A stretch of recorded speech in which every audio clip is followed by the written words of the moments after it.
Doing the throws, going to the end zone, touchdown, Parker.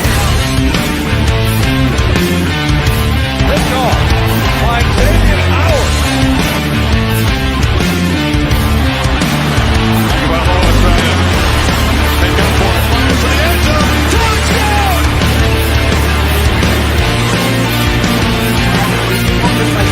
That's hard work.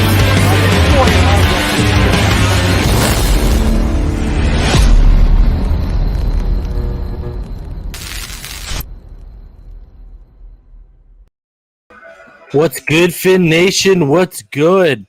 It is game day, ladies and gentlemen, and it started off pretty rough. Let me just turn this down here. There was some rough news to start off. We'll get into that right now in terms of inactives.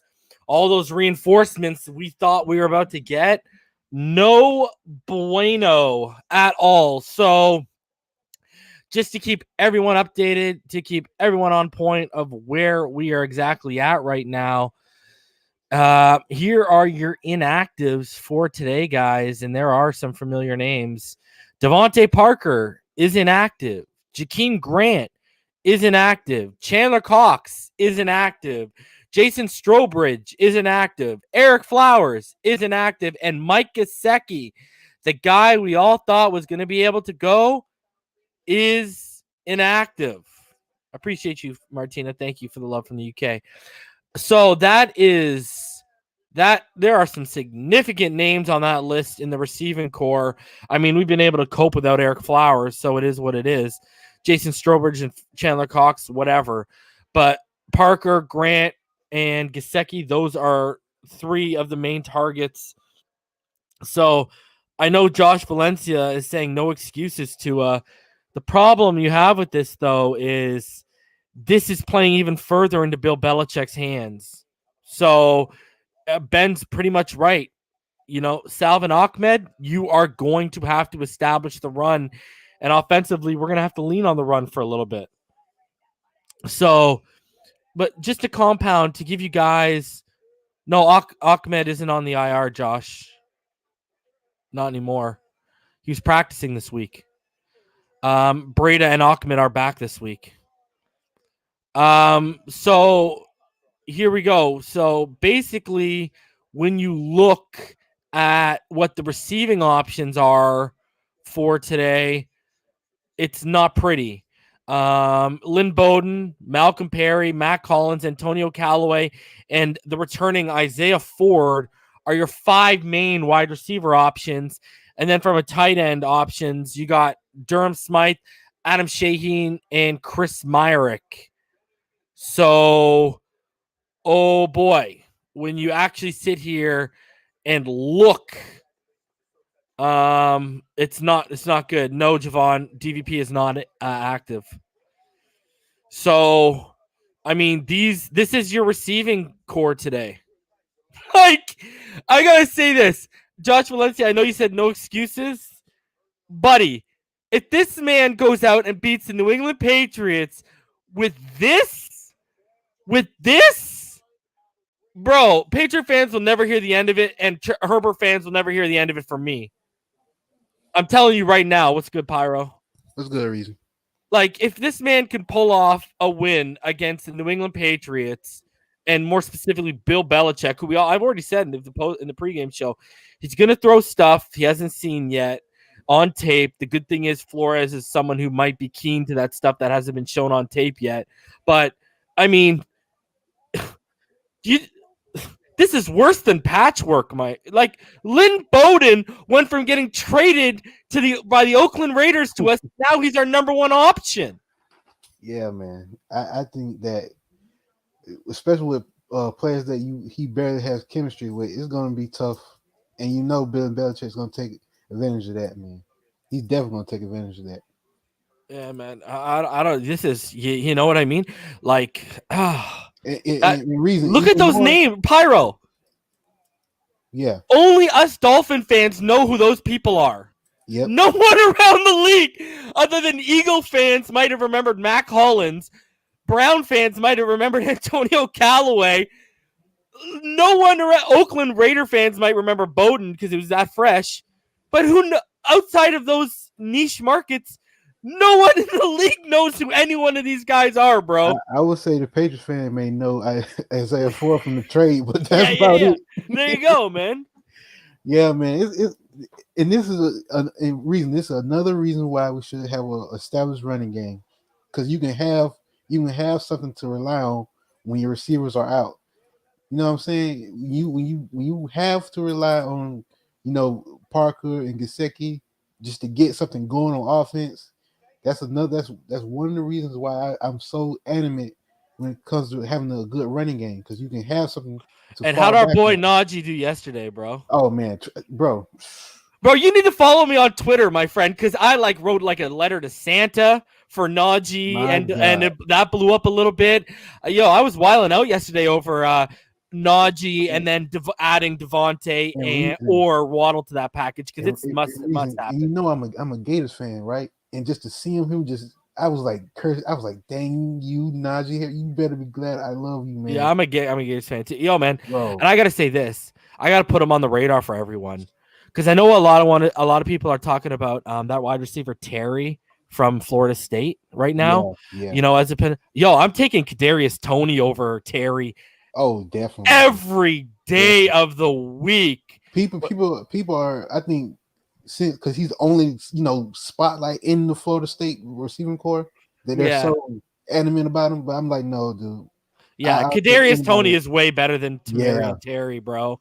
Like, are you serious? Kadarius Toney, and what's crazy is that he could go in the third or fourth, bro. Yeah, exactly. You could literally get Devontae Smith or Waddle and then double up in the third or fourth with Kadarius Toney. That's a look. I know a lot of people always want to keep a local kid. Like last year, it was the running back from the Hurricanes, DJ Dallas. A lot of us wanted to get him. I'm telling you, this is the local kid in the last 2 or 3 years. We're talking about local colleges. Kadarius Toney would be the move, bro. He's a monster on special teams too. Yeah, man, he's the move, bro. And as a Gators fan, I was kind of like, I don't overbuy hype on my own players, especially like Kyle Trask. I ain't overbuying the hype, man. Yeah. You know what? Like I'll tell you right now, I would consider, Mac Jones and Kyle Trask are like neck and neck for me. And I don't think either one is a first round talent. Yeah, I agree. So, I mean, that's just, but anyways, back to Kadarius Toney. This should put it in the highlight. Let's ask some real questions here now that I got Todd up here. All right. Here's the real question we got to start asking. Preston Williams, he's got 1 year left. First 2 years, he's been injured. DVP, is it tough? I mean, we are back to, I know he's been fighting through it, but he's injured again. Mm-hmm. And he's been fighting through injury all year. He's had one healthy season. Mm-hmm. Jakeem Grant, he gets hurt every year. Albert Wilson, I know he's opted out, but the last couple of years he's been getting hurt yearly. Yeah. This should put it into perspective. People having to look at what we have today, that Reason's been saying for months before the drafts were coming out about Jamar Chase in top 10 for us. I was saying we need to take wide receiver if we don't get Penei Sewell. Yeah. Right? Man. And here we are. This should put it in, and what I've been saying, double the F up, man. Whether it's Juju in free agency or a Toney or even a Terry or, one of those mid-round wide receivers, cool. But, this needs to be flipped, man. Because you look, 1 second. We look at here, Todd and Pyro, and I'll let you go, Todd, right here. How many names out of these guys in the receiving corps do we think are probably even going to be back next year? Probably Bowden and Perry, maybe Callaway, maybe, but they're going to re-up and they're going to reshuffle, and guys just by capital spend, whether it's financially or draft, they're going to be pushed out. I'll give Hollins a benefit. I say maybe he'll. I just think there's going to be too much. Like Albert Wilson's going to come back. I think they're going to address it in free agency and the draft. I think there's just going to be too much that's going to bump him down. I just kind of look at what he does in special teams. Oh yeah. I could see him that. I can see him as a special teams player, but I don't think he'll be getting reps like he is now. Todd, you were going to say something. Sorry, go. Yeah, I'm not even a Gators fan. I'm a Hurricanes fan. I would take Toney in a heartbeat in the fourth round. I mean, fifth round. I would go with Toney. I would get a first-round receiver, and then I would still sign Juju and bring 3 of them in. Yo, Todd, you know what I'm about to tell you, my friend? Devontae Smith is about to light up Notre Dame so hard in that playoff match. That man is going to win the Heisman. Yeah, and you know what? He's going to be the first one. What have I been telling you? He might be playing himself out of our reach. Yeah, well, Todd, who I've been saying, the first receiver off the board. What have I been saying? It ain't going to be Jamar Chase. It's going to be Devontae Smith, or it's going to be Jalen Waddle if Jalen Waddle can come back and be healthy and compete in the combine. Jamar Chase didn't even have the balls to play without Burrow. No, man. And I'll say this. Terrace Marshall impressed me more this year than Jamar Chase. Terrace Marshall put up big-time numbers with way less than what Chase had. Exactly. Yep, I agree completely. I think he's above. And Terrace Marshall played himself from like a 3rd or 4th grade to like high 2nd, late 1st right now. Yep. So I've been saying that all along about Terrace Marshall. I've been saying I'd take Terrace Marshall over Jamar Chase right now, just because of where Jamar Chase is going to fall. I don't want to take Jamar Chase in the top 20, man. He's my wide receiver 5 for a reason, and I cringe at calling him 5 even because I haven't seen him this year. I saw a mock draft yesterday, and I was praying to God it falls the way it did because the Bengals took Chase with their pick in the top. Take him. It makes sense, though. Think about it. It makes sense. You can add him with Higgins. AJ's walking out the door. Ross wants out the door. What? All you got is Tyler Boyd. You don't even have a tight end. It makes sense, but Penei Sewell makes far more sense. But see, the way they look at it is they have their left tackle still. So Jonah Williams is poo, bro. That can back up with Burrow. Bro, Jonah Williams is trash, bro. One of the most overrated Alabama tackles ever, bro. And that guy gets hurt like every year. Didn't he get hurt a couple weeks ago again? Yep. Bro, and then he got hurt like last year or the year before that, bro. Wash. Kick him to right, bro. Jonah Williams, just kick him to right and get your left. That's what I would do. I'm just saying, though, if they take Chase, I'll laugh, I'll go ahead. Take that all day. So we're in 7, right? So let's say both Smith and Waddle is available at that. Which one would you take? How healthy Waddle? I'm telling you, the fact Waddle. It's so tough for me with Waddle because there also is chemistry there. It's obviously not on the level as Devontae Smith and him. And I've been saying for weeks, Devontae Smith is arguably the greatest SEC receiver ever. And people were like laughing at me. And now the weeks have been played out. And now people are like, oh, you know what? This kid's legit. Bro, I'm telling, man, I'm telling you, that's a tough one, bro. Because here's the thing. Waddle is going to run a 4.27. He's so dynamic. I'm telling you, he's Tyreek Hill 2.0. But Devontae Smith is going to be Devontae Smith because a lot of guys with his body frame, 6'1", 175, they actually don't really convert well. That body doesn't really actually historically convert well for receivers at the next level. But the fact of the matter is, the guy runs a 4.45 range, okay, like give or take. But he's a great natural separator, man. And the way he can use his body and manipulate his body, the twitch in his head, the twitch in his body, how he can use his shoulders and his hips to going to one side and bring you to the other. His release when he gets on it, like the way he stems his routes, like Devontae Smith is very, very, very special. I said to people, like, you know, he's not as fast. He's not as fast as Jerry Jeudy or what's his face or Henry Ruggs, obviously. But I think he's a better route runner than Ruggs, and I think he's almost as good of a route runner as Jeudy. But I think he uses his body better than Jeudy, and I think he's better at contested catches than Jeudy. And Jeudy, you guys know from last year, I've had a drop issue with Jeudy. I think Devontae has the surest hands out of all those Bama receivers too. Like I just think he's super special. But Jalen Waddle is Tyreek Hill 2.0. That's the problem. And he's got the fact that he's got even a bit of chemistry with Tua, like a Tyreek Hill. You can't lose which either one you get, though. You know what I mean? Like it's down. Like I'll just, give me either or, bro. It's literally 1A, 1B, bro. Yeah, but in a perfect world, Waddle will drop to the end of the first round. We'll grab both of them, but I don't think Waddle's dropping, bro, because I think he's gonna go at the combine. If we don't get him on 7, trust me, man, he's not dropping past that last touchdown he had against the Gators. that defender had no hope from the time the ball was snapped. Smith was by himself. Oh yeah. Yo, he's legit, bro. Daniel Marino said Devontae Smith's comparison is Randy Moss, even his frame. I agree. Wow, that's a bold statement.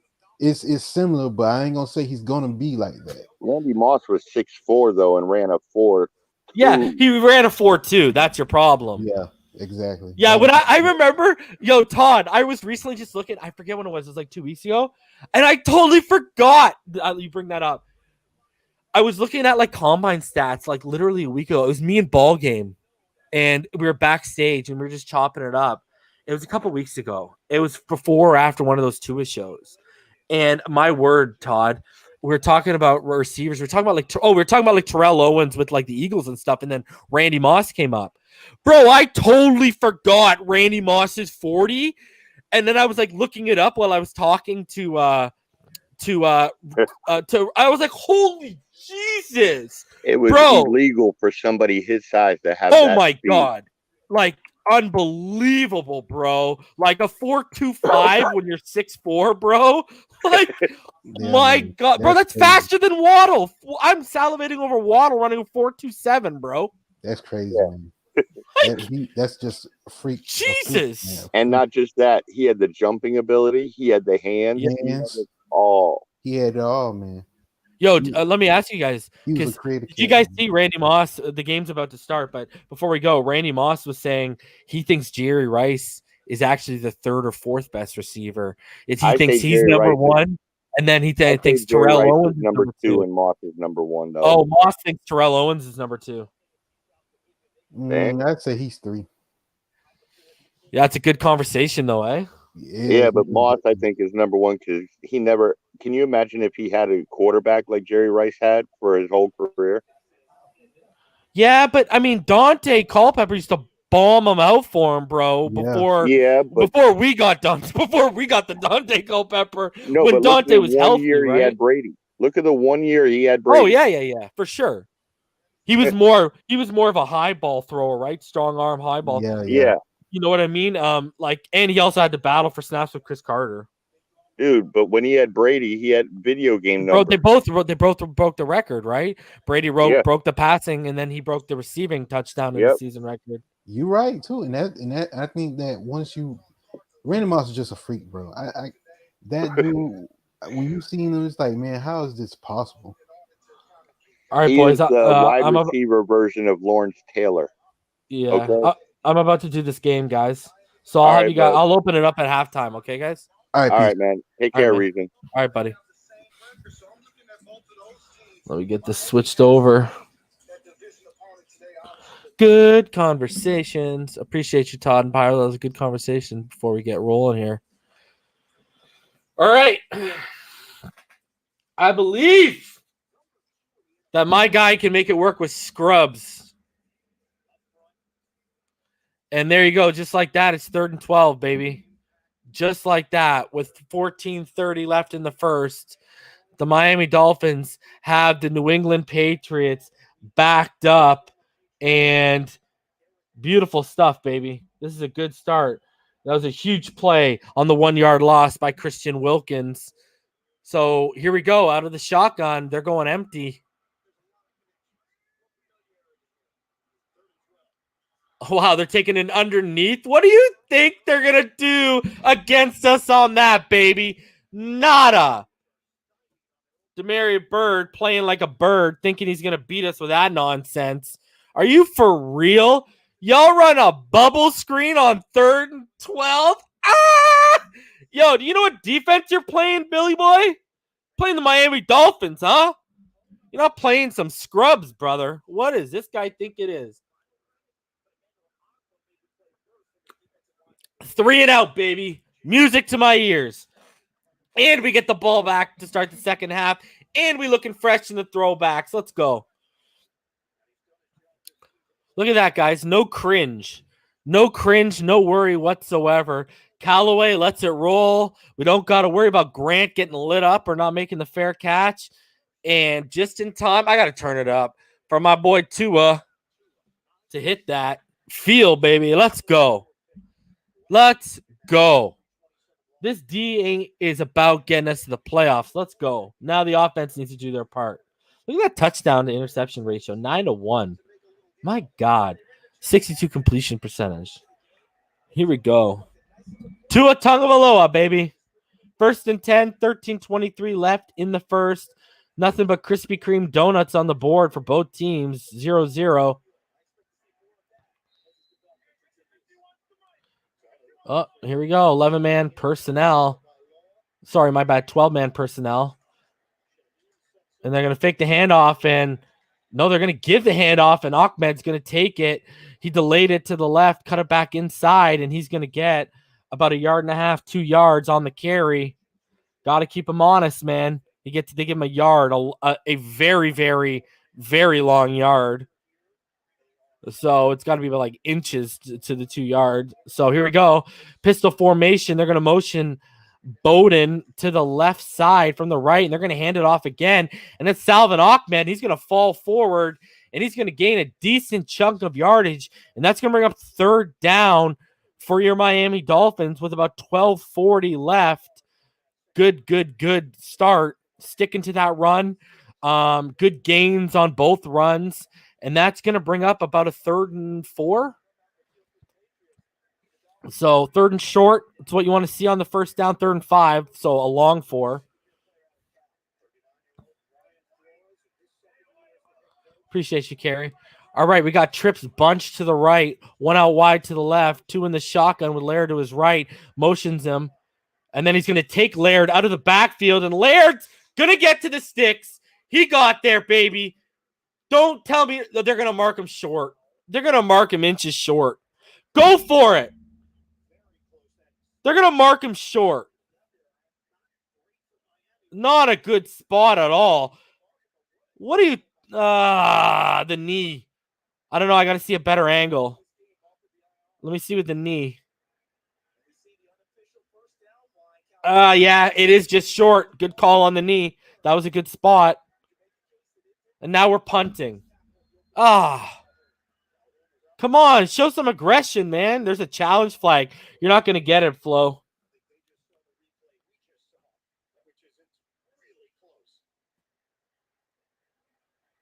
I don't know. From that last angle I saw, it looked like a good spot. From the other 2 angles I saw, it looked like a bad spot. So you got to watch the knee. The knee looked like it was down. That's the problem. And I don't know if there's going to be enough evidence to overturn that. I don't know. That angle, like just outside the marker, looks like the ball is on the marker or just across the marker. All these different angles, man. I need a money angle. I don't need all this fugaziness. Damn, though. We need that first, man. Laird just trying to be safe, taking to the outside. I mean, you can't hate on the kid. You would like to see him trying to make a move.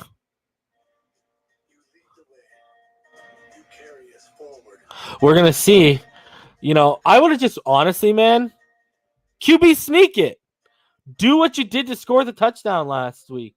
You're like half a yard short. Marino's Goat asks, what's up with the Marvin Jones stuff? So what he's talking about with the Marvin Jones stuff is Marvin Jones on Twitter was liking a bunch of tweets regarding him potentially coming to the Miami Dolphins. My thing is the guy's going to be 31. I don't need that. And he's just a guy. Tua doesn't need guys. Tua needs, like, we have enough guys. We need, like, dynamicness brought into this receiver room, and he's not that.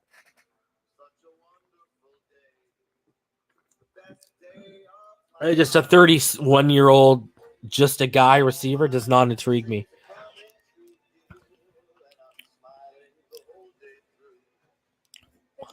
So, but I get, hey, if they don't QB sneak it and they punt it away, I get it. It's early on. You don't want to give them free points, et cetera, et cetera. Infinite Trauma says the call stands. So I'm not back. I'm not back yet. I'm still on, but Infinite Trauma might be on Twitter, whatever. But, I mean, you knew that wasn't going to be enough to overturn that. So,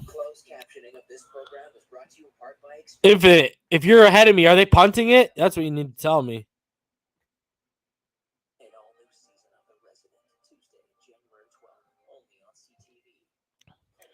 What's up, Lorenzo? Yeah, I know, Davin. It looked like Laird was just trying to be safe. So there you go. We're back. Miami's officially lost the challenge. Pretty much knew that was going to have. And now they punted away. Conservative, smart call. I can't knock it. Would I have gone for it? Sure. But you can't knock the call. Don't want to give the Patriots even an inch. So it is what it is. Defense, let's go back out there. Let's create a turnover this time. So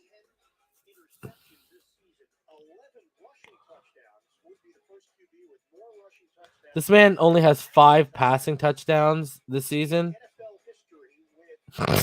Remember, people were trying to worry all y'all about Cam Newton coming to the AFC East. Oh, my God. Oh, buddy. What did I tell all y'all? All right. Here we go. Out of the shotgun, he's going to go over the middle on just a short slant, and it's going to be completed, and they're going to gain a few extra on top of it. It'll be about a 14-yard completion when it's all said and done to Jacoby Myers. And it's just a little slant route inside on Howard. Completion. And here we go out of the pistol. They're going to hand it off. And, yeah, they're going up tempo, right? So Sony Michel is going to gain. Christian Wilkins loses his helmet while Sony Michel gains about 4 or 5 yards. And that'll bring up 2nd and 5. They're going up tempo on us. Trying to tire us out. And there you go, Sony Michel down to the 40. The leaky run defense.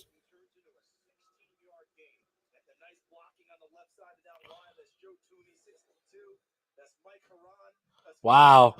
Double teaming Seiler. Nothing Zach Seiler can do on that. Guy is just double teamed by Tooney and another. Holy. He got, like, to his, he didn't get pancaked. So, fakes the handoff, does, over the top. A little too much zip on that throw from Cam Newton. Oh, you wish there was a linebacker or a corner sitting back there in that flat, because that's going the other way for 6. So that'll bring up 2nd and 10. Here we go. They got 2 to the doubles to the left. And they're going to fake the handoff, RPO it, and they're going to go up the middle, and you're only going to get about a yard and a half. So it's now going to bring up 3rd down, guys. With 9:50 left, 3rd and 9 right now.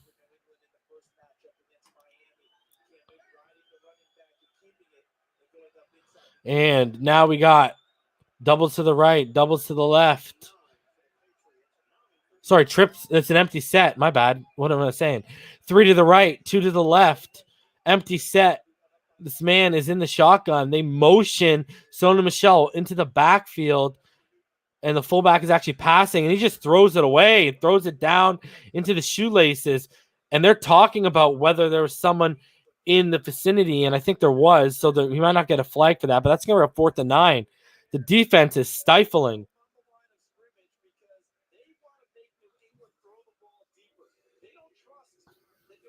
Good hold by the defense there. And here we go, 4th and 9. The offense will get the ball back. Callaway is back to receive the punt. Yeah, that looked like intentional grounding to me, Rhino, but they didn't give me a replay. I got to watch the L22 and see. So here we go. 4th and 9. There's 9:20 left. It's been, nothing much has really happened. And that ball is, ooh, wow, good play. Kudos to them. That was a huge play for the Patriots, but not so good for us. Damn. down to the 2. He was his foot on the goal line, though? His right foot looked like it might have just been on the goal line. That's interesting. Josh Williams says, hey, Reason, I can't stay in stream right now. I have to go. But did you see the absolute clinic Steve Sark put on last night? That's, guys, something else. Brother, you know what it is? The Steve Sarkisian for offensive coordinator meme is now a t-shirt and a hoodie on the Finside the NFL merch store. I'm not even lying. Go check it out. Appreciate the donation, and hopefully you can still catch the game, Josh. Rhino said, did he touch the goal line? Yeah, man, it looked like his right foot. Looked like his right foot might have been on it. Miami Kid J says, a game of field position so far. Chan Gailey needs to mix this up more. Yeah. I mean, we literally missed out on, we literally just missed out on that first down by like a hair. So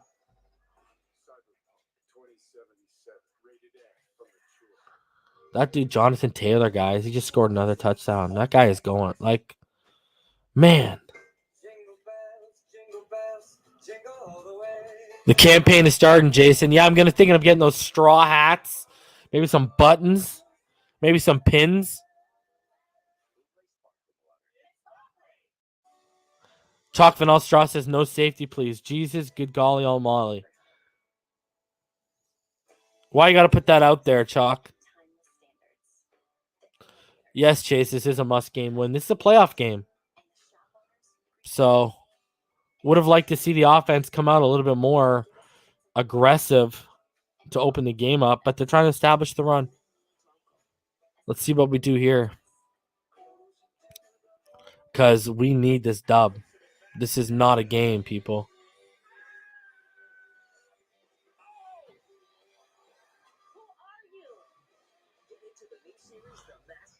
Steve, good point. It's crazy that we have Patrick Laird catching third down conversions. Offense has nothing. You ain't lying, Steve. You are not lying, my friend. Charles, if you're the New England Patriots, you're going to come in here and win a game against the Miami Dolphins. Please let me just Bailey placing the ball here, doing his job, hitting the Dolphins. So here we go. Out of the pistol, 2 to the left. Going to motion Bowden inside. And they're going to hand it off. And Salvin Ahmed is going to gain a nice chunk of yardage. So that is a good start. Give us some breathing room away from the goal line. That's a good start, guys. And here we go, out of the pistol again. 12-man personnel, max protect right. Motion Bowden to that right side, and they're going to hit him, and they're going to find him, and he's going to get a first down plus an extra 4. Loved this selection.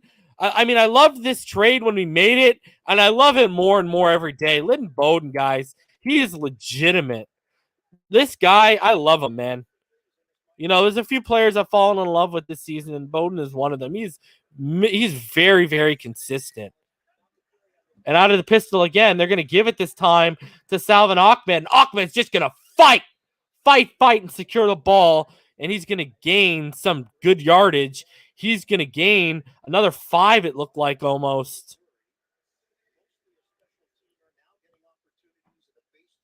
And yeah, that's going to bring up 2nd and 5. Gotta love it, guys. Great stuff so far on this drive. A little more urgency you can feel right now from your Miami Dolphins. So here we go. Tua. Ooh, a little bit of an empty set. Loving it. 2 to the left, 3 to the right. Tua. He's going to take that slant to Mac Hollins. Mac Hollins is just stiffing Gilmore in the face. Just giving him. Just saying, come get it, baby. And that is a first down plus more. Love it. Love it, baby. Here we go.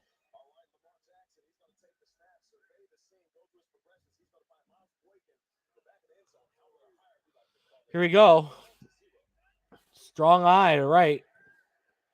Tua is going to take the underneath. And that's Sheen. And he's going to break some tackles. And he's going to keep it rolling. Big play by Adam Shaheen. Wow. That is what we need to keep this rolling, baby. That is a Mike Gesicki-like play from the homie Adam Shaheen. Wow. That is good stuff, ladies and gentlemen. Woo! Now we're out of the pistol. Doubles to the right. 12-man personnel. Now they're going to pitch it to Bowden. Keep him honest with that look. And Bowden's going to gain about 3. That'll bring up 2nd and 7.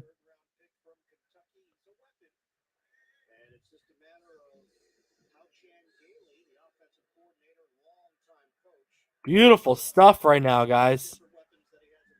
There is more than hope in this. So Tua, again, we got an empty set. 3 to the right, 2 out to the left. Tua in the shotgun. Blitzer's coming from the right side, and he's picked up, but he falls back. Now the blitz is coming from the middle up the gut.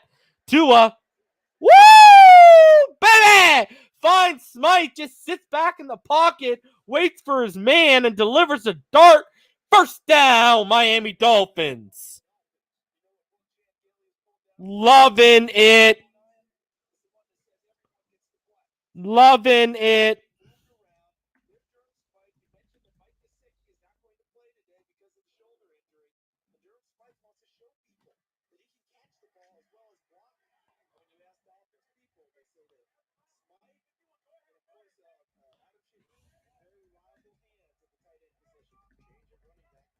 So here we go. Out of the pistol again. They motion Bowden inside. 1st and 10 from the 39. They're going to give it. And there was a nice little gaping hole up the middle for Matt Breida to find. And he's going to gain a good chunk of yardage. He gains around 5. And that should bring up a 2nd and 5.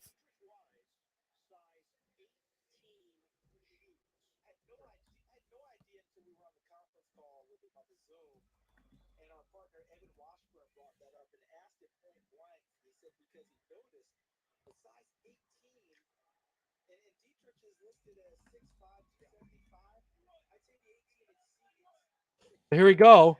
Tua. It's 12-man personnel again out of that strong. And then here we go. All the way forward. Matt Breida is going to fight, and he's going to pick a 1st down in his return. Loving it.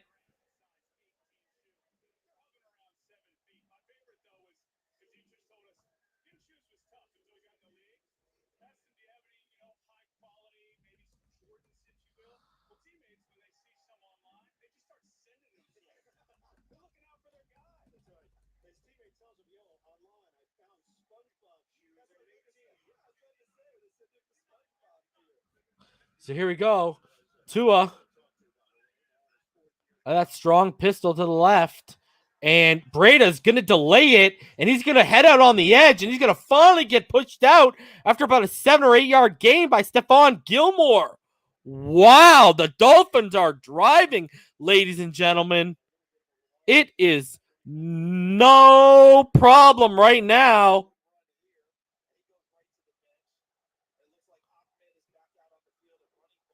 Beautiful stuff, ladies and gentlemen.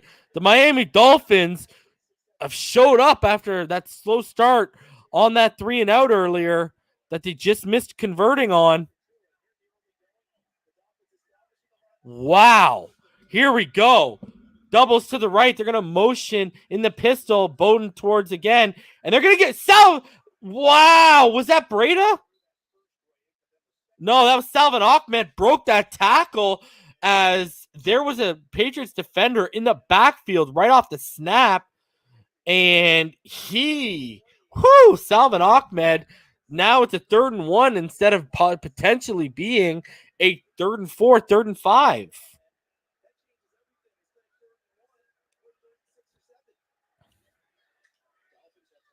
So here we go. We need this 1st down, man. We have 6 rushes and 5 passes for 78 yards on the 7-minute drive right now. They motion Perry inside. And they're going to give it again. And woo, baby, Salvin Ahmed.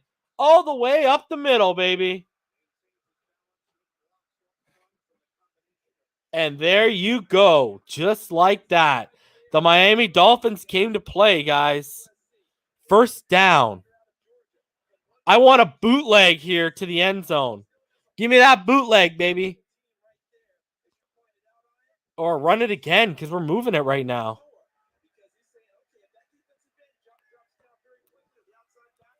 Here we go from the 10-yard line. You got two stacked out to the left, and they're going to motion Isaiah Ford to the right side. They're going to fake it to Ahmed. And he's going to take the underneath to Ford, and Ford's going to get bumped out after gaining about 3.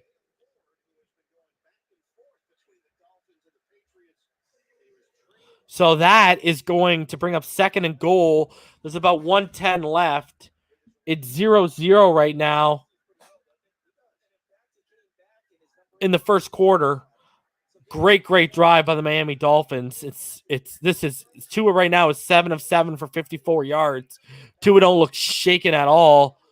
And this is beautiful stuff. Let's convert. So here we go. 11-man personnel. 3 to the left, 1 out to the right. They're going to hand it off again. And Ahmed is just going to fight forward. And he's going to get to around the 3. And there is a little bit of a scuffle going on between Kinley and Robert Hunt and company. Jaws are jacking on the field right now between the players. We need a touchdown here, man. Like, come on. This has been too good of a drive to not score. You got to come out with 7 here, guys. Tua out of the shotgun. You got 2 stacked to the right, 2 stacked to the left. Tua steps up, and he's picked off because he was hit. Because the pressure. The pressure comes and Tua throws the interception because he's hit as he's throwing. Literally. That's why that interception happened. He panicked because he felt the pressure coming from that side, and then he got hit as he threw, and he threw an interception. Can't make that throw, though. That was good coverage towards the sideline. Shouldn't even have thrown it up there. Take the sack. You got to take the sack there. A rare rookie mistake by Tua Tagovailoa.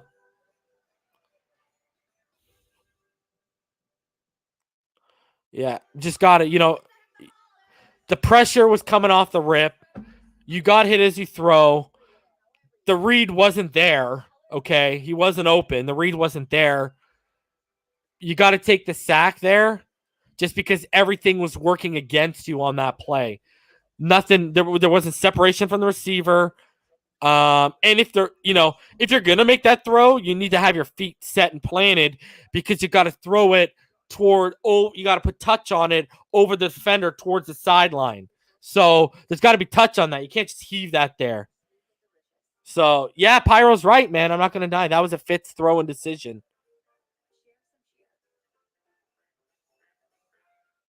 But, I mean, you can't rip the kid. I mean, how many rookie mistakes?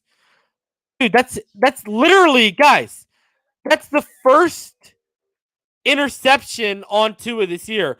That's his second interception, but the first wasn't on him. That was on Grant. So that's Tua's first bad interception. That's the first interception you could say is on Tua, but really the offensive line didn't do a good job. He didn't make a good decision, so it was on him. I'll put it a little bit more on him than I will on the offensive line. The offensive line didn't do their job, but Tua's got to either step up and take off, or he's got to throw it away, or you got to take the sack and live to fight another day. So it is what it is. The guy's a 22-year-old kid, man. You literally saw his first ever rookie mistake interception. You can't hammer the kid. Took off 7 minutes off the field. Would have liked to come away from points, but it is what it is, man. So the Dolphins go 15 plays, 95 yards. They have no points to show for it. 9 minutes and 11 seconds off the clock for Tua. I'll tell you this much. Tua ain't making that same mistake again. So don't worry about it. The kid's going to shrug it off. All of you guys got to shrug it off too. Starts doing that a couple more times, then okay, let's have a conversation. And big stop. Well, he's about 5 yards behind the line of scrimmage. He got pushed back, but nice standing up there. But I think Tua is going to learn as time goes on. Jump up in that pocket and maybe just go. Yeah, see what I said? They just refuted and they said just jump up in the pocket and go. It was there. You know, it was there, but it's just a rookie mistake. He made a brain fart. Pitch to the outside on the left, out wide, and Sony Michel gains the first plus a whole hell of a lot more.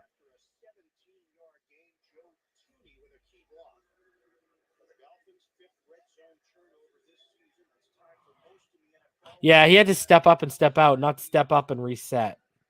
That was your problem there.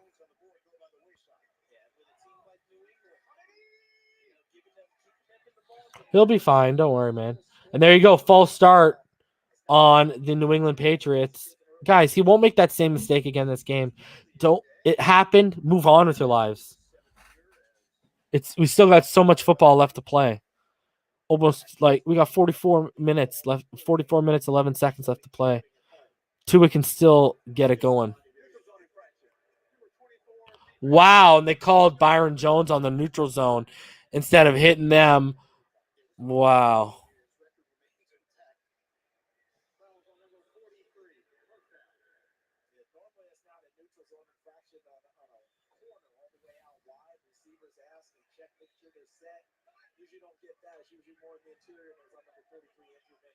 So here we go. Under center is Cam. They're now after the penalties. It's 1st and 5. They're from the 30, so they're clearly going to run it here because it's working. Nope, they're not even going to look it off. He's going to go over the middle again. Woo! Jerome Baker comes in like a freaking missile. Ho! Whoa. Damn. Tiffany, I can provide you a link, but I actually can't stream it for monetization purposes. They'll take my channel down.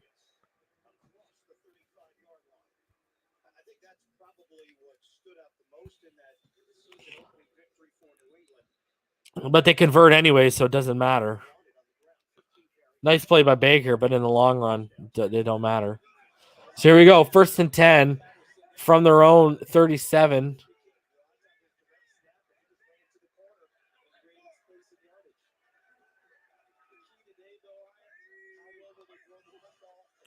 Cam. Oof.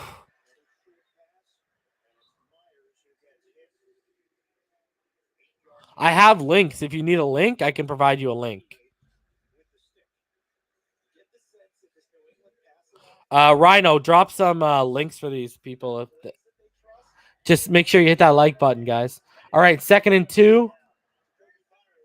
Yeah, Rhino, one of my mods, Rhino Sith, he will drop some links for you. Just give him a sec. So here we go. We got, again, 11-man personnel. And they're going to, again, all they're doing is just slants and drags across the middle. Like, that's it. Like, that is it. Like, that is all they're doing. It's just slants and drags. And, like, these little 3-5 yard ins.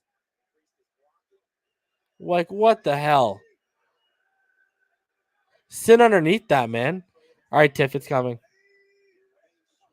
And then you're going to fake the handoff. Cam's passing. And they just leak Sony out under the middle. Like, guys, he's not going to challenge you downfield. Like, I mean, let's be honest with ourselves. This guy's poo-poo.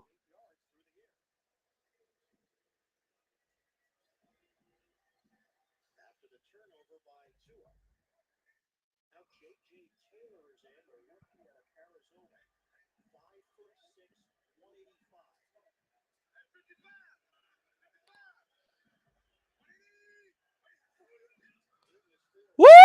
Oh! Oh, Cam should have been stopped in the backfield.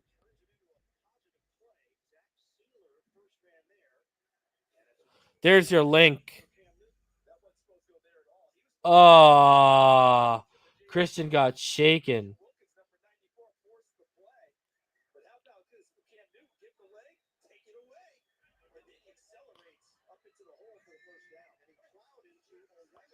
Fake the handoff.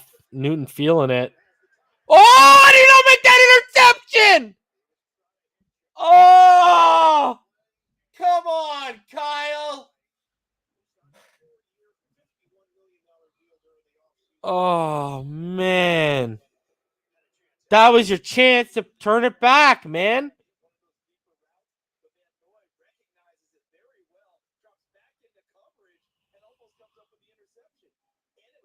Oh, man.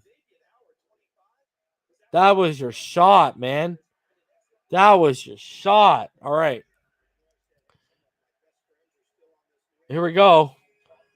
Out of the shotgun, they motion in Jacoby Myers. And again, right over the middle on that slant. Literally, they just motioned him inside to slant. Literally, that's all they did. And there's a flag on the play. Oh, my God. It better not be on us. Is this for real right now?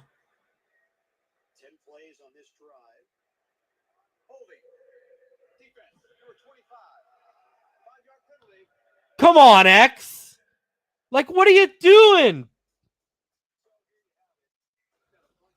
Oh, my God. Byron's taking a penalty on this drive to extend it. Now, X is taking a penalty on this drive.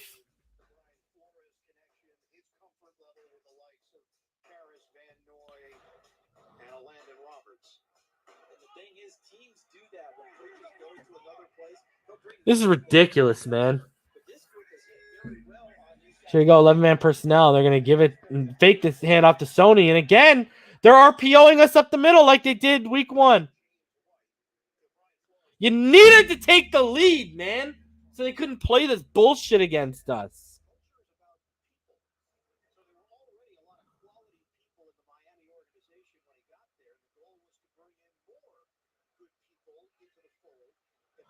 This is unreal, man. I swear to God.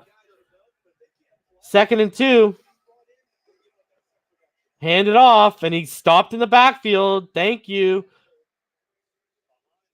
Thank you for stopping something, guys.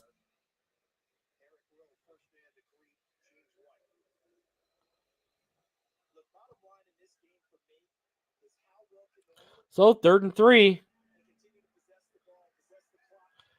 It's going to be a slant or a little crosser over the middle. 110%. Or it's going to be Cam running it. They ain't testing you.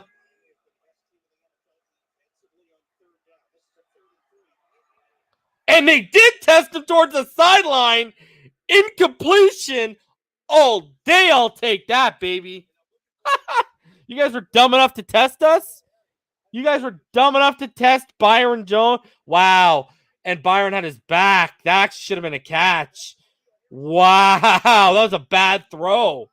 If that was actually a good throw, Byron just got burnt for a touchdown. These guys are going for it now. Empty set. They're going to run it. Yep. They're going to run it. 110%. 4th and 3. Oh, are they trying to get us to jump? Are they trying to get us to jump? Yeah. We ain't jumping.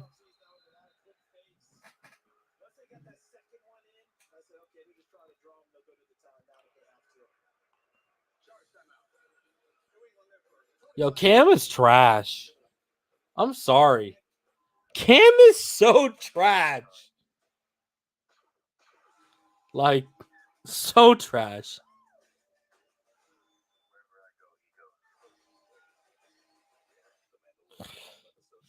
And the fact people were actually worried about this guy is hilarious to me.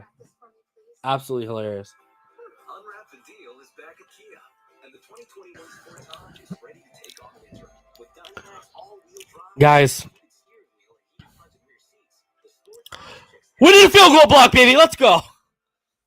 Yeah, Miami Kid J. You know what? It might not have been a grind if we scored there. We just, I'm just saying, we pushed the ball that easy on them last drive. Do it again. Do it again. You can run the ball on this team. Do it again. Ahmed and Breda came to play today. Let's go.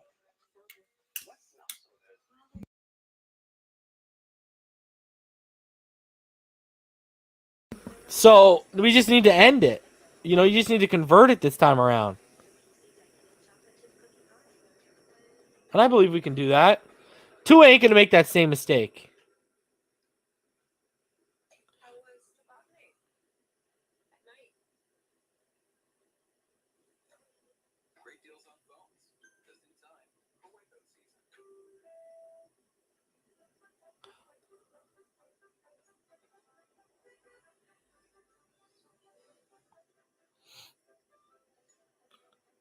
Is it?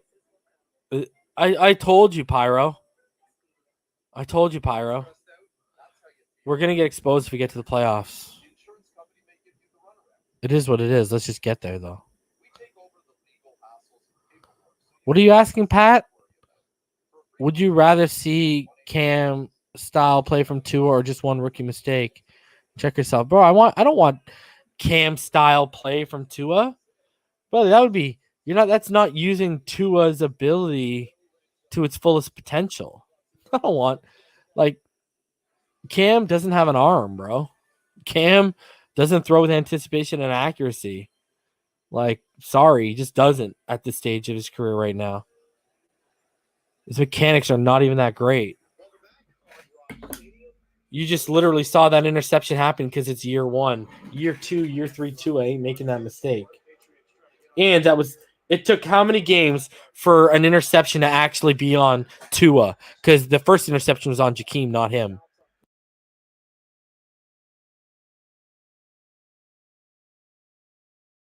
And there you go, 3, as the Patriots split the uprights on the field goal.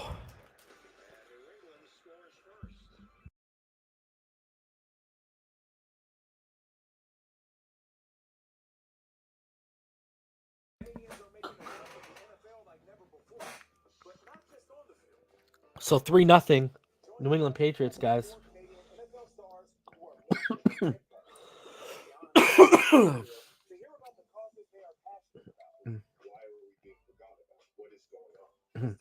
Guys, I got to tell you a story.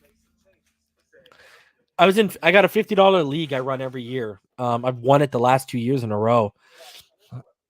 And it's $50 entry, 12 guys, whatever. And so what happened was Nick Chubb was my, first pick. This is just commercial right now. I might as well tell you the story. Nick Chubb was my first pick. All right. I started off 3-1. And then I lost 6 in a row, guys. I went 3-7. I finished 3-7, right? Then I happened to win 3 in a row. All right. And by winning 3 in a row, I finished 6-7. I just squeaked in the last position of the playoffs. Last week, I absolutely annihilated in the first round. And this week, your boy is up against a familiar face. I'm up against last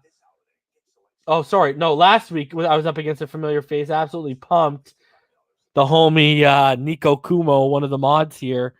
I gave him the work last week, but this week I'm absolutely murdering it because I had Darren Waller start, guys, and Darren Waller just murdered it for me. So a little story time with Reason. I went from I was in 11th place out of 12th to it looks like I'm going to be in the championship game if everything keeps going the way it is today. So anything is possible. Believe in your dreams because you can achieve it, guys. Exactly, Finboy for life. See, when everyone was wiling out after the Arizona Cardinals game, and I was too, what was the first thing that came out of my mouth on stream was everyone's going to be talking about Tua's second start. I can't wait to see what Tua looks like in his second start of his sophomore season. That's what it's going to be. You know what I mean? I'm excited for that. For the Patriots, Bailey will kick it off. We mentioned the injury to Jakeem Grant, so Igbenogany, the rookie from Auburn, is going to get his opportunity. Tavon says, I think Tua needs to scramble more. He has the legs for it. Yeah, I don't know why he hesitated. He could have stepped up and stepped out. Instead, he stepped up into the pressure on that. But the pressure was coming from the side, heavy. But he could have moved out, kicked off. There's a hole to the right. Just got to move up and move out. It is what it is, though. He'll learn. It's a rookie, man. People keep forgetting he's 22 years old. Everyone thinks he's 35. And the game moves a lot faster than it does, right? I always said elite players at the collegiate level become, at best, like good or really good players in year one. Because you go down a couple notches. Just because the speed of the game, the complexity of the game, windows close faster, pockets collapse much quicker. Side of the pistol, that strong pistol. And whoop, Ahmed. See? There's a problem right there. There's your problem. That's not on Tua. Ahmed's not ideal for picking up right there. Just, yeah, what are you going to do?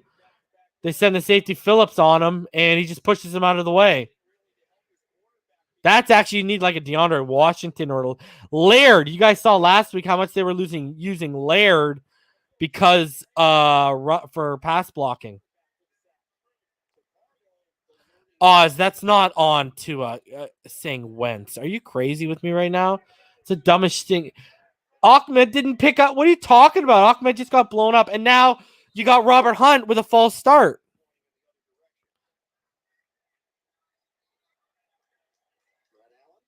Like where people aren't even doing him favors right now.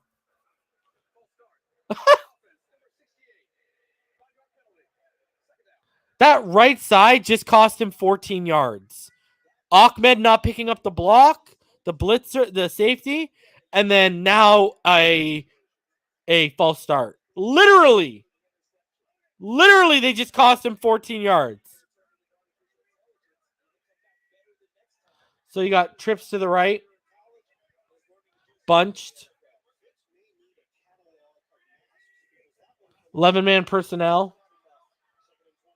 And now Tua's feeling the pressure. Tua's moving. Tua makes a throw.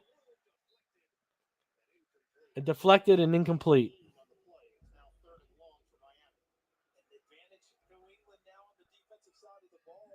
Before the game, we talked about how Coach Belichick and New England have done such a nice job against rookie quarterbacks.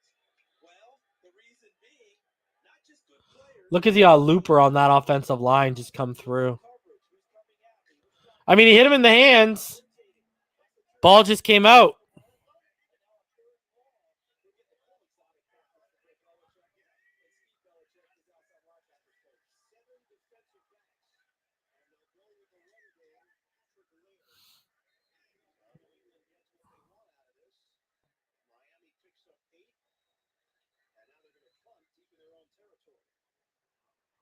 Guys, John Walker, Tua needs to come out of this game, bro. What the I'm going to say, what the fuck are you talking about, man?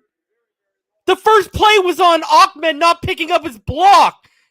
Then the very next play, Robert Hunt takes a false start. It's fucking 2nd and 24 before you can blink an eye. What do you mean Tua needs to come out of the game?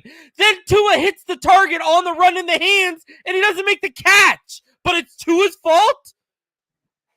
Like, if you don't know football, get the fuck off my stream. Jesus Christ. You people, you're like the Forrest. Some of you are like, have the fucking aptitude of Forrest Gump when it comes to football, man. It's unreal. How are you blaming the rookie quarterback for that?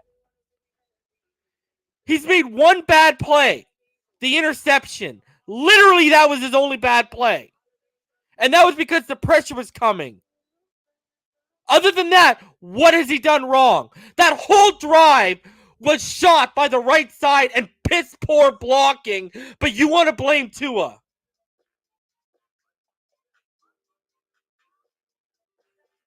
Like, and are you serious? Look how much time is left on the clock. Were you one of those idiots that in the second and third quarter against KC, you were saying, get him out after what he did in the fourth? Like, literally shut your mouth. If you guys haven't learned to shut your mouth when it comes to this kid because he's going to shut you up every time and make you look like fucking idiots, I don't know what to tell you, bro. And I got a rant, and part of my language. On my tweet, I said there might be foul language. There's your foul language. Like, you guys call yourselves fans? No. Because you know what a fan is short form for? Fanatic. All right? If you were a fanatic, you would take it upon yourself to understand and learn the fundamentals and the nuances and the insides and outside of this game. Instead, you sit on a couch with potato chips all over your stomach and all over your face, beer in one hand, empty beer cans along your feet with a dent in the couch. You know nothing about the game. You pull up your iPad with your greasy fingers and you start typing bullshit in my comment section. Miss me with that noise. Like, unbelievable.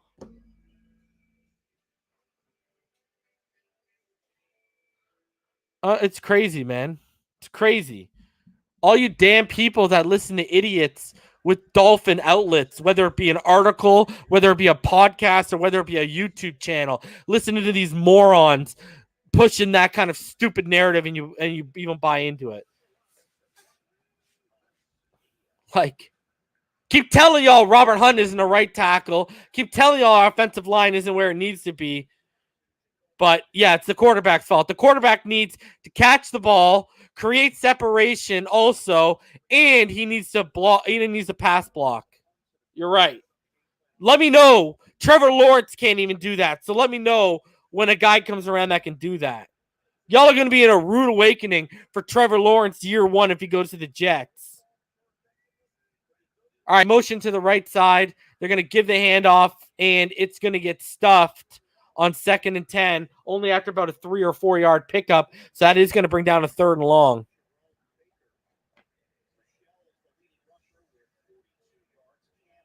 Oh, Chalk, I'm not talking to you, brother. You know I love you, dog. I'm talking to those idiots, man. Those morons, bro. Those Josh Rosen truthers. Oh, when Josh Rosen was here, it would be in the playoffs. Okay. Guy didn't even win a game.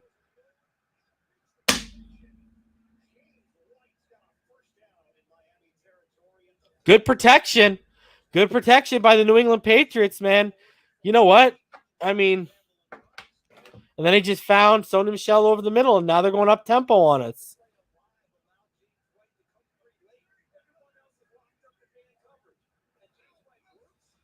Good coverage downfield, just didn't get enough pressure. And again, everything this man is throwing for completion is in front of the sticks. This man can't throw. If it's beyond 10 yards, it's incomplete.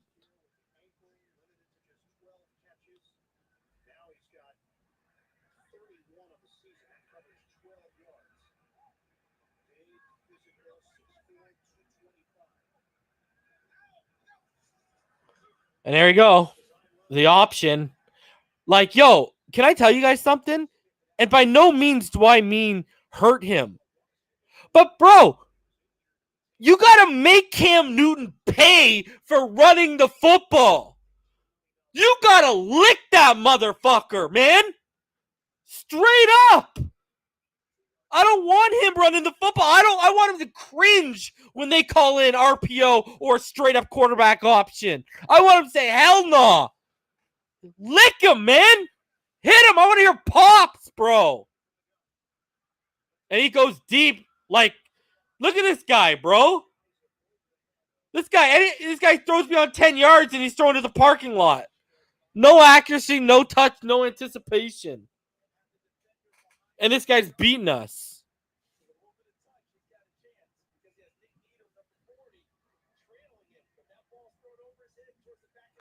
Unreal. Like, all they're just beating us is not like it's literally it's deja vu offensively for them.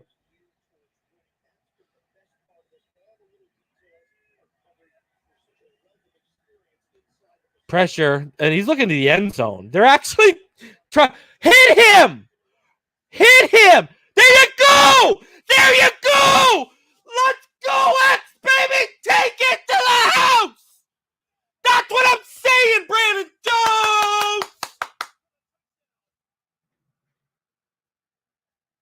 All day, baby!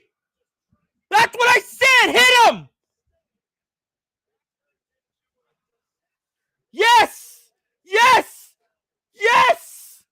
Thank you! And you shoved him on his ass after it! I love it!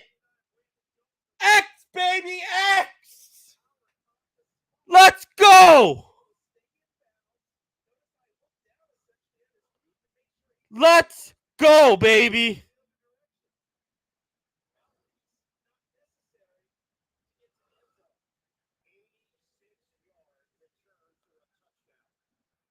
That is what I'm saying, baby. Let's go!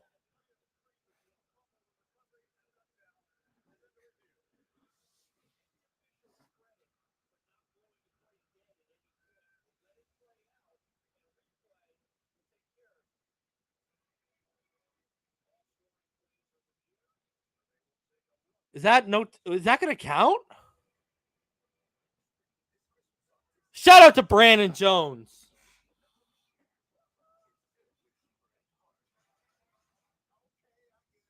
Shout out to Brandon Jones.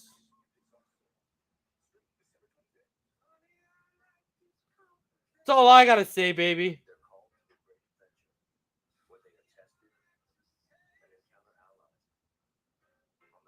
Let's go, baby. Shout out to Brandon Jones.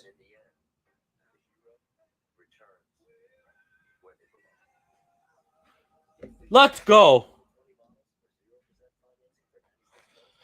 So it touched Christian while his foot was out of bounds. Yeah, that's what I'm saying. And we won't even get the ball.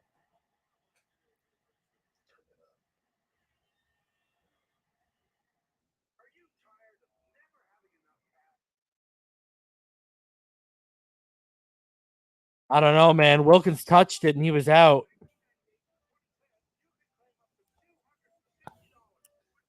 Whatever, momentum. I'll take the momentum. But I don't think we get it. If he was out of bounds, we don't get the ball. He needed to touch it before he was out of bounds.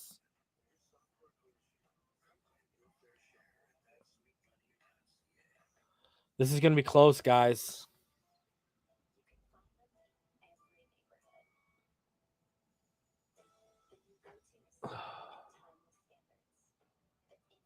I don't know, man.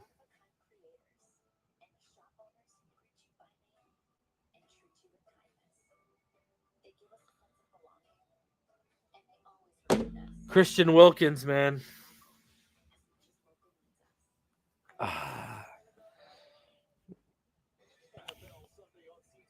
K all day. Yo, man. I told you, but you know what? My evaluation, I went.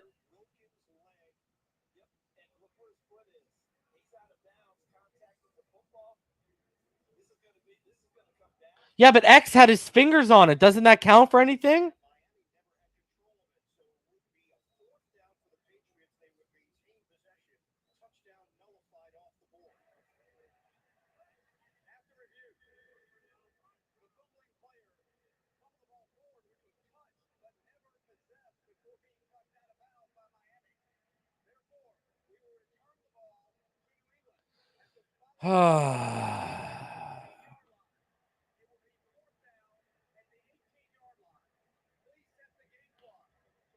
Marky Mark, I'll link one for you right now. Can we get a break? Like, is this for real?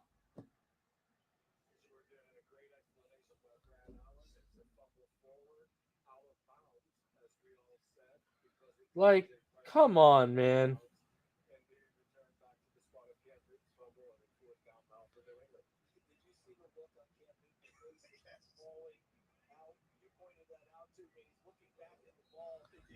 Like, we can't get a break, man. There are no breaks right now. None.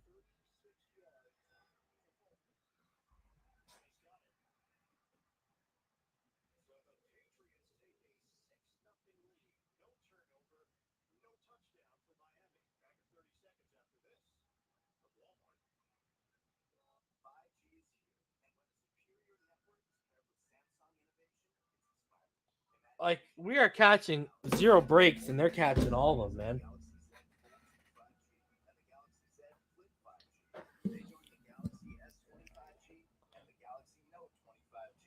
Ball game. Can you answer this for me, ball game? If you go back and you look at that replay, Howard had fingers on it before it touched and while it touched Wilkins. I'm just saying. That's got to count for something because then he was the player that possessed it. Like, that's ridiculous, man. I agree with you, ball game. That is the stupidest shit in the world, man. Like,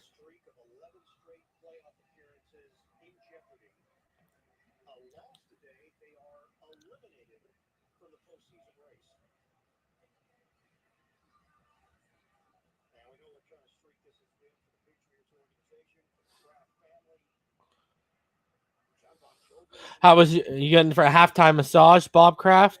Let me know. Clown.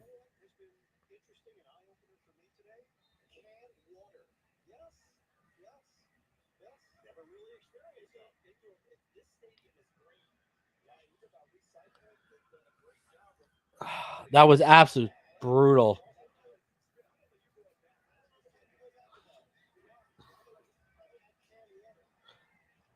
A lot of things have changed in 2020. The referees and the Patriots and their relationship is not one of those things. Dumbest rule in the world. Like, come on, man. Like, that was so stupid. Oh. Damn you, Christian Wilkins. All right, 4-10. Let's get a touchdown because we get the ball back to start the second half. Pistol. Trips, bunch to the right. Now they motion Bowden out of it to the left side. They're going to hand it off to Salvin Ahmed. Salvin Ahmed is going to fight forward, and he's going to gain around 5, and that'll bring up a 2nd and 5. Actually, they're going to give him 4, so that'll bring up 2nd and 6.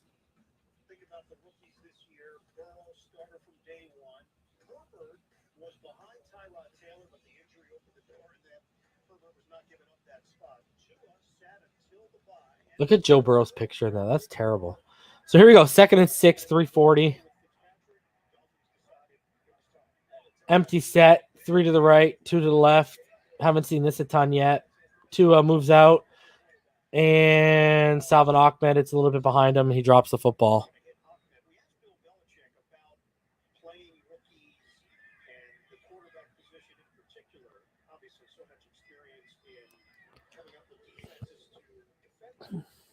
So 3rd and 6. You got 3:29 left. Bob Kraft looking forward to his halftime massage.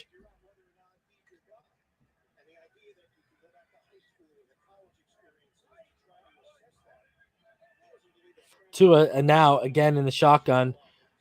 You got 3 bunch to the right, 1 out wide to the left. Tua takes a snap, goes over the middle, finds Lynn Bowden, who sheds a tackle. He breaks it, and he gets all the way down to about the 44-yard line, and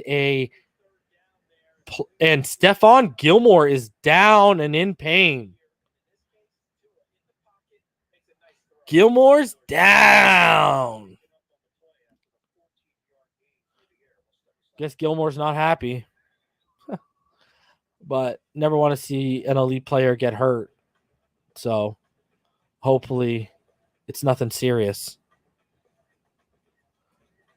Never want to see an elite or any player get hurt. Never wish that upon any person. So especially when that's how they make their bread, man. So, even if it does benefit us, hopefully it's nothing serious for Stephon Gilmore. See, that's basically my thinking. Damn, hope he's fine, but if he wants to take the rest of the game off, I'd oblige. That's where I'm at. Go rest up in the locker room, Stephon. Get yourself right, brother. Take a couple quarters, Hopefully he's back next game. There you go. Exactly. Brian knows what's up.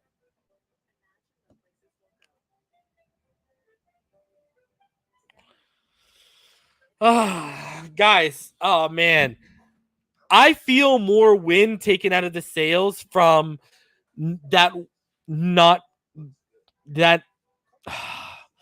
after that Brandon Jones forced fumble being turned into a touchdown, being overcalled than I did over the interception, to be honest with you. David Nance says your newborn can throw better than Cam. Not even lying, bro. Anything beyond like 9 yards, and that thing is like, you don't know what you're getting from Cam. It's hilarious. Primetime says that takes a 99 overall off the field. Yeah, Jose, other than the interception, he's played well. Yep, I agree with that. I agree with that assessment. I mean, I guess if we're nitpicking, the throw to Ahmed could have been a little bit better.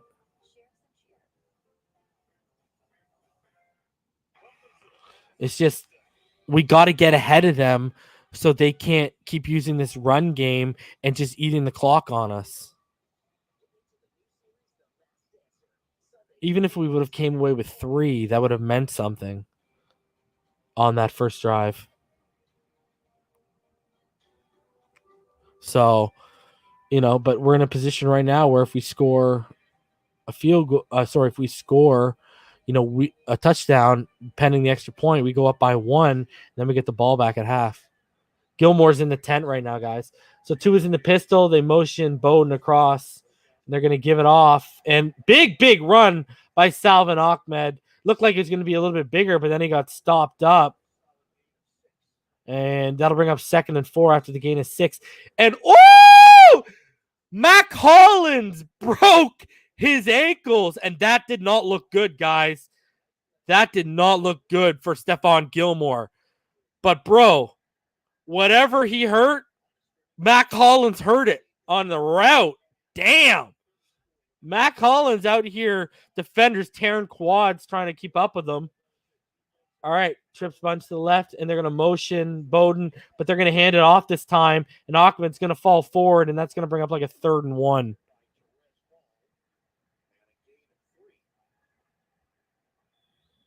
Yeah, commit to the running game. We're getting it. Mac Hollins gave that boy Gilmore the work. Damn.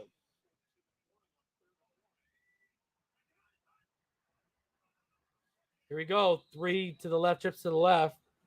Dolphins have 2 timeouts remaining. We hit 2 minutes to play in the first half.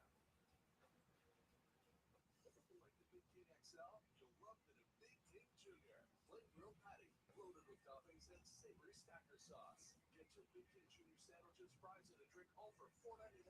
The Big King Junior, now part of the King Meal Deal at Burger Day. Wow, that's hilarious. Mac Hollins out here breaking ankles legitimately. Oh, Steve. If we had Najee, oh my God. If you were switching up between, here's my other thing. Why has Breda not been getting any carries? Breda was gaining Breda was gaining yardage every time he was getting it. Brian Terry, Kirk Merritt's on COVID. I don't think he's been taken off yet. Yeah, Breda's got 3 carries for 17 yards. Ahmed's got 10 for 46. Let's see, switch it up to Breda. Give Brady a couple carries. Yeah, he's on the practice squad, Powerhouse, but he's actually on the COVID list, I'm pretty sure, right now. I'm just saying. Every down doesn't have to be Ahmed, although I love the kid. But switch it up. Breda was moving the ball.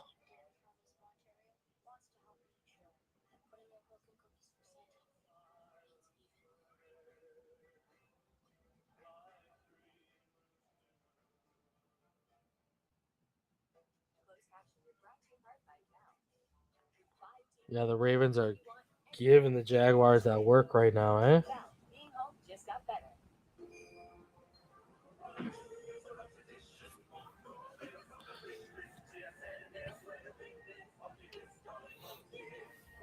Yeah, I don't think Brady's gonna come back, Michael, just on the fact that I don't think he's gonna like his usage.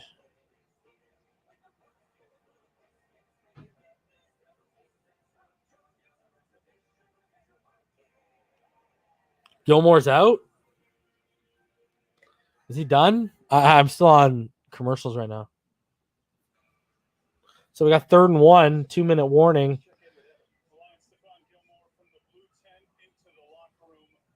Yeah, Gilmore's done.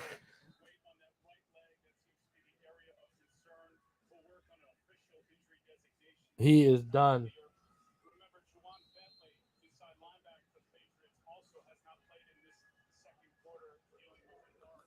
So here we go, guys.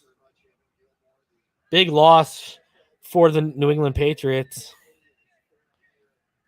2 out of the shotgun. Empty set. Perry's under center. Oh, wow. First down.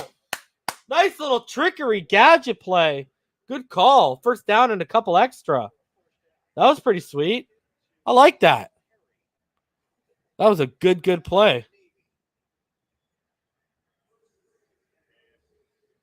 Wow, that was a good play. There you go. Here we go, guys. On the other side of the field again. We're at the 46 of the New England Patriots. You got 2 stacked to the left. Bowden, he motions from the right to the left. 2 in the shotgun. He's got Ahmed.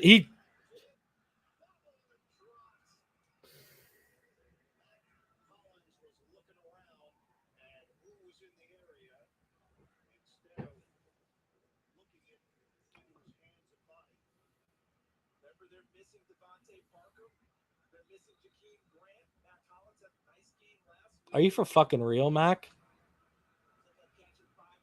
You went from return to the Mac to we want to return the Mac. Unbelievable.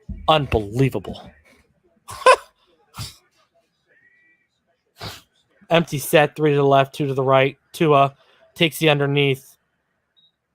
Ahmed's going to fall down. And it's going to bring up a 3rd and long instead of us having a new fresh set of downs.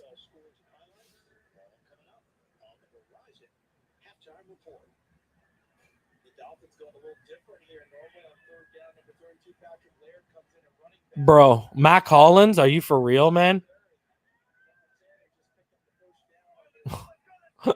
We could be going for a touchdown. Instead, we're trying to get in field goal range. This is the fucking jabroni. Empty set. Tua now motioning out. He's got to roll. He steps up.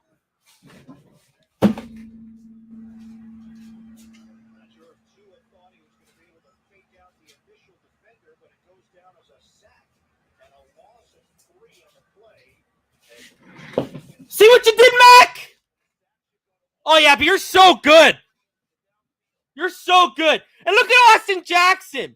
You don't even get in front of your quarterback to make the block? What are you doing, Austin? You're a freaking pylon. Literally, what are you doing? Literally, what are you doing?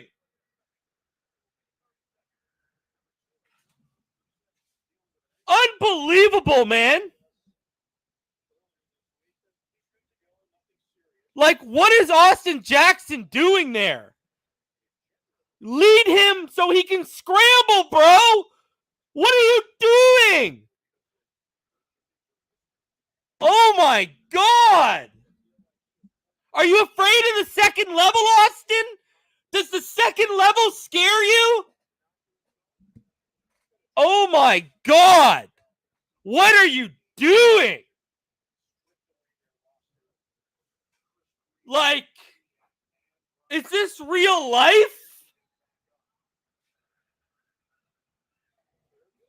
18th pick overall. Phenomenal stuff. Mac Hollins is who I said he was in the preseason. The guy's a number 6. Number 5 at best. And you look at, and then Austin Jackson gets beat off the edge. And Tua's got to bail him out for the first down. Like, are you for real, Austin? Like, you're brutal, bud. Like, absolute brutal. Like, Tua needed to bail you out again. Like, bro. This guy, man. Bro.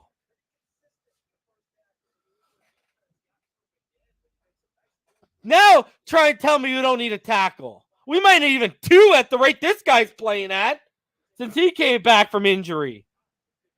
Now all of y'all know why I said what I said on the other platform when literally before it was handed in, I said, please don't be Austin Jackson. I would have taken Cesar Ruiz at 18 before I would have taken this guy. Unbelievable.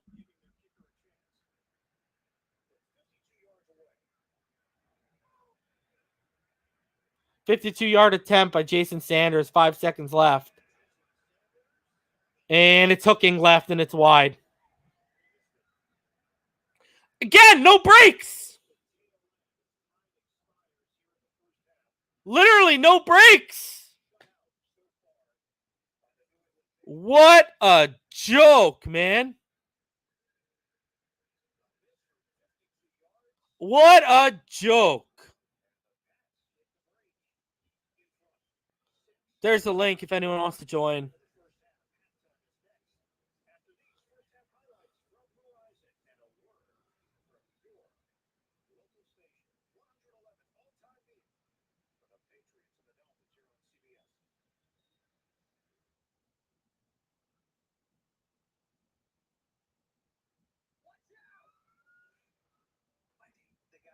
Like, unreal. Pyro Todd, what's good, guys?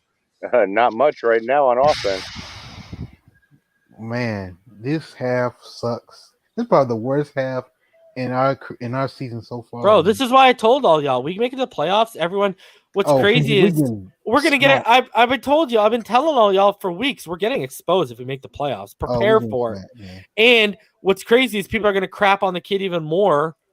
No. It was just we're not ready for it. Listen, this team is not ready for the playoffs, man. Listen, he got the 4th down and gave this team position to get points, and we blew it. So it's not on his. It's not on him. It's not even that. Buddy, Jason Sanders was walking out there saying, "Why am I kicking a 52-yard field goal when Mac should have had me at least at the 25?" Exactly. We could have potentially got a touchdown if the drive kept going.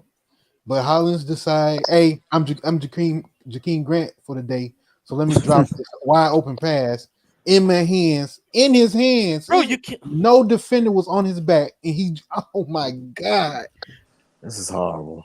You just took out Stephon Gilmore with the juke, and you just come and do that, bro. What you did to Gilmore. That doesn't count no more. It doesn't count no more. I'm tired. I'm sick of it. It happens, guys. I'm looking forward to the second half because I don't see the second half being worse than the first. It could be 20-0. It could be 20-0. My problem here is like, yeah, I agree that he felt the pressure. I think he should have moved up and moved out. He should have made that throw because that read was not there. That was a bad read, bad decision by Tua on the interception. But then you come out on the next drive. Ahmed gets blown up by Phillips. A safety blows him up. Just tosses him to the side. So you lose 9. So now you're at 2nd and 9. Robert Hunt says, "Oh, let me get in the action," and takes a false start. And now we're sitting at 2nd and 24, and we haven't even freaking blinked, bro. Hey, Reason, I agree with you though. That fumble return being called back was a big bullshit too. Yeah, bro. I mean, you remember with the whole calf thing? My thing is, Todd, if you look, did you watch the replay, Todd? No, when that I didn't. I can't watch it right now. Okay, if you go back and watch the replay, when you do see it, like there's gonna be a zoomed in one. X's fingertips were on the ball when it hit Christian Wilkins' thigh and he stepped out. Bro, I swear to God, we just finding out new rules every time with this team, man. With the calf being down, and now this, it's like I never heard of these rules, man. I mean, we had 6 points taken away from us just like that. I tell you what, this second half is going to show us the grit that this team has. It's going to show what I believe the great coaching abilities that Flores has and what our quarterback has to a Tagovailoa as far as resiliency. We're down to a team that we should beat. This is playoff mode. This is playoff mode. This is a playoff game. The Ravens are gutting the Jacksonville Jaguars. I know they see that. We have to come back in the second half. Well, I mean, give us the Jacksonville Jaguars and we'll gut them too, bro. Them too. But we can't control that. We should beat this team. We have to step up and rise up to the occasion. We can't just go by. But here's the problem though. Like, not only are we not getting any breaks, no one's doing themselves any favors to help themselves on offense right now. Exactly. And that's whether you're the offensive, only the running game. And here's my thing. I'll go back to it. Braden's got 3 carries for 17 yards. Why haven't I seen him more? Exactly. Yeah. Why is he not coming off the backfield? And catching the ball? Exactly. Chan Gailey. Why are we? Oh my God, it's crazy. And I'm sorry, this offensive line is horrible. It's what I told all y'all it was. Remember what I told all y'all I thought I'd see for the first half of the season? Remember I said, first half will be rough because I have to gel, and then the second half. It literally flipped. We saw a good first 6-7 games, and it's been absolutely a nosedive since then. And Austin Jackson, buddy, you keep playing this way, you're going to join the Hunt discussion. You're going to be a guard too, buddy. Reason you called it on right. Need to drop we're doing our mock drafts. Bro. You called us on Austin Jackson. You called it. We all saw it. The dude is soft. The dude is soft, man. Bro, okay, can I tell you this? Yo, Damien, you played football in high school, right? I played that position. Okay. Dude, even in high school, okay? Or even, let's say this. I played youth football too before high school. You played that too, right? I guess, yes, right? Sir. Yes, sir. Bro, in youth, you are taught not to stand stationary like that. What he did on that. How does your quarterback, and you could tell Tua when he rolled out thought, he thought he was going to lead him. Then all of a sudden Tua's like, okay. And he just cut in front of him and said, all right, I'm going. Yeah. Bro, why are you not protecting the investment, bro? That's your job, man. This falls on Greer and Flores with this pick. That we all when we picked him, we're all like, fuck. And then the next play. And then the next play, that 4th down conversion, that beautiful play by Tua, he had to step up and step out because of Austin Jackson got beat on the next play. Bro, the fact that you couldn't block a linebacker. See, my problem is people are saying, he's a rookie, he's going to get better. When you go to the Bradley Chubb game, how he's getting beat across the face, and now I'm seeing stuff I didn't like from his tape. Yeah. Now come and and that's only going to form bad habits. Because what did I tell you when I went back to Herbert? Remember when I used to talk about Herbert? The problem with a quarterback, especially, is when you start feeling pressure, you go back to, you revert to habits. And if you don't coach them out, when players get into pressure situations or they feel it around them, doesn't matter what the position, they revert back to old habits. And with a rookie, old habits are those old college habits the coaching staff is trying to get out of them. Bro, like, I don't know. What the hell was he doing, bro? Was he waiting for the water boy to come out and give him a drink before he let a block for Tua? Bro, I don't know what the hell. Was he taking a shit? Did he not want to move? I don't know what was going on, bro.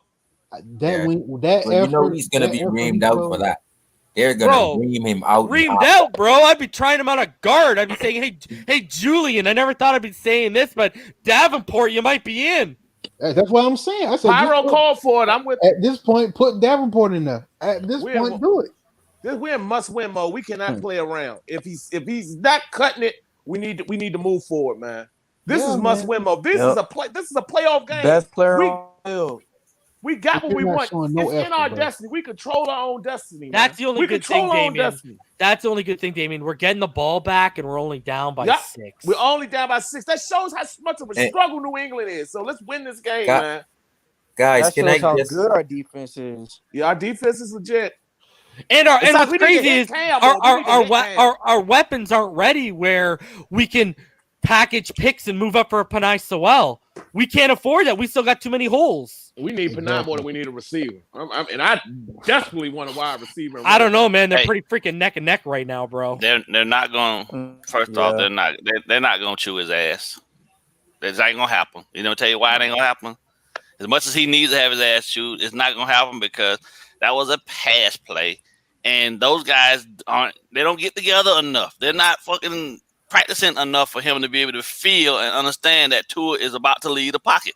If you look at the play, he never looked behind him. So for him, and I'm not making excuses for him, but they don't have it yet, right? So that's what we're seeing right now. That's why I always look at these games a little bit differently, because I know that having Austin Jackson out there, who was not the guy that we should have picked in the first fucking play, is going to be a situation that we're never going to really actually be able to see what we truly can get from him until we get into some normalcy of them having all that time that they missed out on every year. When he left because of his injury and he came back, something was off, right? But you don't want to stop his growth in terms of the experience.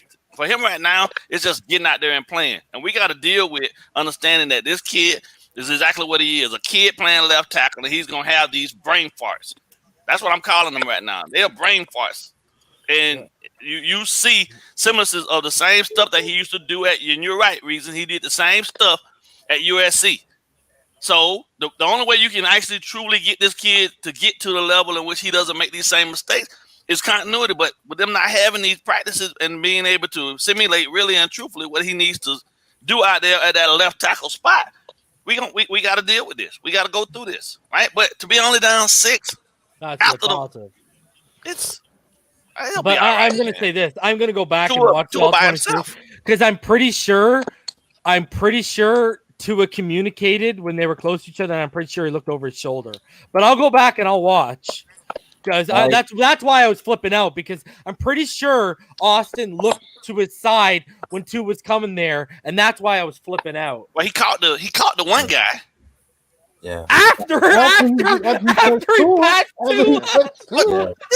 Guys, I just want he's not gonna win. Bro, that's like you can't anticipate where the quarterback's going, though. Bro, that's like the opposite of Jerome Baker. He's catching them when they're 5 yards beyond the line of scrimmage instead of when they're 5 yards. You gotta locate the nearest threat. To him, that was the nearest threat. This dude's 300. Bro, he was right over his face, bro. Yes. Listen, man. It is what it is. I mean, you can't cry over spilled milk. It happens. Yeah. Just like you know what I'm saying? I'm a little upset. Like Matt Collins dropped the far pass. more inexcusable than Austin Jackson. Yeah. Because Matt Collins has been around for a couple years, and there was no one even around you. Yeah. So that's more because you know what? That's why I blame Matt Collins more, because if Mac makes that catch, that doesn't happen to Austin Jackson. That's true. Yeah. And when we said this too, Tua can't be throwing late. No. Yeah. We don't have time, man. It's got to be 2.5 seconds or get rid of it. I just want to premise this by saying, right, they've passed my expectations in my preseason prediction with wins, right? So we're winning. So my thing is, anything you give me in wins right now, I don't care if we don't make the playoffs. You passed my expectations. Exactly. We're in a 2-year building, and I get that, Sharif, and I get that. No, I'm not trying to tamper down our excitement. But here's your thing. Here's the thing, and this is what, again, no pun intended, where logic and reason creeps in. It's one thing to lose. It's another thing when you're shooting yourself in the foot and you're why you're losing. Yeah. Which is probably going to give you the record that you are. Yeah, but here's the thing. Okay, yeah, I got 8-5 at this point. What if I lose the next 3 games because of self-infliction? That wipes out the 8-5. Now I'm sitting here saying we cost ourselves the playoffs, not other teams just coming out and being better than us. Because I'll tell you right now, they're not better than us right now. And you're taking that losing streak into the next season too. That's my issue. Now, if we go out and from minute 1 to minute 60, it's blood, sweat, and tears, and we lose by 3, 7, even 10, I get you. Like last week. That's fine. Yeah. I understand that. But my thing is, when you're losing a game like this and you shouldn't be, and it's a lot of self-inflicted stuff, that is where I have an issue. But guys, I'm back right now. So then I'll give you a chance after after the game. All right? Fizz up.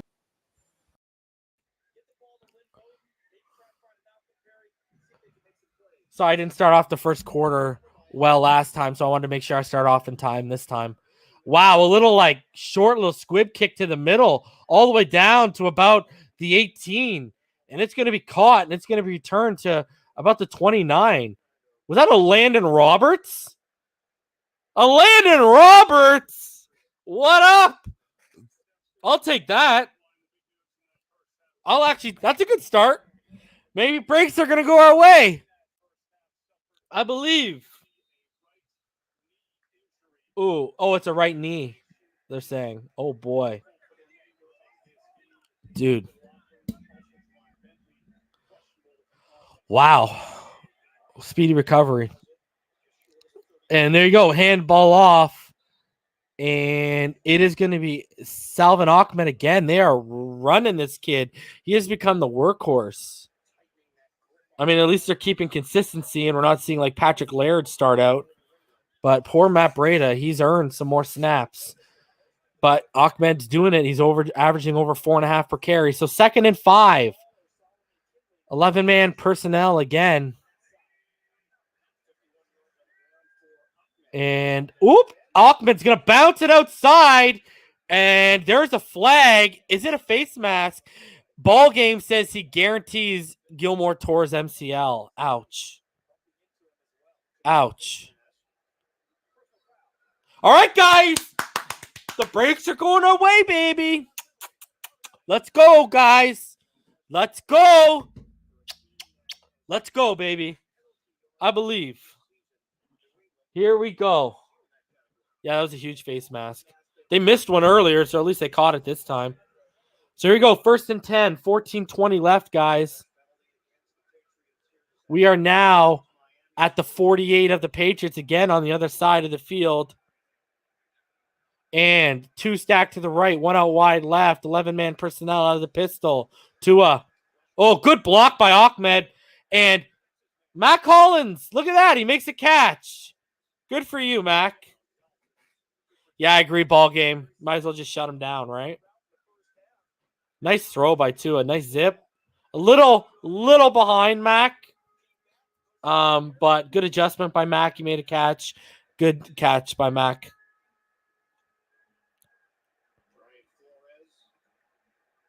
So here we go, guys. The Dolphins are driving. You'll love it, baby. You'll love it. Here we go. From the 38-yard line of the New England Patriots. 1st and 10. About 13:20 left in the third quarter. The play clock runs down. 2 is under center. They're going to pitch it to Perry. It's a double. And Bowden, he's passing, but everything's covered downfield. Bowden's going to kick it inside. He's moving it. He wants to make something happen, baby. Come on, get the first. Good effort by Lynn Bowden, even though there was nothing on the double reverse. Good play by Lynn Bowden on the double reverse. Looking for the pass, but I guess everything was covered downfield, and then he just took off with it.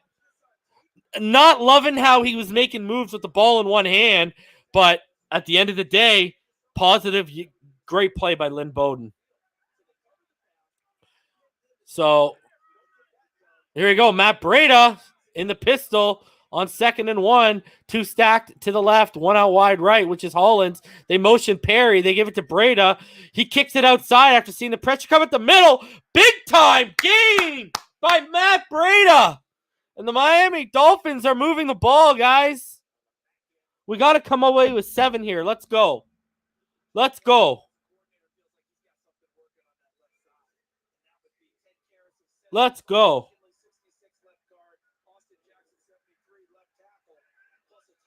Yeah, Armando, he was careless with that ball.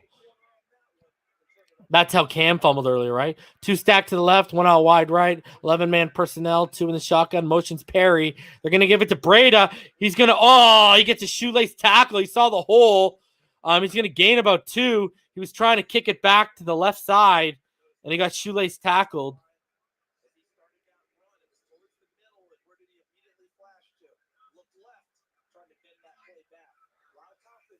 So here you go. So they're going to motion Perry from the right side, and then they're going to give it to Breda. He's going to go to the left, cut it back up the middle, and he's going to bring up about a 3rd and 1. Good hard running by Matt Breda right now. Gotta love how this offense is moving the ball on the ground. I mean, I was giving Austin Jackson fits in pass pro, like in terms of, but in their run sets, Kinley and Jackson have been very, very good today. They're going to, fakes it. Tua's running it, baby. Tua's just short. So close from Tua. Love it. Taking it on the option. Almost. And they're going to, there's a whistle. New England has taken their first time out of the second half. The Dolphins are driving, baby. Thank God there was still 30 minutes of football left to play. Jesus. Whew. Let's go, baby. I need 6 here, guys. I need 6. We need to put them back on their heels a little bit here. Let's give our defense a lead. They've earned it.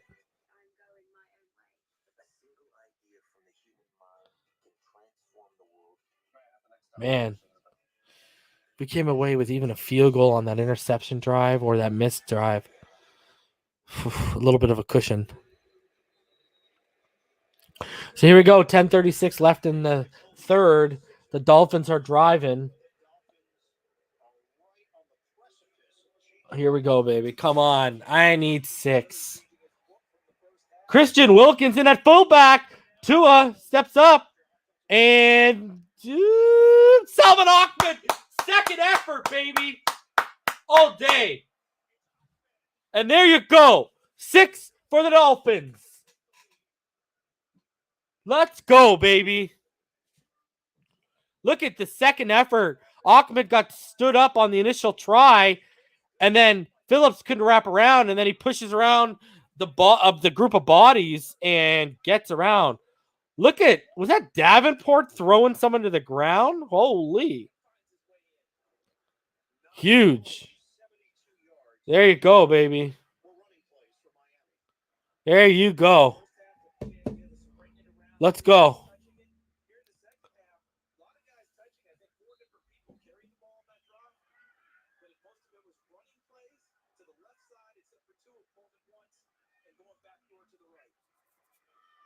And Jason Sanders makes it 7-6 for the good guys, baby.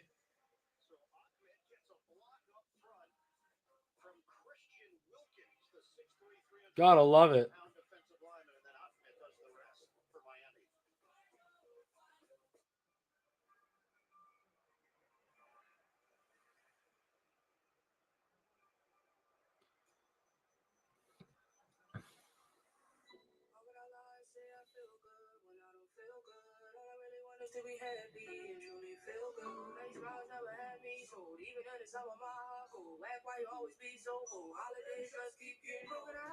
Hey, Damien, did you start Ahmed today?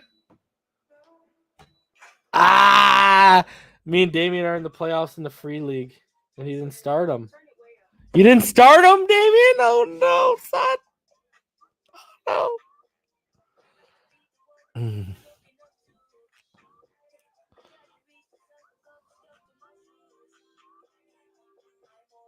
Yeah, Damien. Coming for you, son. Miami Kid J, I do not think he made up for that drop because I wanted those points. Damien, you need a big game from Kyler, huh? And Tyreek. And Kamara. Miami defense doing you favors, though, that's for sure. See, I left Noah Fant and Seattle. Oh, man. Started Indy instead of Seattle defense.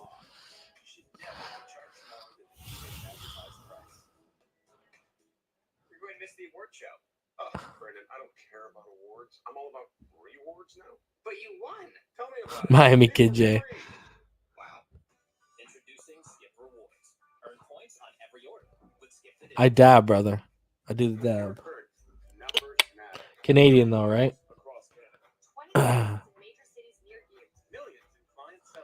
We like, if you're a Canadian, you've at least done it once. If you're a true Canadian, you've done it regular at some point in your life. Oh, jeez.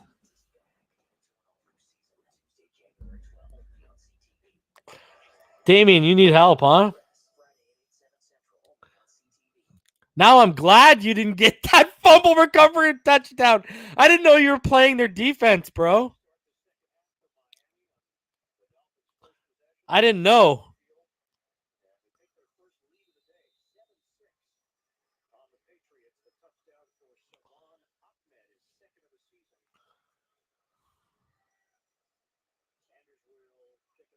Yeah, Steve, I don't like the energy yet. I want a cushion. 1 point doesn't mean jack to me at all right now. Like, that's a touchback kicked all the way out of the end zone for a touchback, guys. Like, that doesn't mean nothing to me. Like, this 1 point lead, it doesn't even feel like it's tied. I don't feel safe yet. I agree with you 110%. Pedal to the metal, man. Keep it on the gas.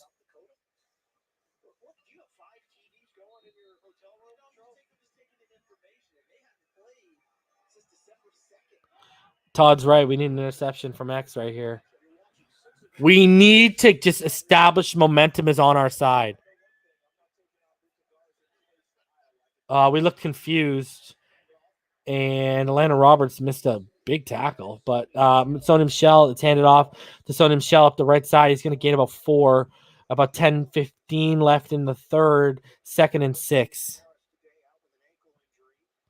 We need, like, they're looking like they're trying to go up tempo against us. So you got trips to the right. They're going to motion out of the trips. The boundary guy, I believe it's their tight end, into the inside. You got one out wide to the left. They're also going to do a double motion. Damn. Jacoby has the check down sitting in the flats. Wide open. Fumble! Fumble! We got the ball! We got the ball, baby! Let's go, baby! I think it was a catch. Landon Roberts makes up for the choke slam. Yep. Comes down with the football. Yep. He went to go make a football move. That is a fumble. That is a catch. One, he establishes when he comes down, then he goes to make a football move, and that's an X strips him on the football move.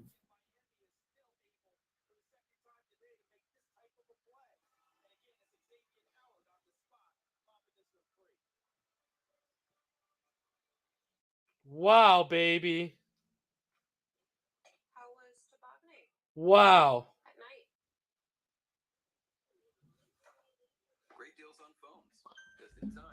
Love it, baby. X gets it out.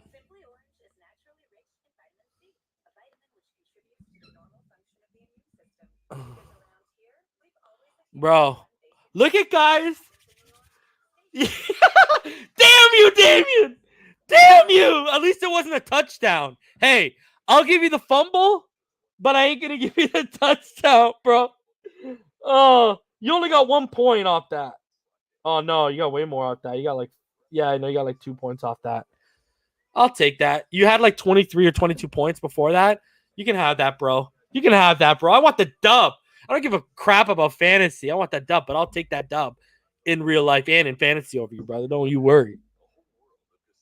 We are projected for a tight one, though, eh? Josh Allen put up 50 for me yesterday. Keenan flopped, though. You got so many offensive weapons I have to go still. Have you tried the Popeyes chicken sandwich yet? All white meat chicken, buttery brioche bun, Harold cured pickles. It's slaps.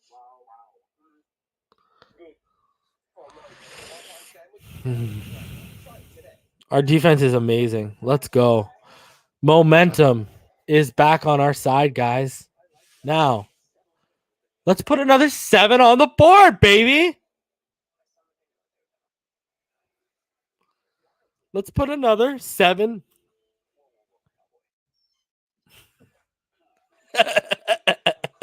Ronnie, kill me.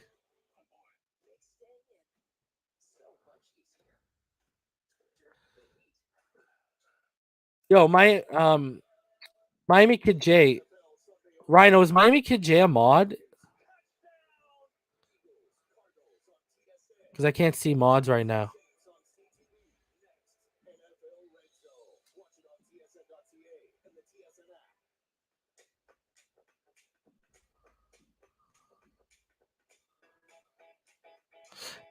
Is Miami Kid J a mod?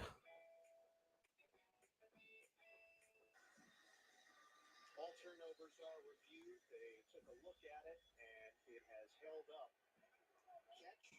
Because Ronnie, I'm going to make him a mod. Let me know if... Okay, Miami Kid J isn't? Yo, Miami Kid J, you need to say something because I don't know, because I want to mod you. So Bowden, he takes the reception and he fights forward. Man, I love the moxie of this kid. Ronnie, you did. I got you.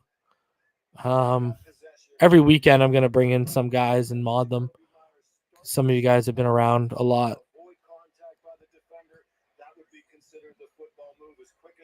Okay, so yeah, Miami Kid J, there you go. Bam. So yeah, I'll mod guys every weekend. So next weekend I'll pick up a couple other people. Because there's a lot of you guys who are coming around. Like I know Davin Solomon comes around. Woo! Oh, are they getting another face mask? Tell me they're getting another face, or they're gonna call a hold. A hold that's coming back. The Ahmed gain. Like I know Mercenary's been around, Nance, a couple guys. It's a hold that's coming back, guys. So I'll be modding you guys overtime. Don't worry. That was a big run, man.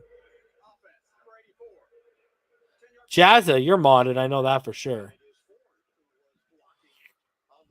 Isaiah Ford, welcome back as he catches a hold.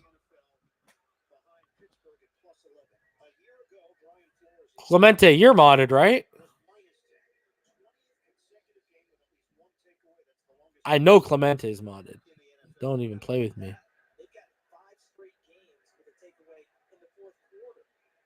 Let me double check.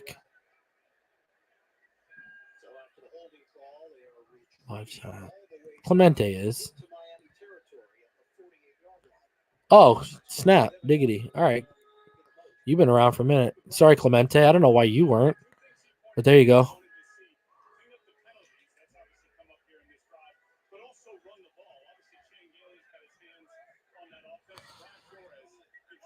I hit you with that, Clemente.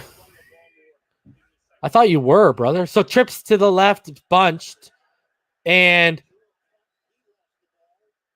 what happened there? I don't even know what happened there.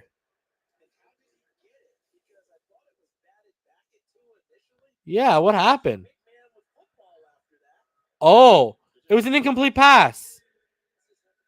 It's an incomplete pass.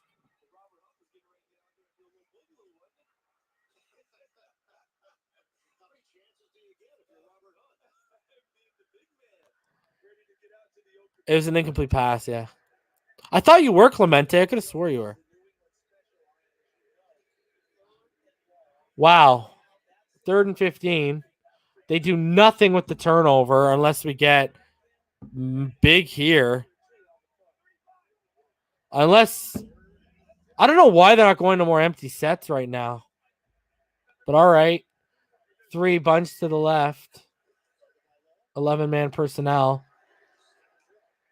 And Isaiah Ford's going to get it to like the 44, 45 of the New England Patriots. So we're going to punt it.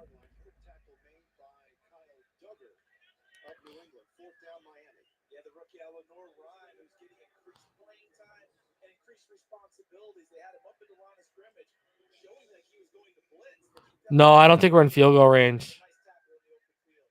No, we're not.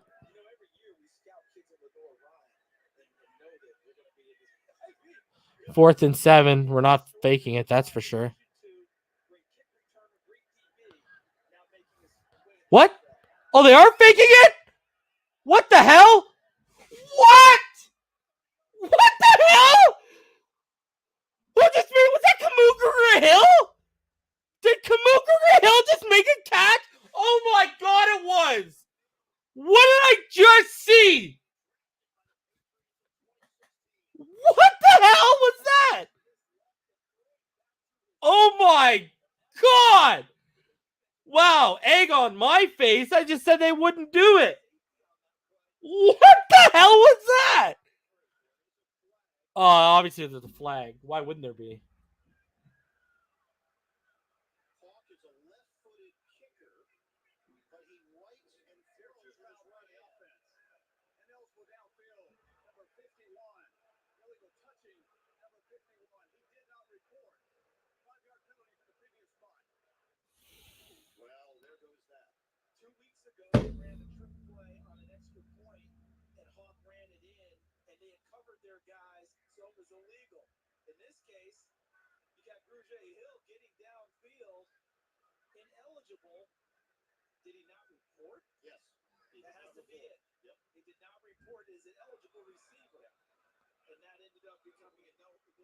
What a waste.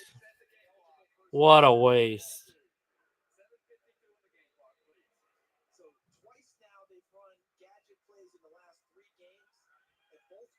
He didn't report. He didn't report, guys. That's the problem. Because he didn't report, that's why.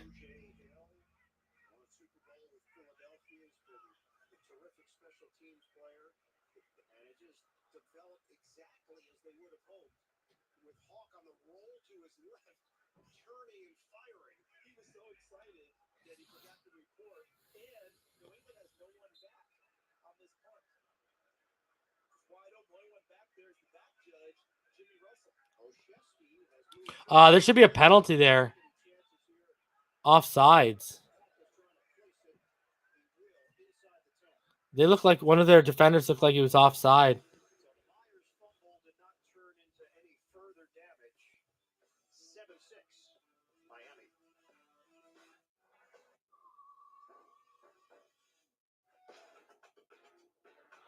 Mr. Ballgame says that's bogus. He's on the special teams roster. He shouldn't have to report since he's listed on the official roster.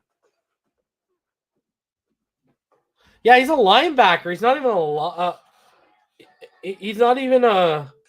He's not even a lineman.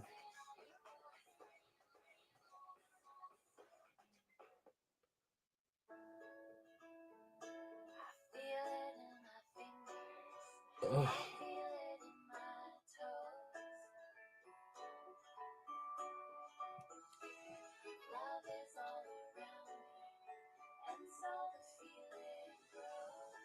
I don't know, man.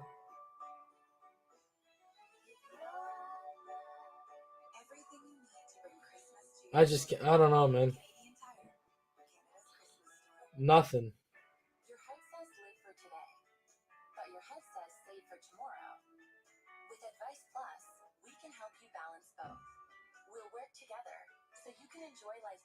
So many like missed opportunities in this game. Like you have to ask yourself, like, how many times are we gonna look back at this game and say, man, we could have, should have, would have done this?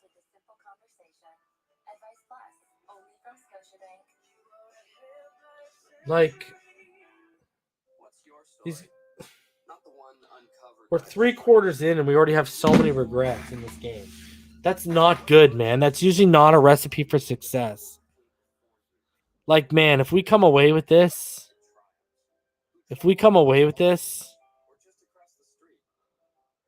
I'm looking it up right now, guys. I'm trying to see if you have to report as a linebacker. Get to know you. Two cops are dead, and the guy I thought was my friend is responsible. His most trusted friend. Set him up. It is bad. Get into the new season of The Rookie, January 3rd, only on CTV.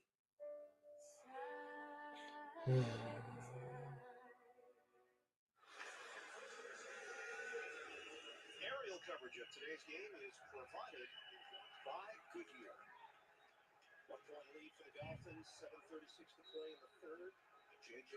Taylor in the backfield for the lead. So here we go, 1st and 10. Handoff.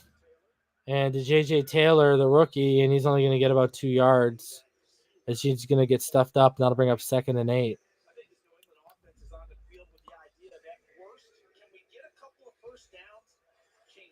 Yeah, that's the thing. If he reports, the other team knows he's a fake.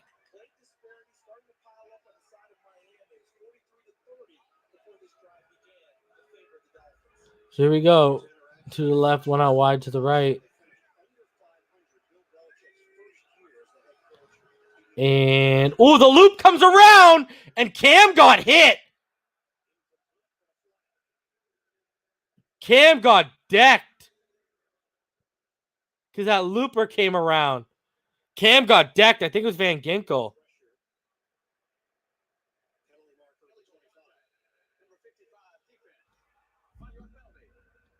Come on, Jerome. Are we for real right now?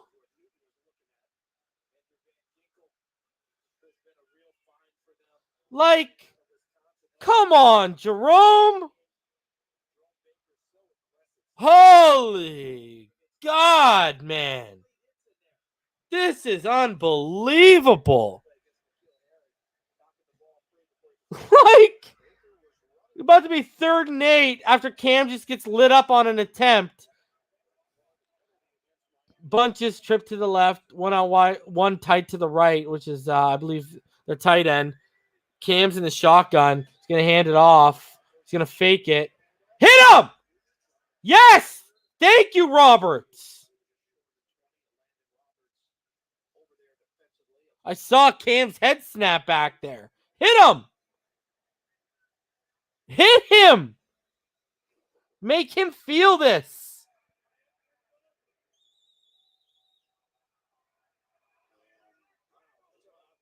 What a great fake by Cam, though, to his credit. You got trips to the left. Cam's in the shotgun. He's got one running back to his left. He's going to fake the handoff. He's going to find the slant. And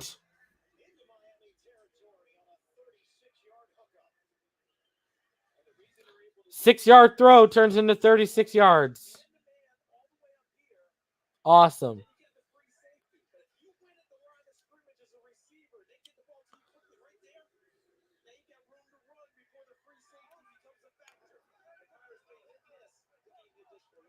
Well, it was nice holding the lead for a couple minutes, guys.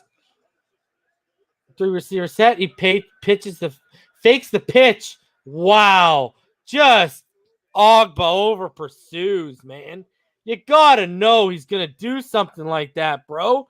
He literally just did it earlier to one of you guys. You gotta know he's not gonna take you giving him the sideline, brother.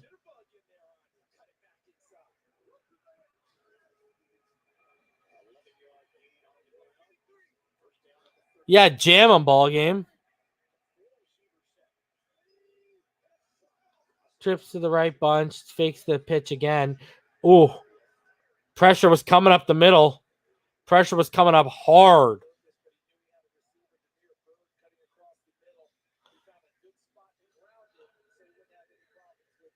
There's Godsey, my pick, if they're keeping it in-house, sitting with Tua, the tight ends coach.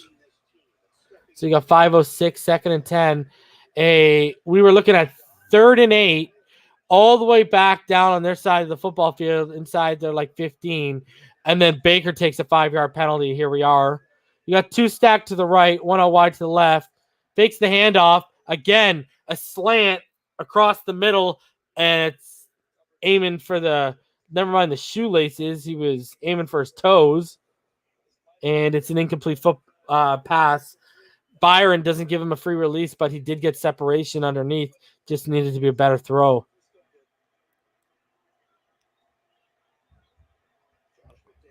We need something here.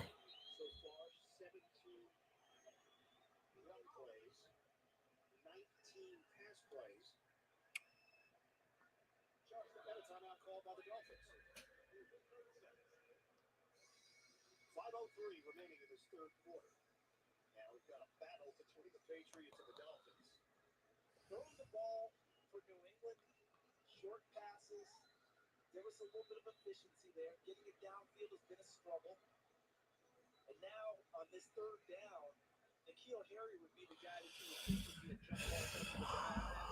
I noticed before the timeout, Byron Jones went locked up with it. They brought one of their lockdown corners to go with the big guy trying to catch the football.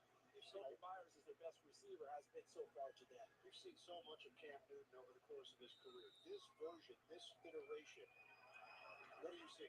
This is not anywhere close to the Cam Newton we've seen for so long because his ability to throw the ball downfield, either as the receivers or lacking the thing as well. That's what we're now seeing. You used to see that in Carolina. So the motion that trips from the left to the right side. And again, a nice little short route for him. And there you go. It's going to be short. Watch them pull out some trickery because we were messing with them.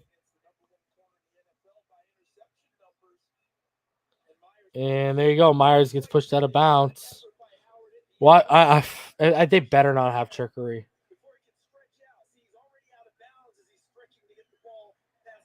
Huh. 4th and 2. Good God, let them miss this, please. I need a break here, people. I need a break. And I'm not talking about a Kit Kat bar. 45-yard attempt is good. Right down the middle. 9-7 New England Patriots.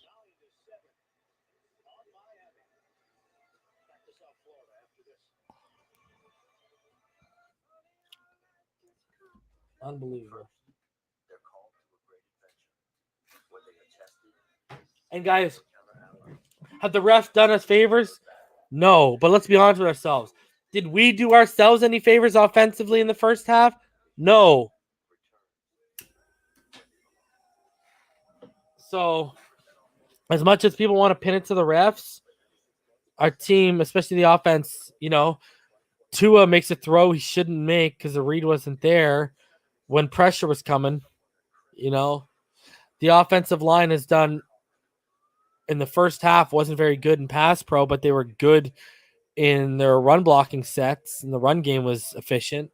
But, we didn't really do ourselves a ton of favors offensively.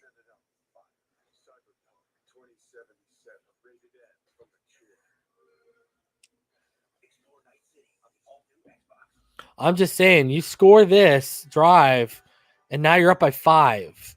Now field goals ain't good enough for them. This is a big drive.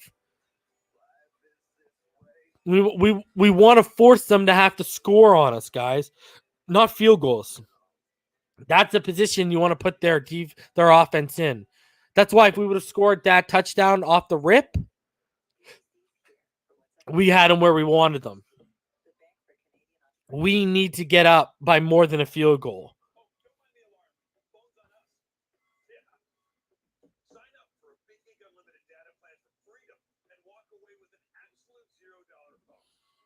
And keep running the ball. It's doing good.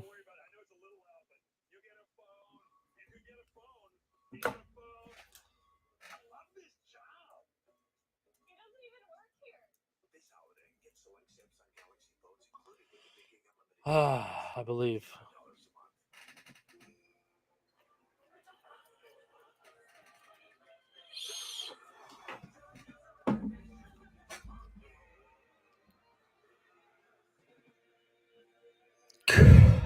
Ryan, are you coming on at halftime, bro? I would never call for Ryan Fitzpatrick. Tua Tagovailoa is my starter. I'm looking forward. I never look backwards. Tua is my starter, not Ryan Fitzpatrick. No, thank you.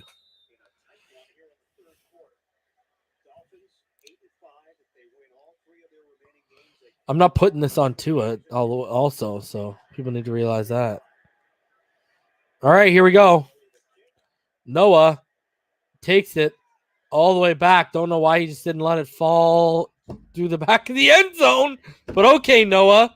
Thanks for bringing it out to the 10-yard line for us when we could. I know you're joking, Bob. When we could have got it to the, way farther out. Thanks for hampering us. Like, what is this going on right now? Oh, my God. Is this real life? Is this real life? Oh. They're just not doing themselves any favors, man.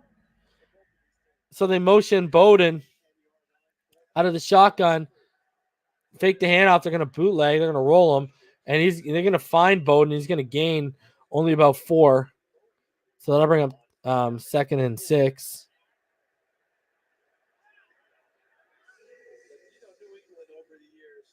Yeah, ball game. If it goes out of bounds, it's a penalty. Like, I don't know what he was doing, but all right. Like, stupid stuff, bro. All right. They motion Bowden again. Looks off. And then he finds Smythe. I mean, okay. I'm amazed J.C. Jackson didn't get over a face mask somehow there, but I believe you it didn't happen. Rhino, he's trying to, double take. Sometimes he'll usually do it with reads. You're trying to see if you can get someone to move off a step and bite. And then that's all you're trying to do. All right, out of the pistol, we are throwing Tua. And it is knocked down. Why are we not running the football? But okay.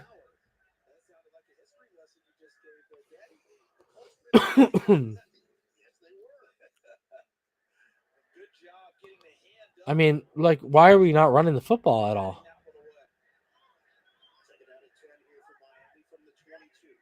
So here we go. Out of the pistol. 11-man personnel.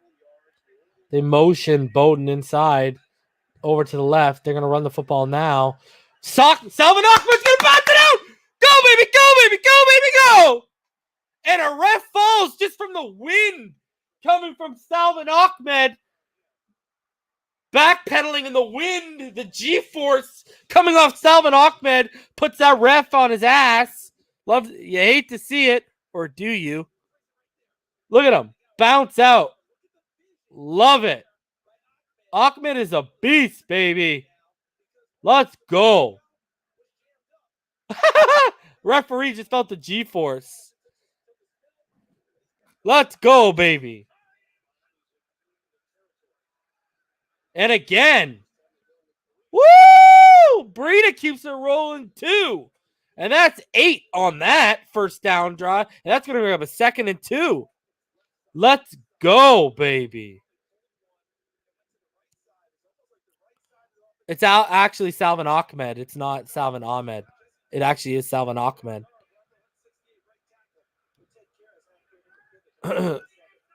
2 stacked to the right. And then Breida is going to fight forward. And he's going to get the first down.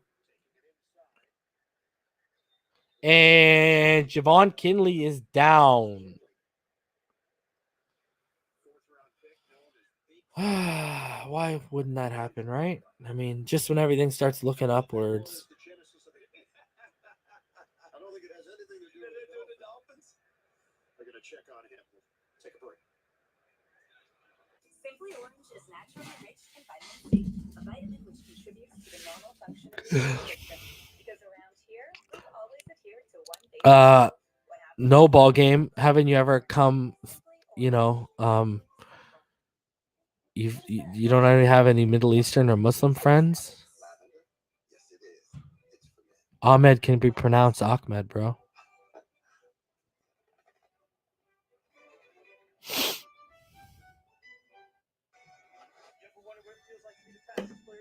I literally know Muslims that spell their name Ahmed the same way he does as their first name, and they pronounce it the same way he does his last name.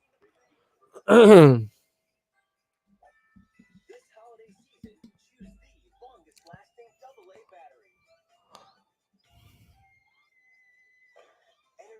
Ultimate Lithium. Backed by science, matched by no one. Yo, I really, really hope Solomon Kinley is okay right now. The the run blocking has been actually fantastic this game. Sign up for a big gig unlimited data plan for freedom and walk away with an absolute $0 phone. Dory's on the house. Don't worry about it. I know it's a little loud, but you get a phone. You could get a phone. You got a phone. You know what I'm saying, Michael? Like, this is getting ridiculous. Like, why can we just not? Do I think he's the real deal? I think he is the real deal, dude. I just don't know if he's a friend. Like, I would still add, but this is why you don't need a running back in the first, because you know that's why I don't know if they'll invest in a Najee, even though we all want them to. Thank you for your service, John, and of course, I always say, Mr. Ballgame, thank you for your service too, brother. Jason is praying for a cramp, as am I. Is it his foot, Armando? If it's his foot, that's what he's been fighting all year long.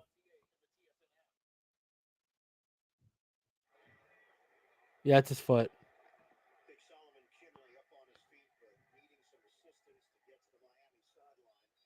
It's his foot. I'm telling you, it's that same foot problem.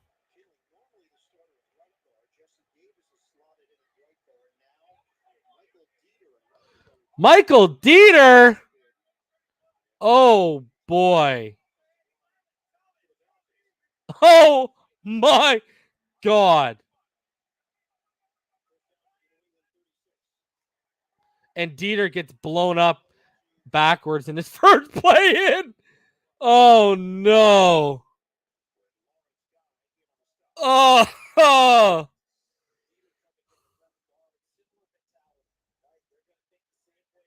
Oh man. I don't know if you guys watched the rep. I actually watched the rep on Dieter more than the run. Like, I watched them both, and Dieter got pushed back. Let's see. Pistol formation. 2 stacked to the right. 11-man personnel. Smythe, he's going to motion. And Breda, now they're running to the right.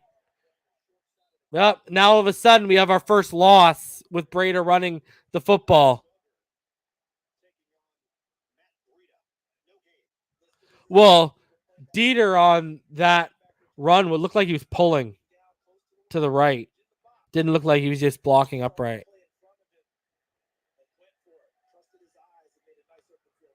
So here we go, 3rd and 8. We need something here. Ugh.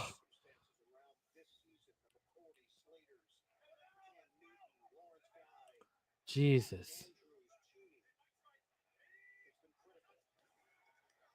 Laird up the middle, bounces it out. Beautiful. Thank you. Good God Almighty. Laird with the first down plus more. Jeez. Had your boy having heart palpitations. Jeez. Whoo. So we got 15 seconds left in the 3rd quarter. 9-7 New England. Dolphins are driving. Pistol formation. 11-man personnel. 2 stacked to the left. Matt Collins out wide right. They motion Bowden to the right side. And they're going to give it up the middle. Salvin Ahmed is going to fight. And he gained about 3 before he was stopped up. And that's going to bring us to the end of the 3rd quarter.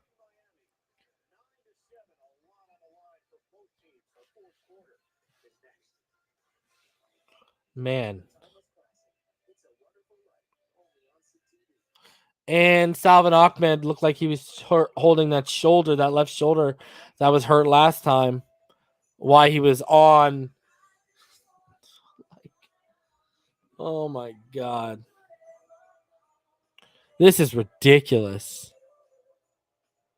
This is unbelievable.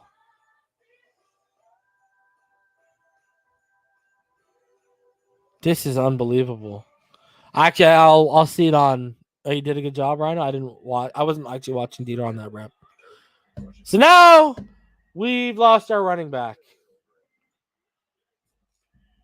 Unbelievable. One day we'll catch a break, guys.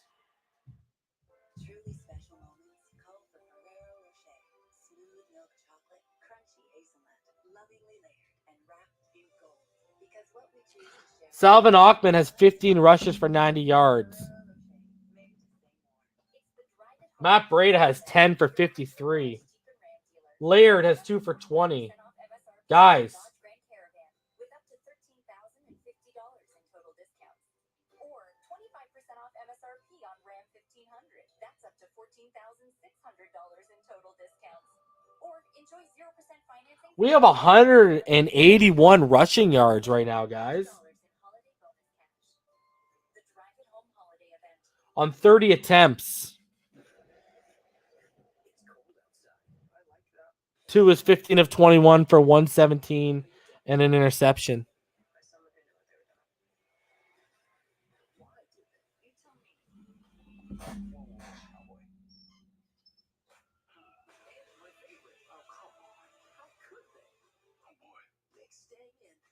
So much easier. This winter, the heat is on CTV. Closed captioning of this program is brought to you in part by Omnia Home and Auto Insurance. Safe drivers can save. Details at omnia.ca. It's CTV and so much more. The all-new CTV.ca and CTV app. Guys, you want to know what Reason thinks? In Miami, the Dolphins trailing the Patriots 9-7. I'm telling you right now, man. The move, kick Jesse Davis to left guard, move Hunt into right guard, and then put Davenport at tackle. I don't know about. We'll see. We'll keep watching Dieter. Hopefully he holds up. But that might have to be like, oh man, our interior is serious problems right now. All of the secondary. Is that too many players on the field for all three to notice? 12 players in formation on the defense. Woo! There you go. I'll take it. Yeah, if Dieter holds up, I'm cool. I'm just saying if Dieter gets blown up, that might have to be your move.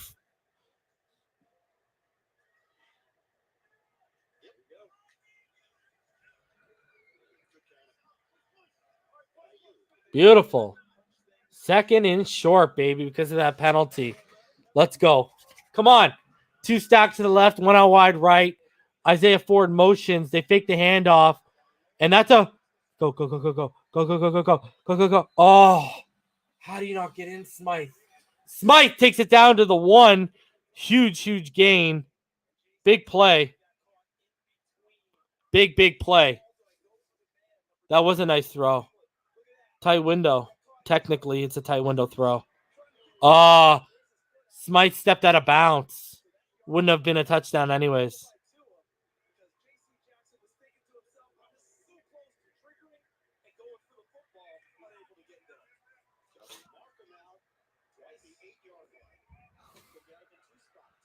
So here you go. First and goal. 2 to the left, 1 to the right. They hand it off to Ahmed, who goes all the way up the middle and gets it down to about the 3-yard line. That'll bring up second and goal. And the Houston Texans, guys, have tied it up with the Indianapolis Colts. Watson just threw a touchdown.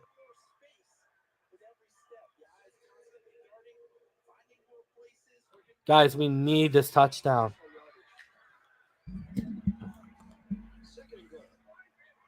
We need this, man. Second and goal. Ahmed. Oh. They did the little pitch up the middle, and that doesn't work to Smythe. And that's going to bring up a third down. Come on, man. Don't settle for a field goal. Are you serious? Come on. We need the touchdown here. That was close. You had guys rolling out towards the sideline, man.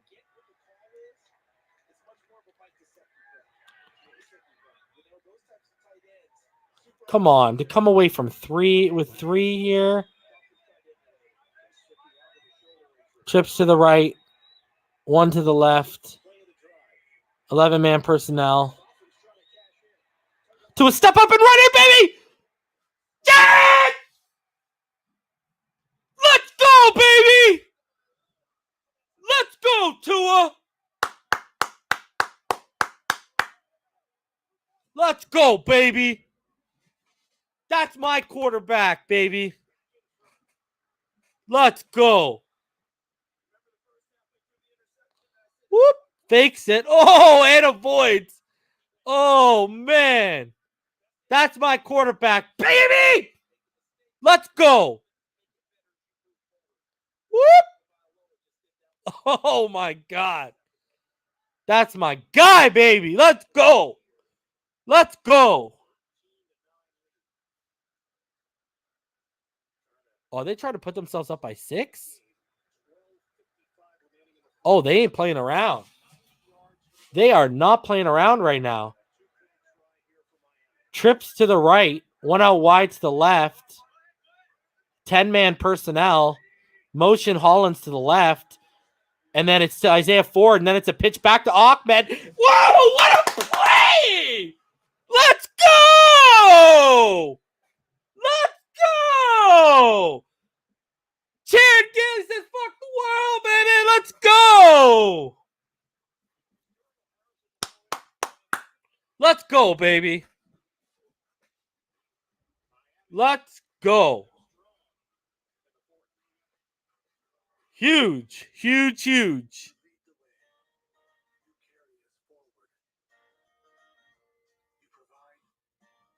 Let's go. All those people in here early in the first quarter that we had to get rid of. Oh, bench them, bench them. Are you guys crazy?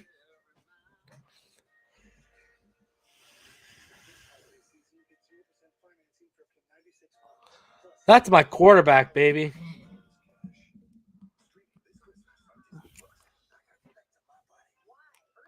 Oh, no, I'd still want Steve Sarkisian. But that was it. I mean, I'm not loving on Gailey. His play calling has been okay. I got no complaints. Today's been far more about execution.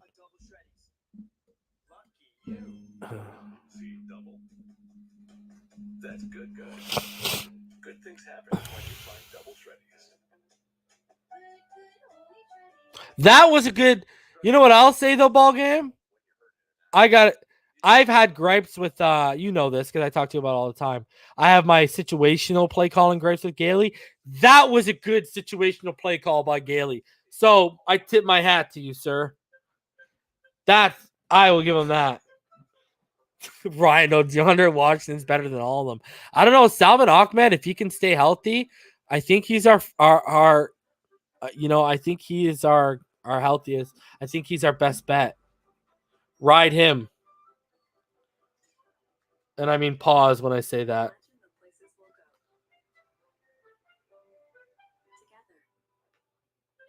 Salvin Ahmed needs 6 yards. That's how many people feel after they're hurt in an accident. What should you tell your insurance company? What should you sign? Let us handle the hassles and paperwork so you can focus on getting better. For a free consultation, call 1-800-JUSTICE. Tomorrow, Premier Ford announces Ontario's next major step to slow down community spread. With all of your support, we will get through this before the holidays begin. Tomorrow on CTV News at 6.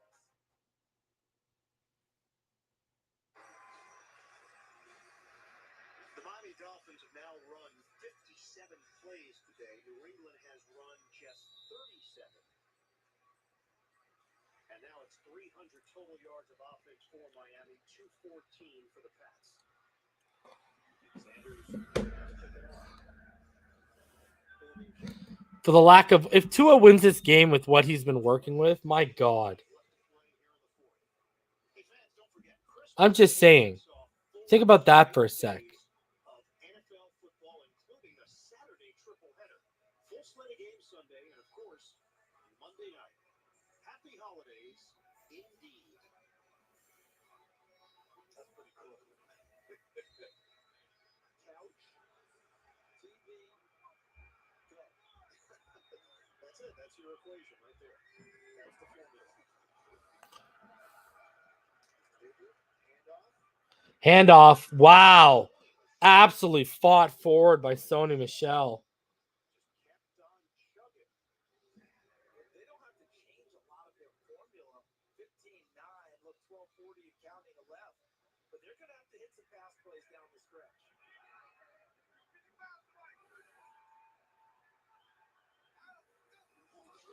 So here we go.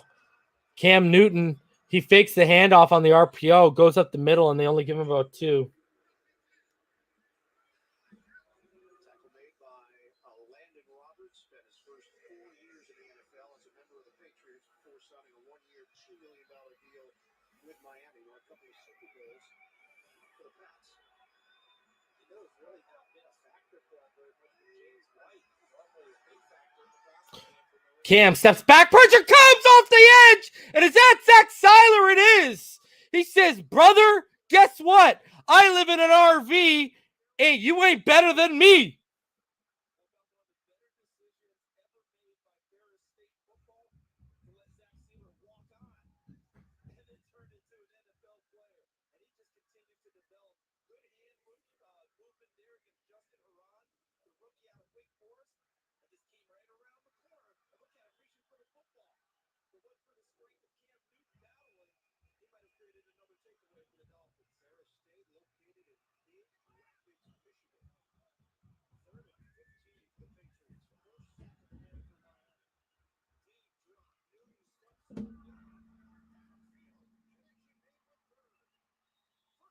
And Demary Bird over the middle. Come on, man.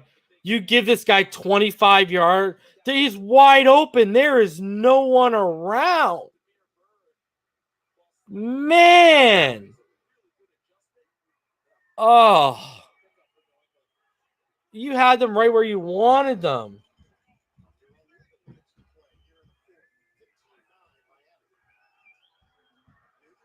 Newton steps back again. Oh! Oh! Almost got you.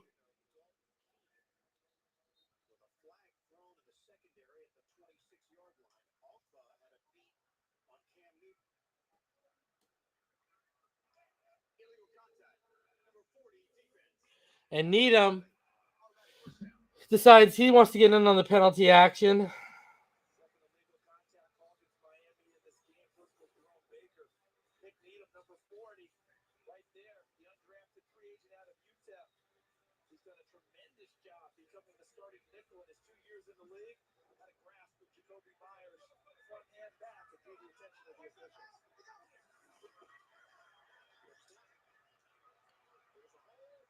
And there you go. And now they're just rushing the ball. Now all of a sudden we can't stop them.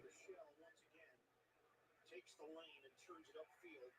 Good enough for a first down, 13 yards. Look at the left side. Look at Tooney, 62. Andrews, 60 in the middle. Creating lanes for it. Another carry.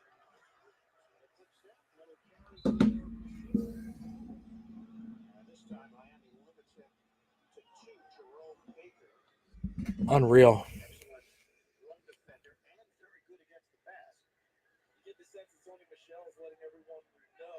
Don't forget about me. Now we can't all of a sudden stop their offense. Sony Michel on the give, he'll take it. And on 2nd and 8, he'll gain about 4, make it about a 3rd and 4. We just take bad penalties, but let's be honest. This defense had themselves in the perfect position to get off the field, but instead, what did they give up that huge completion? The one time he completes it beyond the freaking sticks, there's no one in the vicinity of the receiver. 3rd and 4, you got to make him tight window throws. Like, come on. Cam again. And that is good coverage by Eric Rowe on the newly acquired and newly drafted tight end Dalton Keene. And that's going to bring up 4th and 4. Yeah, good coverage by Rowe. Not much. You got to be superhuman to beat him on that.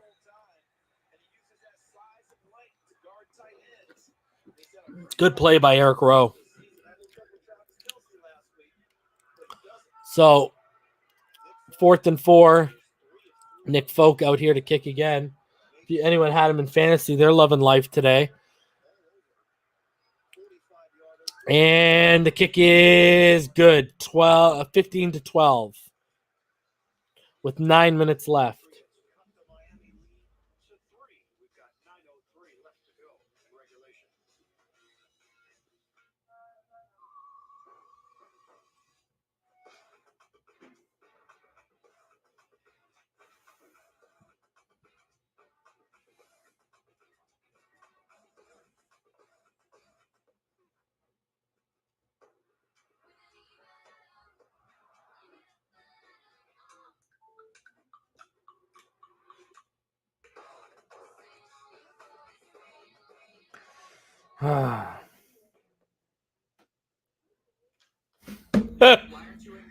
I just saw someone say, ball game. I just saw someone say that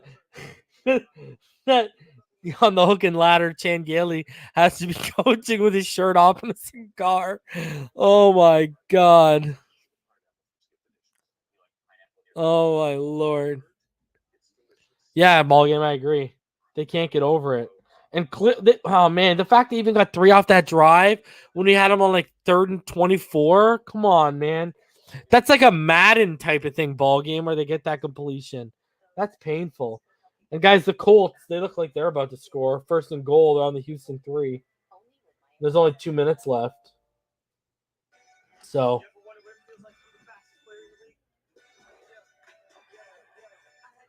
like for Cam to have a completion beyond the sticks, there literally needed to be no one within 5 yards east, west, north, south of the receiver. Like, come on, man. Even his, like, Rhino, even his, and fins up, you're right, a 7-minute drive TD right now would end this. Rhino, even his mechanics, like, he just doesn't look natural throwing the football.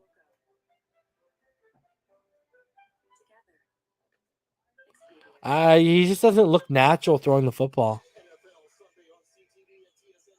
Like, if I was a quarterback coach and they said, yeah, we just brought in Cam Newton, I'd be like, Rrr. That's a lot of work. Run, boy, run. Just like Tua needs to do a little bit more. He could have avoided that interception. Because you know what they're saying in Charger land when Justin Herbert's out there. They're saying, run, boy, run. Same with Burrow. What was Burrow doing when he's feeling the pressure? Run, boy, run.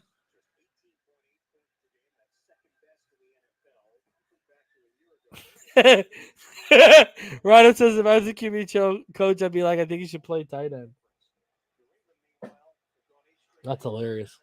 So Nick Folk, he kicks it deep. Oh, look at Noah letting it going out of bounds and even waving it off this time because he learned something. Good for you, kid.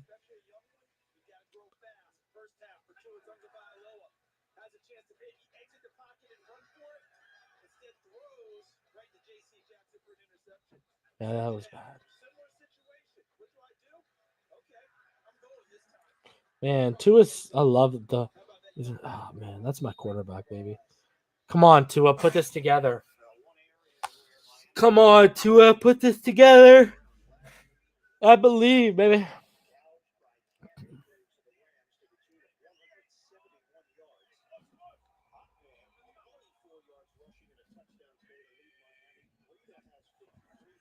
So Ahmed. Oh, that's it. He's got it.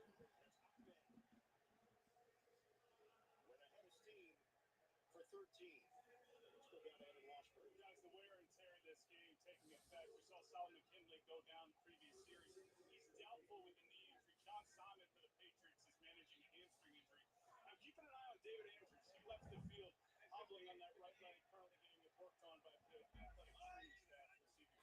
Here we go. Tua fakes the handoff, kicks it out on the left side in the flat. Smythe fights forward for a first down, plus a whole hell of a lot more. And guys, Salvin Ahmed is now the first 100-plus yard rusher for the Miami Dolphins since week 15 of 2018, when Kalen Ballage on 12 carries rushed for 123 yards against the Minnesota Vikings. So there you go. Tua, you got two stacked to the left. They motion Bowden inside, fakes the handoff, rolls out, and they've got Bowden. They're giving it to him, and he's going to fall forward. He'll gain about 4.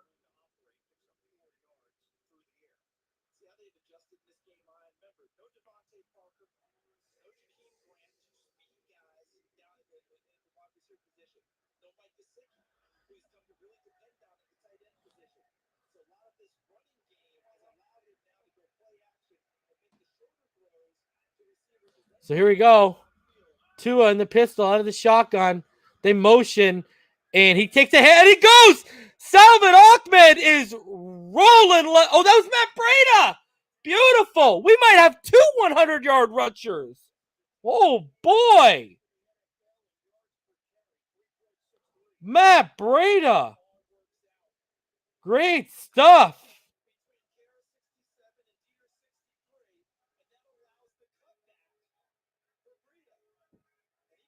Whew. Let's go, baby.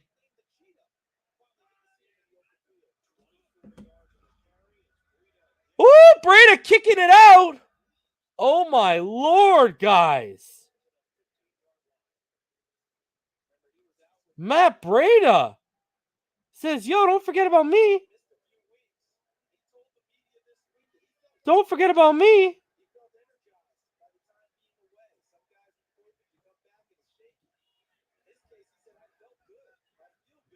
Wow.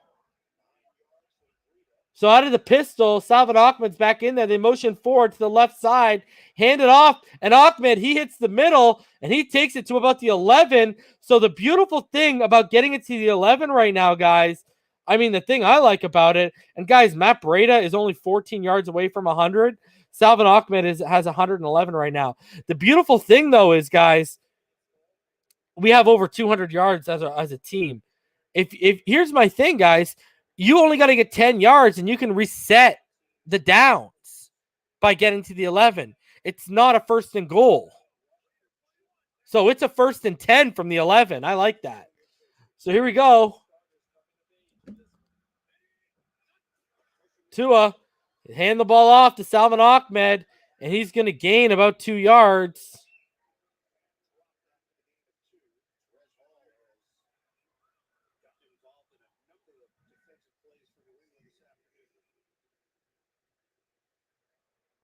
The Dolphins right now, guys, have 238 rushing yards. 200 and holy Jesus. Wow.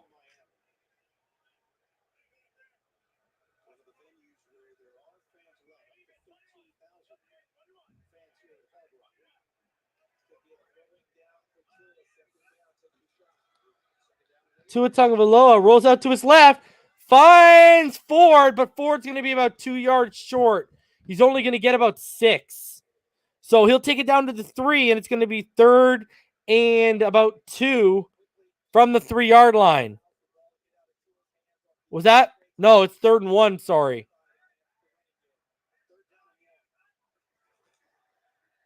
Salvin Ahmed falls forward. He gets a first down.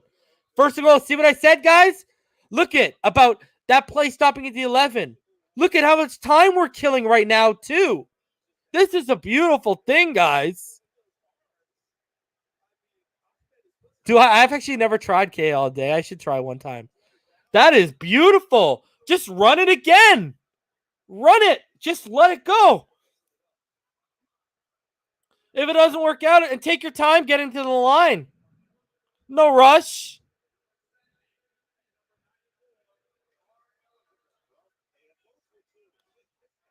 Christian Wilkins is eligible right now, guys.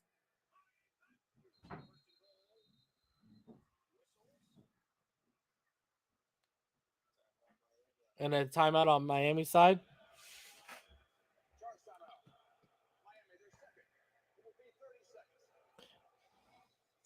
Guys, I want you to know if Breda breaks 100, we haven't had two 100-yard rushers in a game since October 5th, 1975.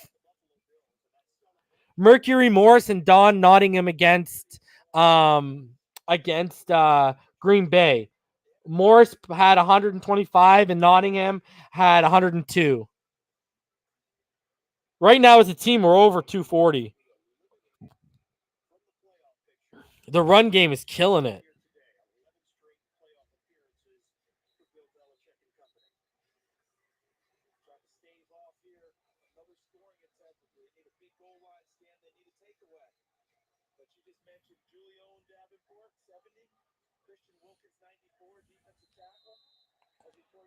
So here we go. 3:40 left. Tua. I formation. And it's tight. And it's Salvin Ahmed. And he's in for 6, baby. And that should be the ball game. Shout out to Mr. Ball Game. Oh, baby, baby, baby. Oh, baby, baby, baby.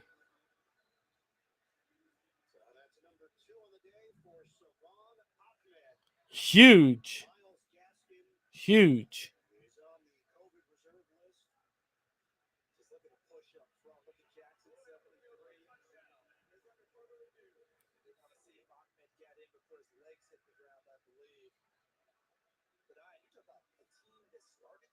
And the Patriots are eliminated.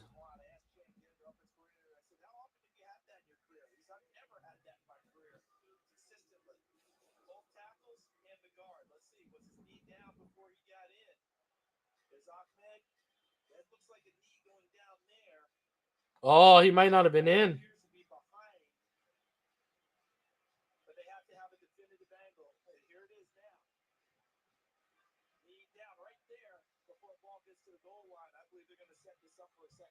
Wow, so the ball will be coming back, it looks like, guys.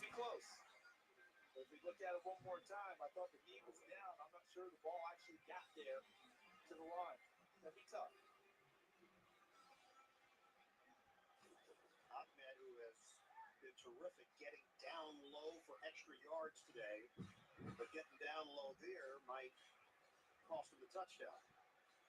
Here's one more time. Did the ball get there? Knees down. There's the ball right there. Knees down. I don't think the ball's at the goal line. I think it's just short. That's the left elbow hitting first, not the ball. Brad Allen. After review, the runner's knee was down with the ball short of the goal line. It will be second down. Please put 3:39 on the game clock. They're on top of the partner. You saw exactly what replay officials saw, and this one is taken off the board. And there you go, guys. So now it's going to come down.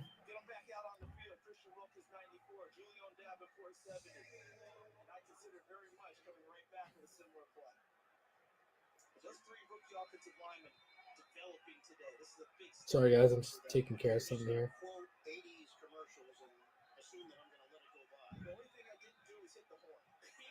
That's right. Somewhere, Clara Peller is thanking you for the mention of the Wendy's Bills to beef that. Is that another royalty? So here we go, guys. Again, second and goal from the 1. Let's go, baby.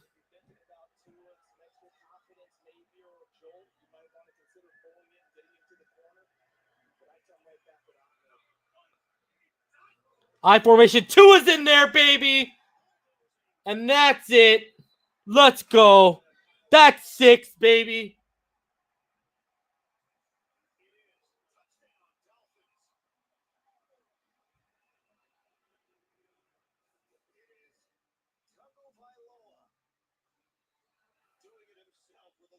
from his friends.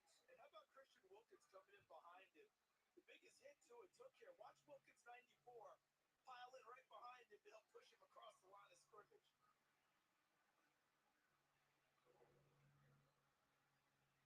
A lot of backups played today for Ian.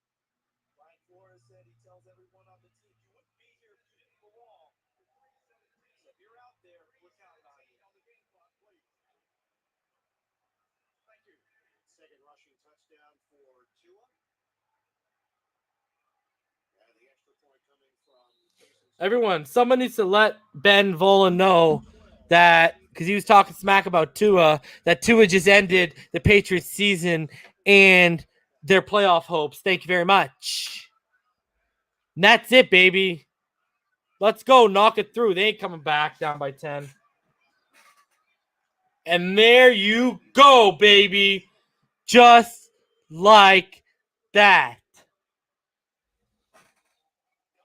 Cam throwing the football like he's about to. Patrick Mahomes and the Chiefs square off with the Saints. Drew Brees is back, and it's game 2 of our doubleheader. It's next here on CBS. How much fun is that one? We have the Super Bowl this year, right? Yeah, we do. Did you just hear about that? You know, it came through yesterday. And I probably should have read August. Anyway, this is one of those games you say could be a Super Bowl. Oh, easily, right? Without a doubt. Plus, getting Breeze back. What was interesting is Jameis Winston's in COVID protocol. Jason Lockenfora told us about that on the NFL Today.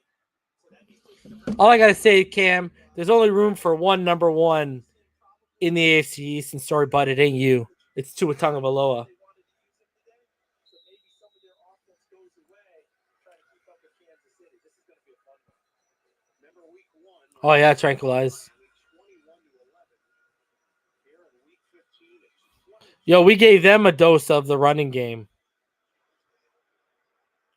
We literally gave it right back to them.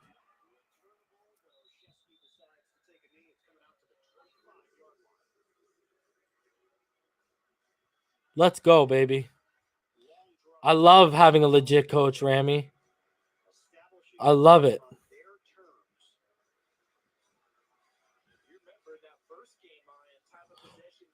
No, but I'm saying Josh Allen, his number isn't number one. There's only room for one number one in the AFC East with the one on their with the one on their jersey, and that's Tua. It ain't Cam.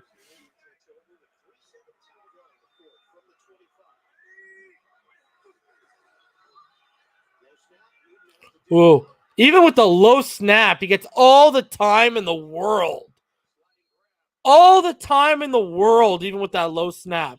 I told you guys, their offensive line's still good, man. They don't allow a ton of pressure.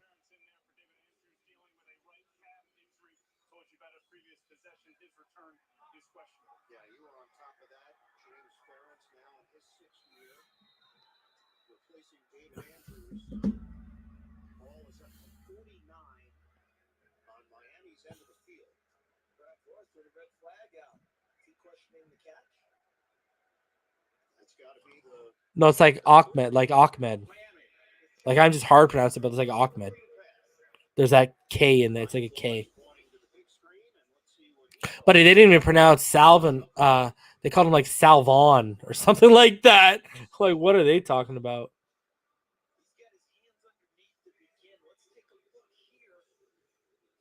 That's a catch.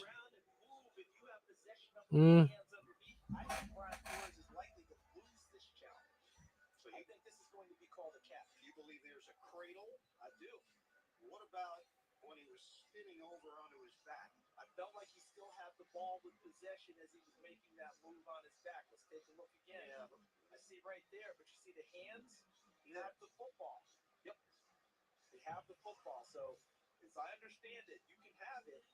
Ball can hit the ground and move a little bit. If you're possessing it, I believe it's a catch. The call on the field was a completion challenged by Coach Flores.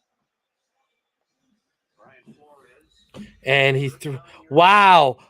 Houston just fumbled at the 2-yard line. They lose again. Wow. Wow.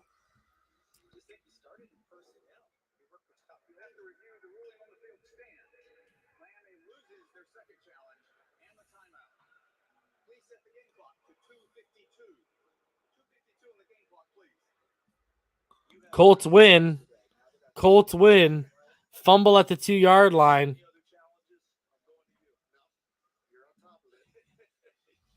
Guys, wasn't pretty at times, but Tua, this man,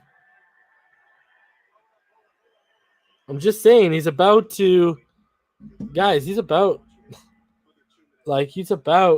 do what Herbert couldn't do, and that's beat the New England Patriots.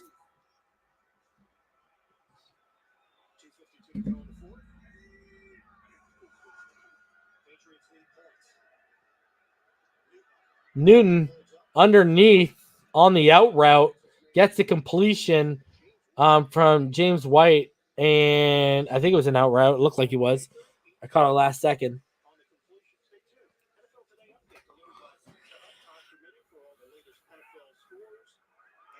Here we go. 2 to the right, 1 out wide to the left. Cam in the shotgun. Steps back. He's surveying. Just another little dump to James White from out of the backfield underneath. And he'll take it upfield. And they're just giving them the underneath stuff because they know they're not going to have enough time when it's all said and done. If everything goes our way. So from the 30-yard line, the ball is in Cam's hands. 2 to the right, 1 to the left. Cam steps up. Oh, pressure's coming, and we got him. Jerome Baker from the gut, and Shaq Lawson helps out. And Cam Newton hits the pay dirt, baby.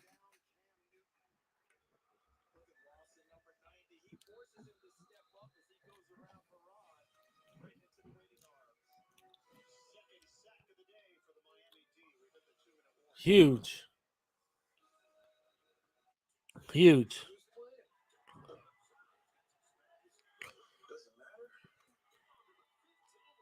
Yeah, he's hit or miss. Yeah, he does look bigger, though. I agree. But in terms of, you take the good with the bad with this guy at this point. I'll tell you one thing. They're going to re-up this guy. He does look bigger, though, for sure. Especially in his chest and, his waist. He looks like he buffed out for sure. But what's good is it hasn't compromised his speed. That's a positive.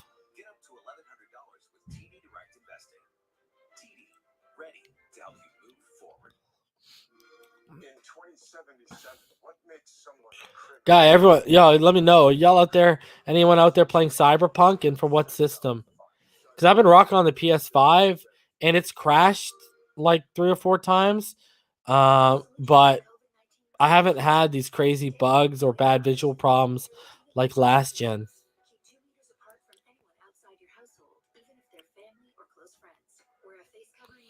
I don't think they're going to pay him ball game.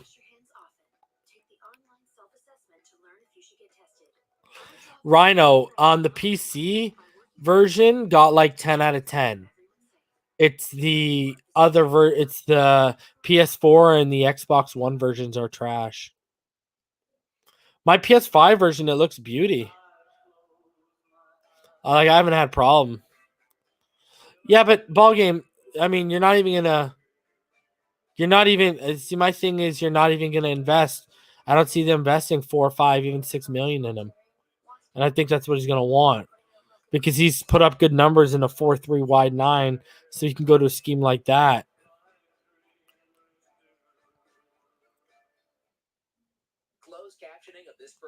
Okay, what's the sack count all day?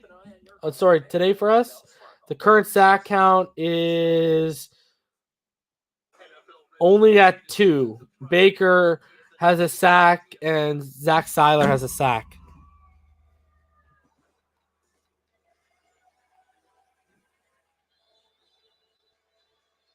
Back here in South Florida, where the Dolphins lead the Patriots 22-12, Miami is really taking. You can, depending on your draft. Like if you draft a guy like Micah Parsons, you don't need him.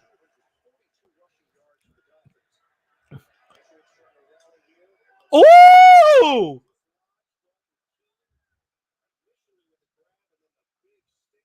Was it a fumble? Because he made a football move. Let me see this. Catches the ball. 1, 2, football move. No, he didn't have. He never really had possession of the ball. Never had possession. Oh, out of the backfield, Cam. James White on 3rd and 15. He's going to gain like 14 of it. Thanks, Mr. Swoosh.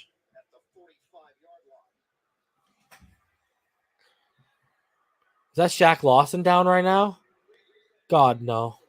Like, what is going on right now? I am dying here.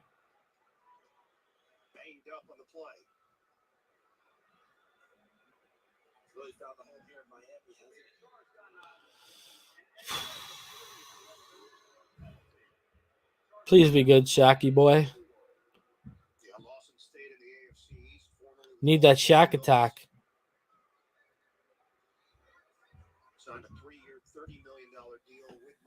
Come on, man. We can't afford another loss here, guys. Hopefully he's good. Maybe just had the wind knocked out of him.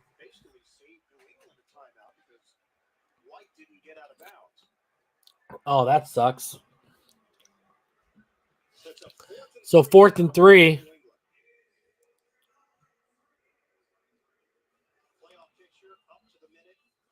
I wish he wasn't acting, Oz, because he stopped the clock. He basically saved them having to use a timeout. So I hope he wasn't acting. Motion to the left side. Low snap again. Newton, the gap's being shot by Roberts and Ogba. And that is going to be sack number 3. As Ogba that's sack number 9 for Emmanuel Ogba. He's 1 away from 10.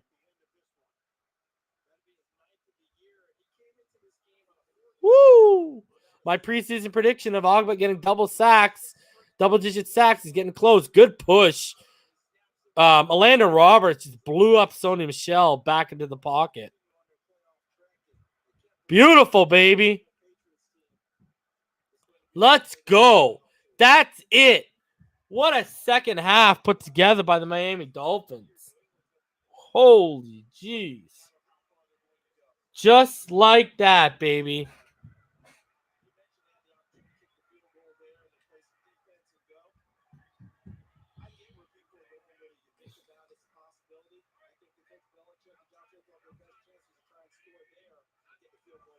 And then now Salvin Ahmed, he's going to take it. They're just going to try to get them to use their timeouts up. And they're not even going to bother. They're just going to let it roll out. Belichick has come to terms with the fact he ain't winning this one.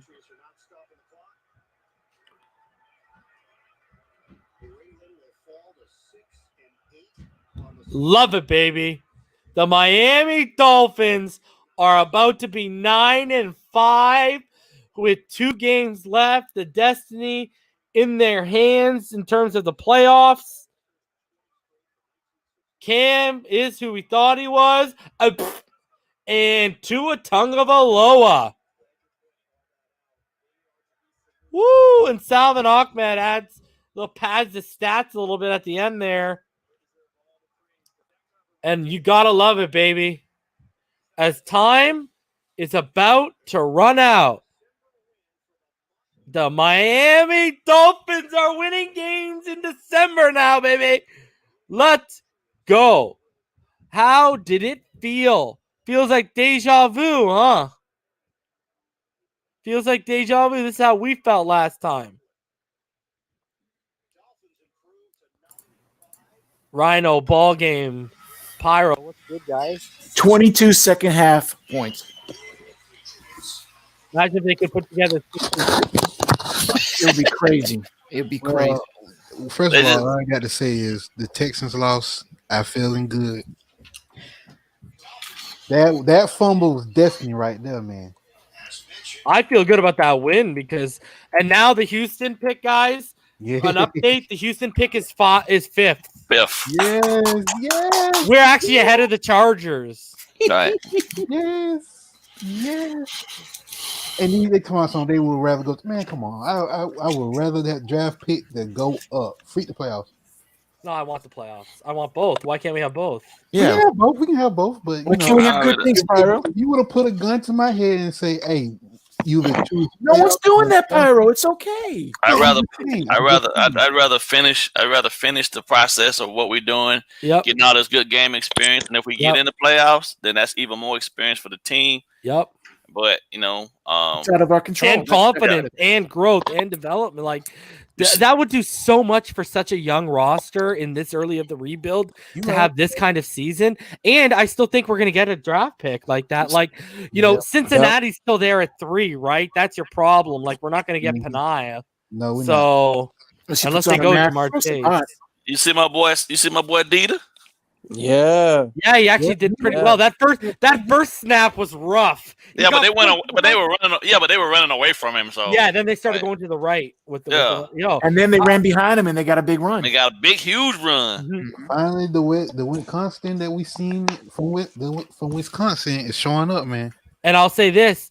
It looks like Eric Flowers. He was close to going this week, so he'll probably be back next week. I don't need him. I'm good. I don't need him. We good on Flowers, man. I'm good.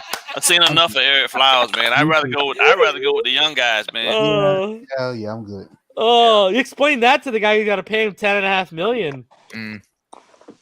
He can be a good backup. Ouch. Cut your losses and move on, man. Cut your losses. What up? What's going on? I don't want no garbage. This was the litmus test right here. Tua beat Belichick. That's right. Yep. All I want to hear. That's right. He beat Belichick. He ain't there yet. He needs to be consistent year in and year out. But today, I don't want to hear. Tua beat Belichick. I'm good. He did it. Yo, listen to this. I know he had an interception, but he was still 20 of 26. Wow.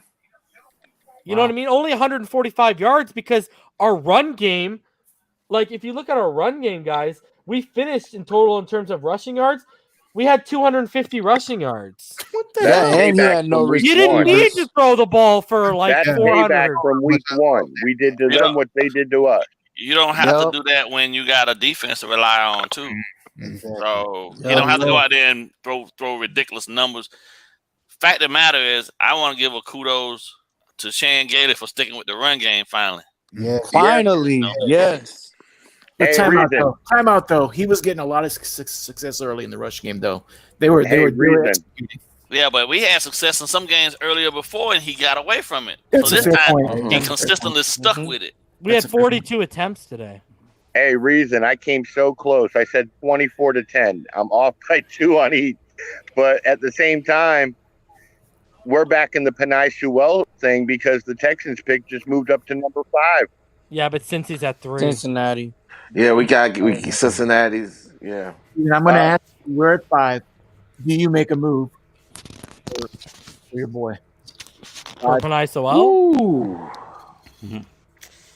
Do I make a move? Did you ask me if I make a move for Penei Sewell? To get him, yes. I'm asking you. I know I have a feeling what you're going to say, but what do you give up? I don't know. Moving up for a tackle?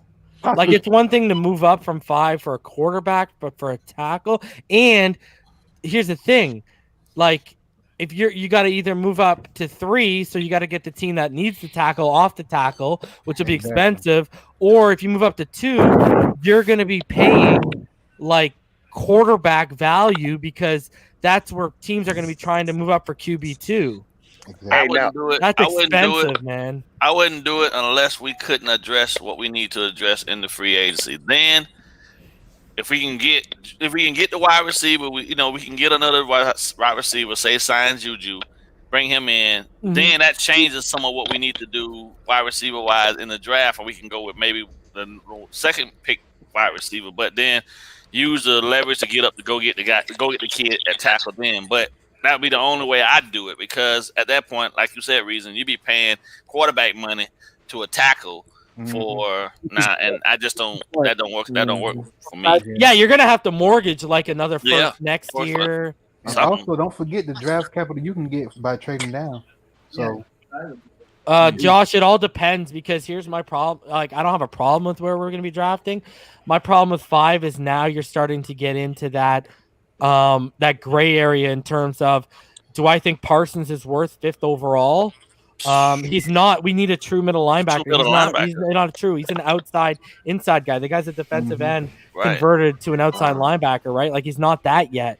Is there another? I don't think there's enough. Like, if you're looking for guys with like right tackle snaps in their career, like, you're looking at like Abraham Lucas. You're looking at what's his face? Sam Cosmi. Like, you're looking at those guys aren't top 10 guys, right? Like, that's my issue that I'm running in here. Like, where do I go? Where do I go now? Like, you're gonna call me crazy, but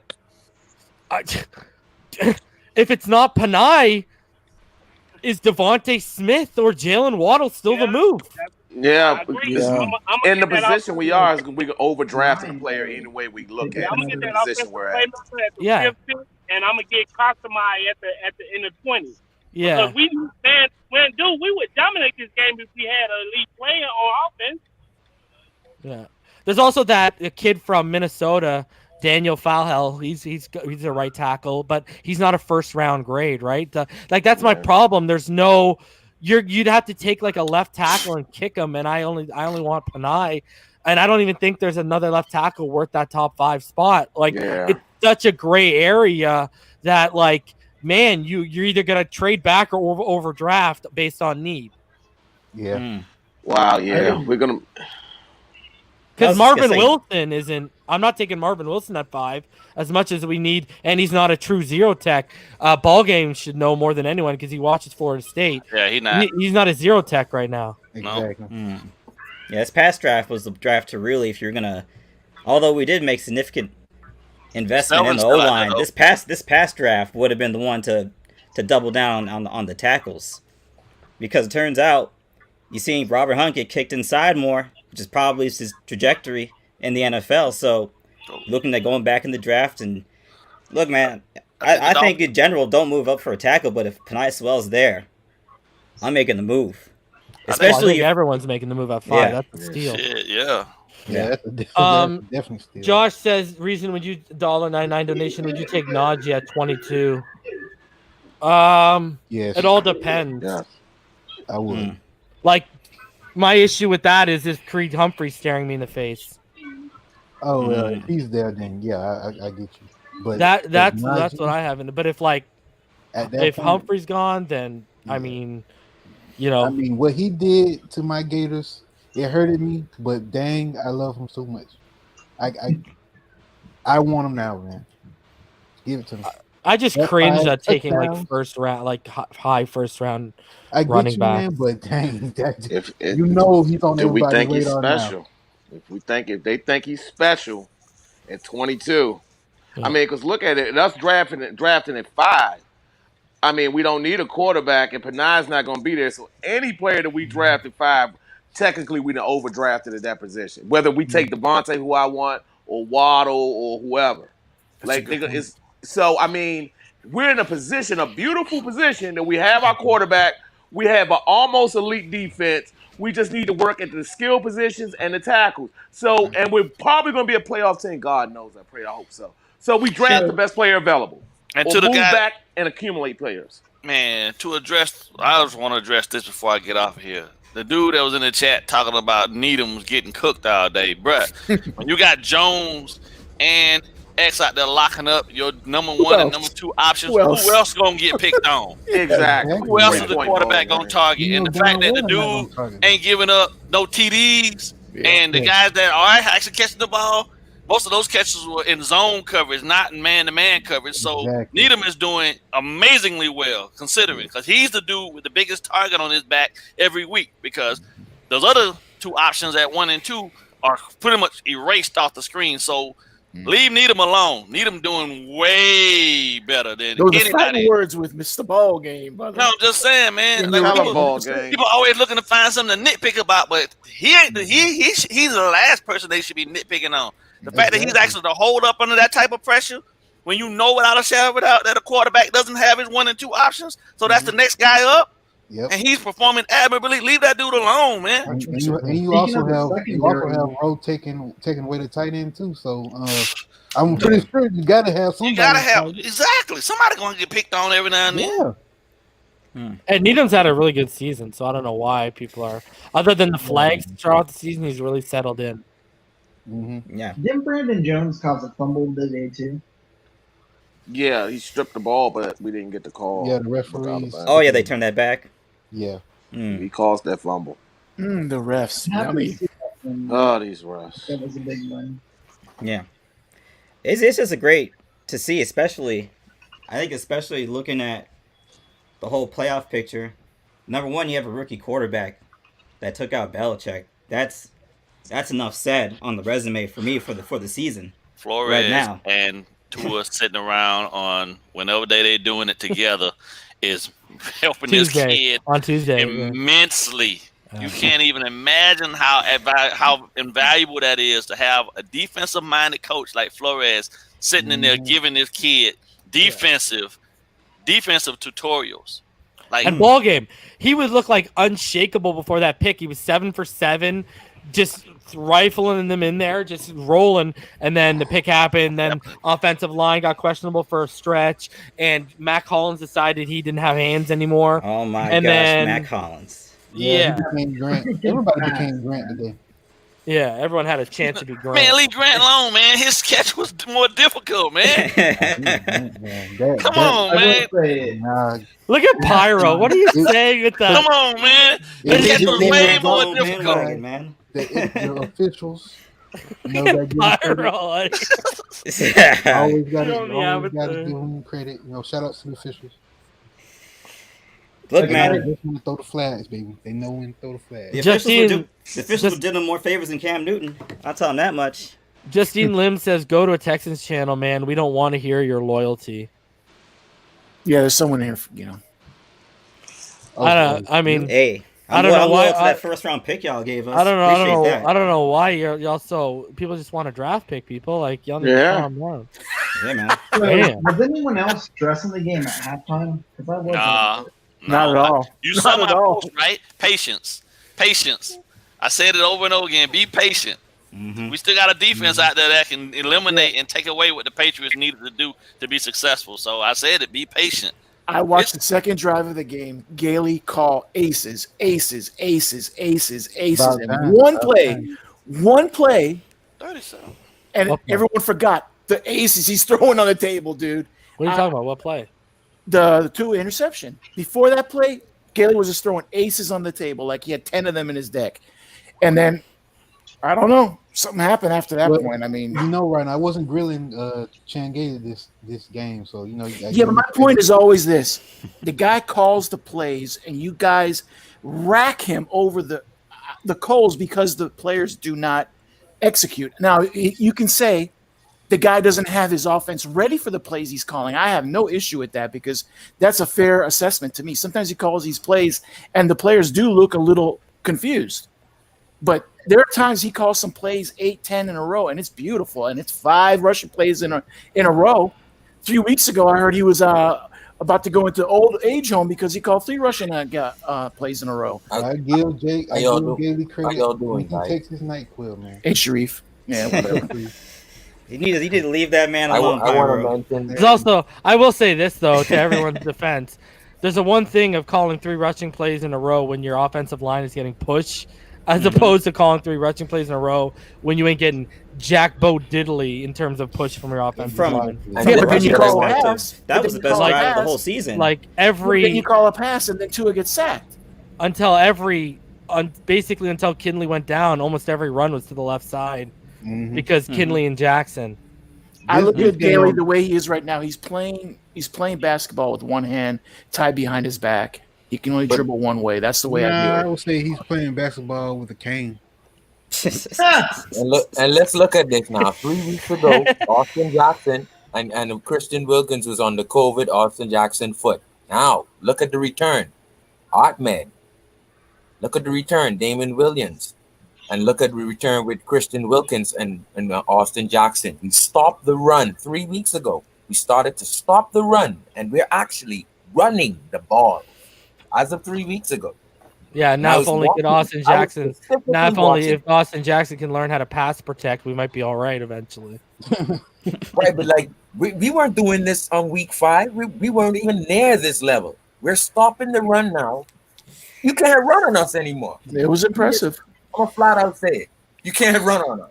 This game. Well, they all the Patriots didn't even have their alpha running back today, right? Wow. You can run on. You can still run on us a little bit. Oh, but you mean he was broken off 10-yard runs? He was there. I mean, no, he wasn't. That's not their number. Sony Michel is not their number one running back. Damian Harris is their number one running back. Yeah. Oh yeah, I understand what you mean. I understand. Yeah. I mean, for a fact, the Raekwon Davis more than all. The Raekwon Davis of week 1 is a whole lot different than the Raekwon Davis they saw today. I mean, just collectively, defensive effort. The defense is there. Along with tell him who Raekwon is, Reason. Say again, Damien? Tell him who Raekwon is, Reason. Yeah, I know, eh? I'll tell y'all who Raekwon is. Raekwon is this man, bro. Raekwon is only built for Dolphin Links, bro. Oh, man. That's what he is. I've only seen Brian Flores smile at one guy consistently. And it's guest starring Christian Wilkins, a.k.a. the Hamilton face killer, bro. Oh, man. Bringing y'all the mathematics. But think about this. We have no receiving core as of last week. We're able to integrate something that O'Shea couldn't do. We're integrating what we have. Chan Gailey can integrate who we have. According to who we have, Chan Gailey can make it work. It looked good today with the tight ends. He was using them a lot. I liked it. Exactly. Yeah. Well, Chad, learn something, Chad. Let's relax a little bit on the wide receivers today. We only had 145 yards through the air. They weren't asked to do a lot. In a key situation, Matt Collins dropped the football. All right. So, I mean, they weren't asked to do a lot because the running game and the defense took this game over. So, let's see what this patchwork receiving core can do and these tight ends can do when you're not rushing for 250 yards. But that's what I'm saying. They made some nice plays still, though. We're limping into playoffs. So what can we do to get? I mean, to score? We have to do something different. I mean, we cannot. No, we're not. I'll tell you right now. Call me what you want. We're not winning the first round. We're one and done in the playoffs. Oh, yeah. Yep. Done. Prepare yourselves, bro. This offense is not where it needs. Listen, this offense under Fitzpatrick, under Tua Tagovailoa, how many games have they put together a full 60 minutes? Answer me that question. 25 minutes at the most, maybe. Jacksonville game. You know what that's gonna get you in the playoffs? That's gonna get you. That's gonna get you at halftime. You're booking your vacation plans for the next following week already. The only chance we have, ain't even over. The only chance we have is for the defense to play amazing. Yeah, that's what you. Yeah. And I will say this though, our matchup would be Pittsburgh, and I'm just saying that out of all the teams to face. That matchup. No, that matchup is good, decent. We don't want to see. They can't run the ball. We don't want to see Tennessee. Nope. We don't want to see Cleveland. I don't want to see Cleveland. Nope. I don't want to see that type of. That's what I don't. I'll take Kansas City again because I think we get up for that game. Yeah. So we need the 7th spot. We need the 7th spot because we need the 7th spot to play Pittsburgh. Yeah. Pittsburgh is the favorable matchup for us. Well, I think we can get them. I think we can get the shit out of Pittsburgh. That's the game. So if imagine you face Pittsburgh, and then I got no. Then I won't. Then I'll say there's a real chance we're not. As of right now, at least Pittsburgh loses Monday night, which we don't. You know. But Tennessee. That's our matchup. I don't want to see Tennessee because I don't want to hear idiots talk about Tannehill because I know because you know what? You want me to hit you real? Y'all remember in the playoffs last year where they won and Tannehill only threw the ball 6 times? That running game could do that to us, bro. I'm not saying they will, but they could. They have that potential. So, I don't want to see that jazz, bro. And Kareem Hunt and Nick Chubb.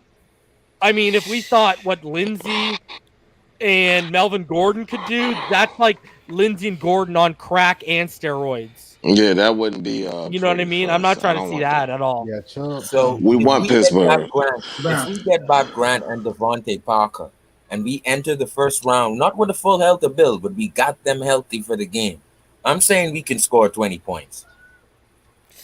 With Ahmed and with Breida playing the way we are. We scored 20 points with backups. We ain't gonna get blowout. I'm telling you that. But who are we facing though? Yeah, it's just playing those running teams. They're going to possess the ball so longer than us. That's what's going to kill us. And they're going to come away with points, probably. Yeah, I think you'll come away with a game similar to the Kansas City game, where you say it was a good effort, but you come up a little short in the talent department, and that's just what it is. But I can go back. Organizationally, we're ahead of schedule. Like the rebuild is ahead of schedule. I can say with the Kansas City game, Havoc, you give me Van Noy and you give me Roberts, you give me DVP healthy. I like my turn. It was a game. It was not a blowout in any stretch of imagination. It was a game, and they didn't play. I like my chances. Yeah, but they're also but here you're not understanding the difference. They're not a run heavy. That's why I said I'm not mad if we got to face them a second time in the playoffs. Mm-hmm. They're not. Everything they do isn't predicated on the run. Exactly. Right, but I like Van Noy coming back to play. We're talking. But we're not. Who gives a crap what happened last week? Last week's over and done with. We're talking about the playoffs and the matchups in the playoffs. And the first round, we're not going to be seeing KC.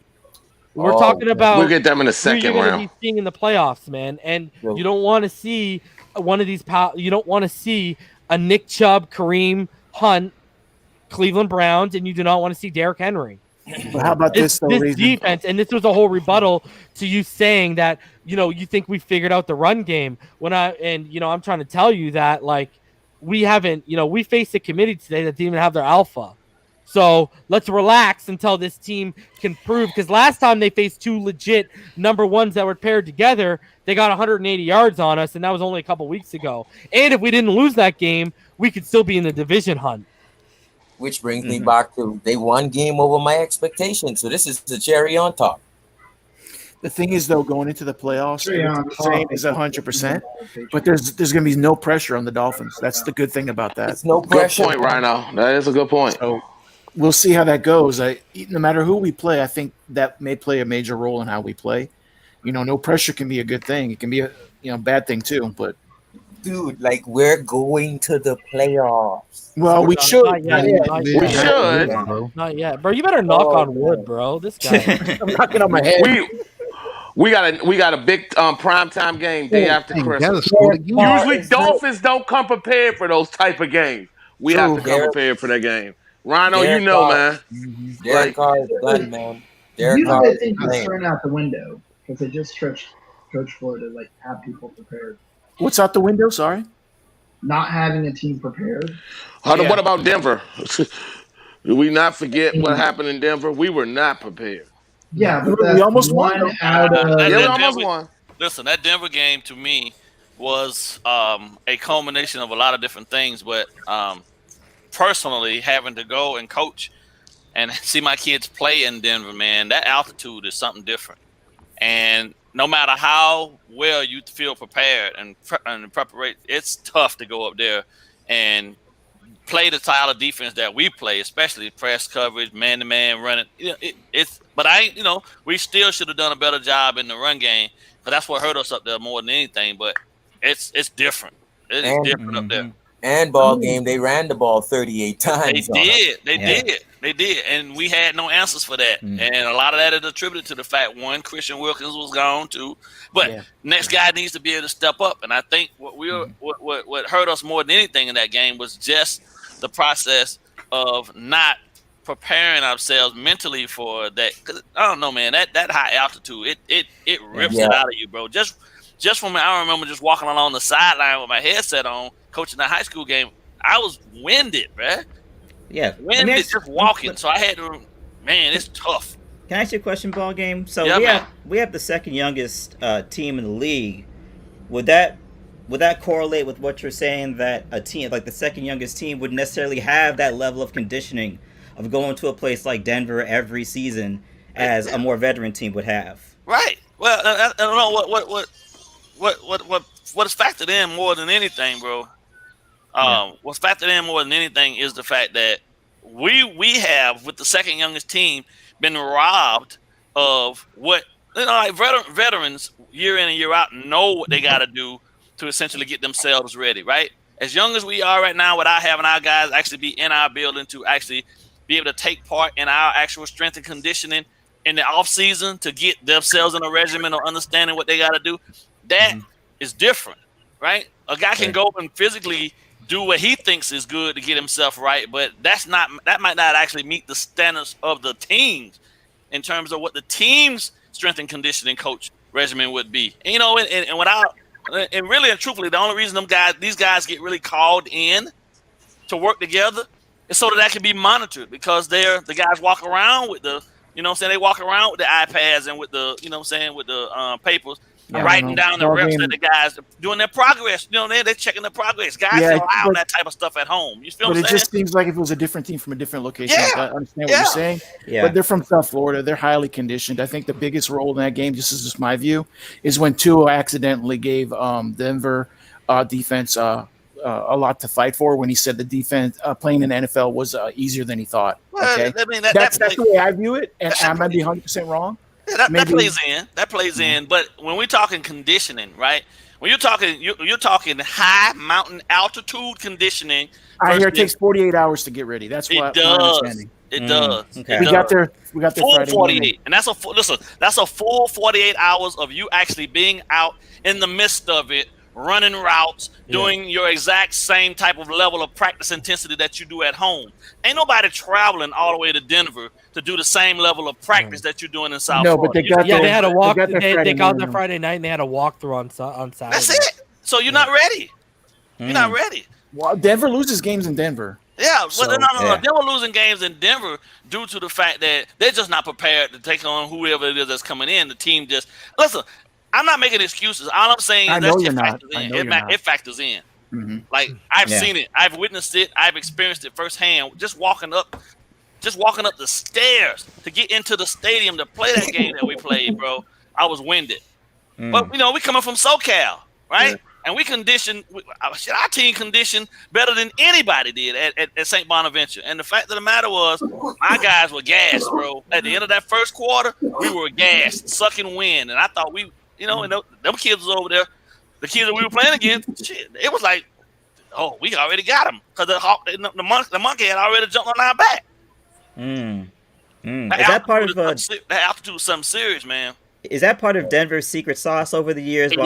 How they turn these, kind of regular NFL running backs into 1,000-yard backs every season? You think it's more of a factor than Miami playing in the heat? Come on, I'm saying if you're training conditioning up in Denver, it's different. I'm here with you, Rhino, and I wouldn't say it if I hadn't experienced both. I'm here in South Florida, right? I'm here in Miami. I'm here in Florida, and I've coached here and I've coached in SoCal. But Coach, I've been to Denver too. I walked around. I mean, did you run? Did you jog? Did you sprint? No, I'm just saying it didn't bother me like everyone else does. Some people do, some people don't. I know that for a fact, and I know that they say 48 hours to get there before the game, and they did. They were there 48 hours before the game. I watched. It's not a matter of training, and it's a matter of breathing the air and getting oxygen all week. Are we gonna agree to disagree? Well, all I know is Denver loses games. Yes, they've been losing a lot of games. So yeah. But it does play. I'm not saying it doesn't play a role. It definitely does. Same role as coming down from the north and playing in the heat. But really, though, we lost that game because we didn't have no damn run defense. Thank you. And Wilkins was out. But when a team has committed, to pounding the rock on you, and they successfully get it done, and they continue to pound the rock on you, and them elements jump on your back, it's an issue. They had their hands on their hips in the beginning of the third quarter. I saw it. There you go. Yeah. I saw it. Yeah. Yeah, no, that's a great point. I didn't even really think about the altitude argument as well, but that's a great point. One of the toughest places to play. Yes.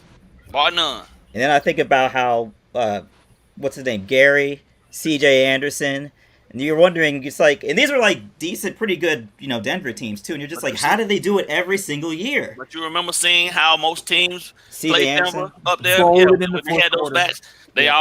Most teams fold in the fourth quarter. Yep. Yeah. And it seems like their running backs get stronger and stronger and stronger, right? Right, because they training they're up there. And so does their defense. So the defense. Right. Because you got to think about it. About the division. Hold on a sec. They got by training out there, you got the best conditioned defense in the NFL. On top of that, look at the talent they had going back to the Bill Romanowski days. Those weren't under-talented defenses. Those have been talented defenses throughout. So, I mean, when you add in the talent and the conditioning, when you got fourth quarter, that defense isn't worn down, and they're a bunch of dogs on the other side. Because in any normal circumstance, you get worn down, but think of the extra conditioning steps that they have to go through. That's why I actually think I'm going to say this. I know the heat will get to you just because that's natural, but Denver's not a team that's going to go on the road and struggle a lot in the heat. That's why they don't struggle when they go to like Oakland and stuff when it's hot, right? Because they're just so well conditioned just because they have to be. Now, the heat is going to get to you if you're on. I mean, what the hell are you going to do if you're on the field for 40 minutes or like 35 minutes? I mean, that's just heat.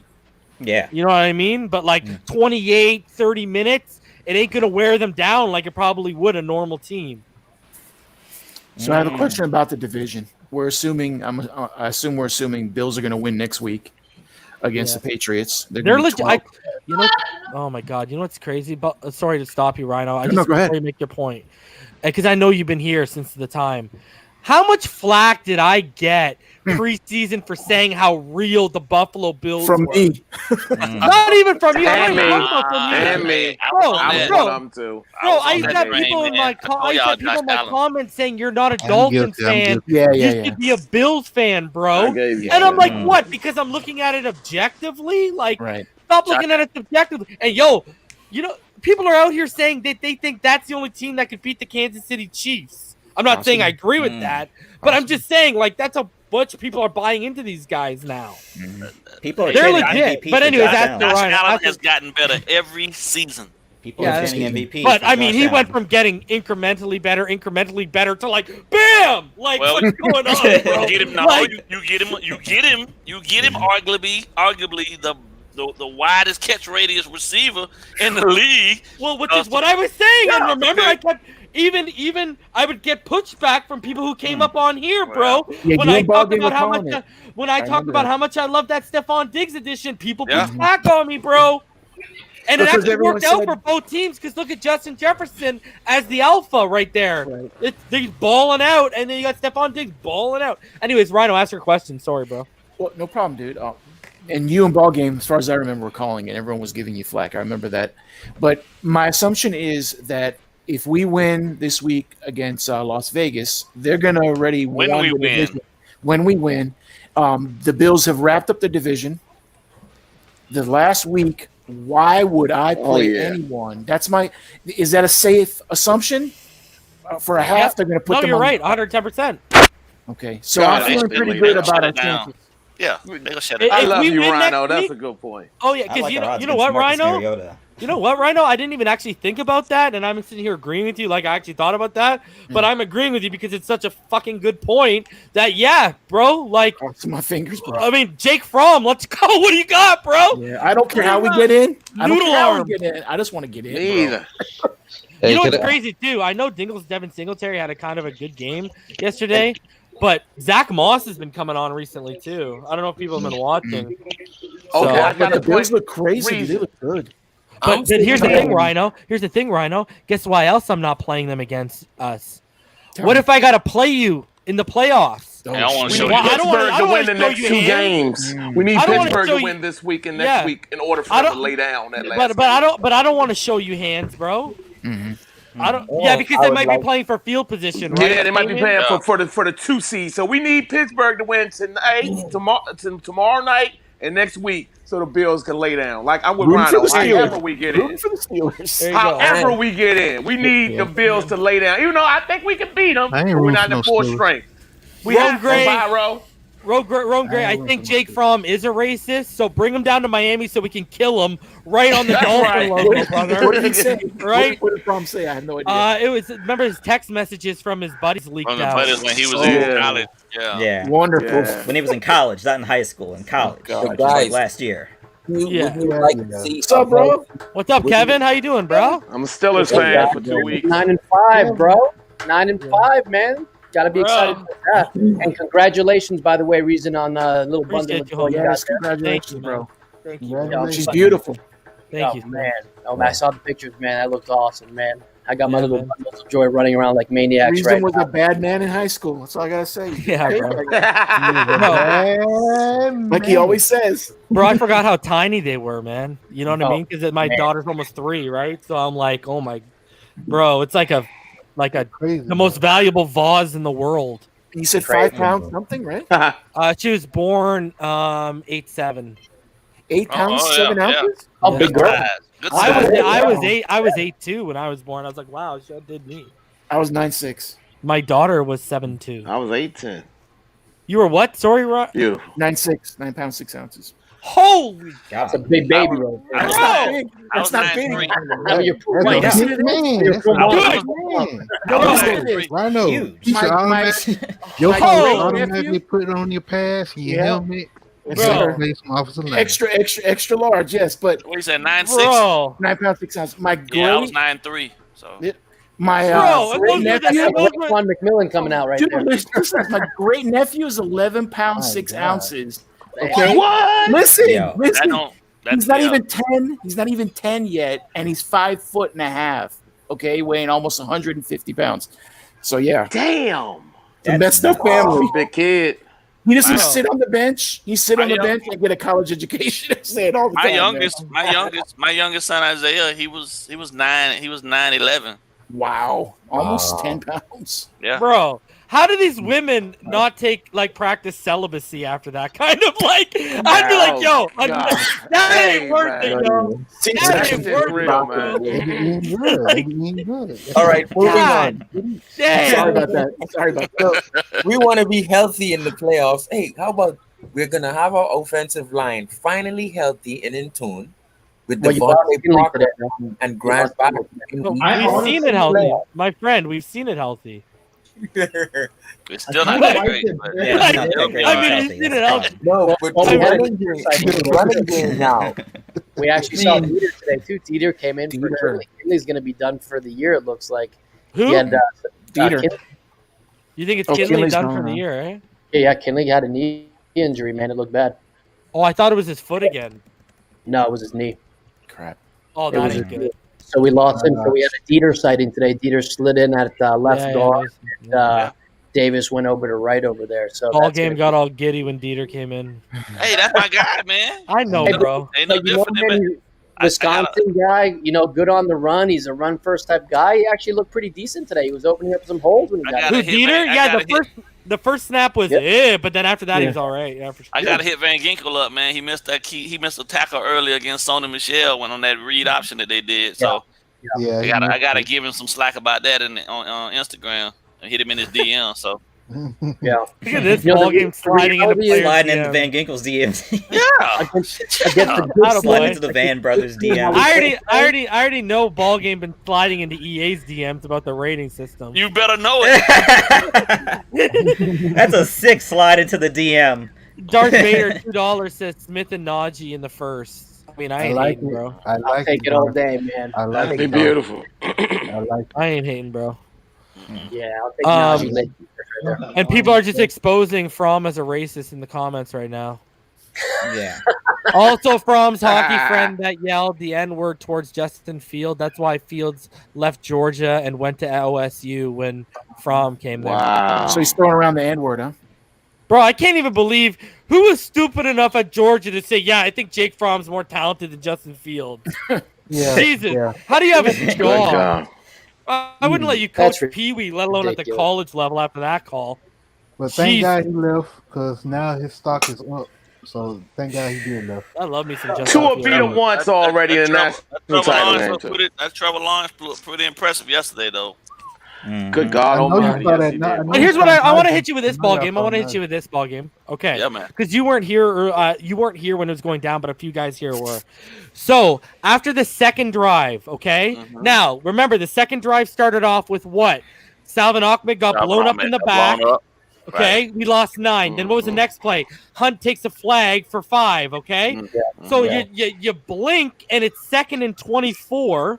Yeah, I actually had people coming in the comments. You can go all the way back. I went off on these people. Come in the comments and saying, you need to bench Tua. I'm like, are you people? What? So let me say this. Do these they watch people let me hit you with this. Let me hit you with this. Do they realize what they're going to see with Trevor Lawrence now at Clemson to Trevor Lawrence next year at the New York Jets? Yeah, it's gonna be whack trash. That's going to put things into perspective for them, isn't it? That it's not the same thing, is it?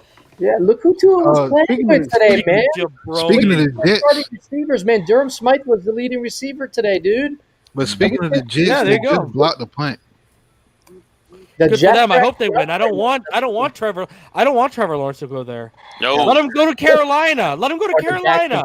Let him go to Jacksonville right there. Let him go to Carolina, who just got off Cam Newton, so they can learn what a real quarterback is. I hear you. I understand, but I don't care. It doesn't matter to me. No, I just don't want. I don't want the Jets to get anything. I don't want even. I know. Yeah, I'm hopes. That's why I don't even want. I want them not even to get Trevor Lawrence or Justin Fields or anyone. I want them to have to settle for Marvin Wilson, a defensive tackle, bro. That's what I want them to have to settle for. Oh yeah, I don't want to. So really, you just want to be miserable.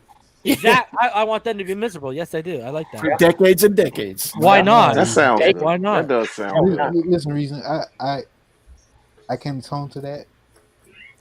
That's wrong. I'm just joking, man. Freak the Jets.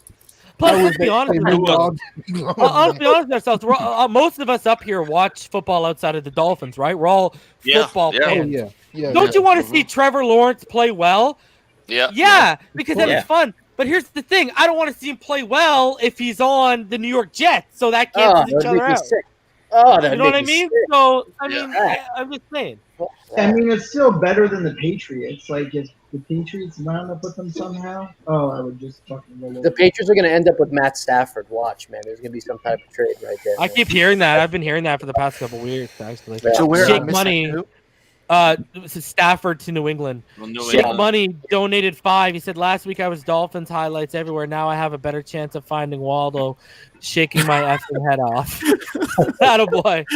Yeah, because we lost. Hey, we did what we had to do in the second half. We established the run, which was huge to see. I like it going forward for this year. Ahmed, Rita, and Gaskins right there, and throw in a little bit of Washington right there. And you know what? We had over 200 yards running today. This is the first time in how many games that we had 100 yards runner?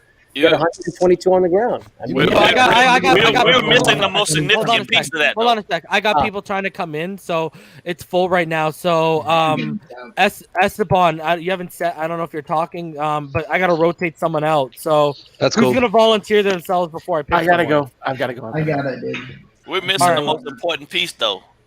It was 200 plus yards against a Belichick defense. They never give up that much rushing yardage. We played Patriot football today. We shoved it down their throats today. Instead of opening it up in the second half, which we couldn't do because we had no weapons, we went right to the run and we pounded it down their throats, man. That was impressive. Watch out, Kevin. There's someone behind you. There's someone behind you. When's the last time we had a 200 or a 100-yard rusher? When's the last time? It's been a long time, bro. Right, I don't remember. What'd you say? What was the question? When's the last time we had a 100-yard runner?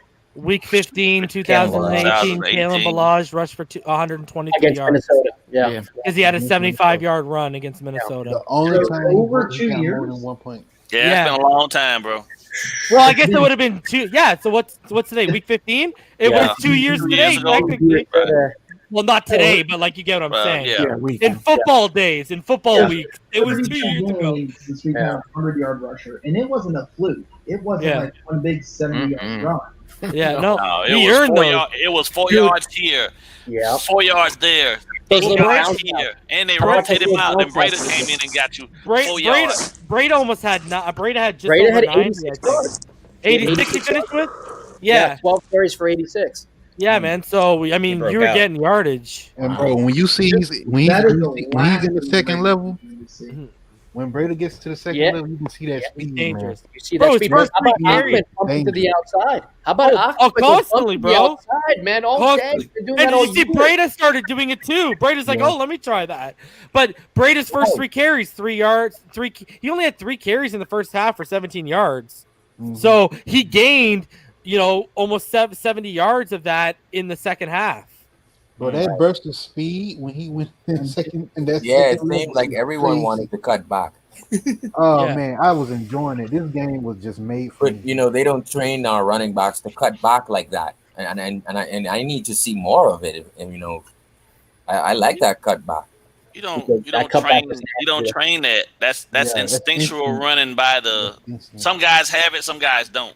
Yep. That's just the theory of that in regards to especially stretch runs, right? The stretch run is designed for the guy to seek and find the cutback. So some guys have vision, some guys don't have vision. So we're just lucky that we have guys that actually can find the cutback lane and get there quick and fast and get what they get. So. Yeah, Ackerman's been doing this the first time he took snaps for the Dolphins. Actually, you saw that. You're actually right on that one completely. Yeah. He sees the field well. Clearly got the best vision out of all of them, man. Oh yeah. So what happens? When Gaskins comes back? I'm sorry, cut out. What happens when Gaskins comes back? What does it go back to? Does it go back to Gaskins? You got to keep feeding Achman. I think you got to keep feeding Salvin. Yeah, man. Yeah. No. The hot man gets the rock, right? That's how it's supposed to go. That's how it is. Yeah. Gaston's good, and from a talent standpoint, they're comparable. Quite honestly, Gaston and Ahmed, they're comparable. And we can all agree that the running game is better. I would like to see Devontae Parker healthy with my new running game now. I agree with that, man. That's what I'm saying. I'm optimistic, but I'm one game over my expectation, which was 8 wins. So I'm happy. Oh yeah, 9-5 at this point of the year, ecstatic, and going into a primetime game against Las Vegas. All this playoff implications. Take it all day, man. With Derek Carr, baby. And Carr injured. Derek Carr not playing. It's like we were made the Polynesian Bowl, baby. We got the Polynesian Bowl.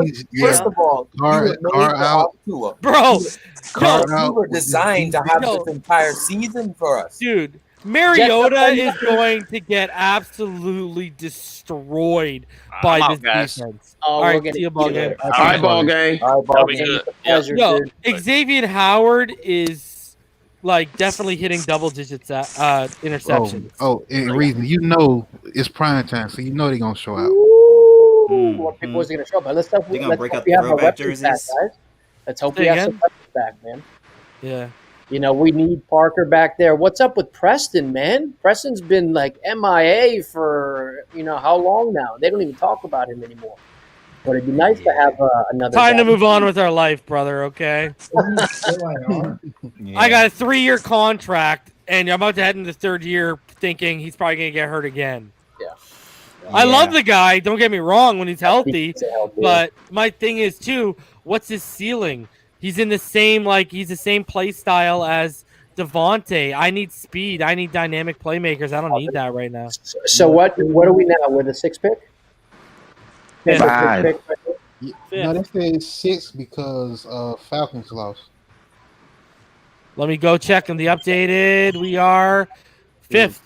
Man, I'm not even worried about these playoffs, man.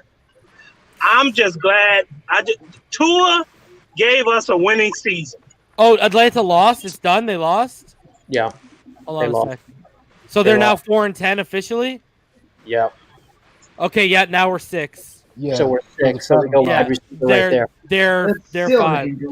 I'm taking Devontae Smith or Jalen Waddle right there, buddy. Yeah. Atlanta's going to probably draft on defense, man. Because now you know what I got to. Yeah, exactly. Right there's your Parsons. Michael Parsons right there. has gone to Atlanta. There's your Parsons right there. Anyways, you know what I got? You know what here I got to do, Damien?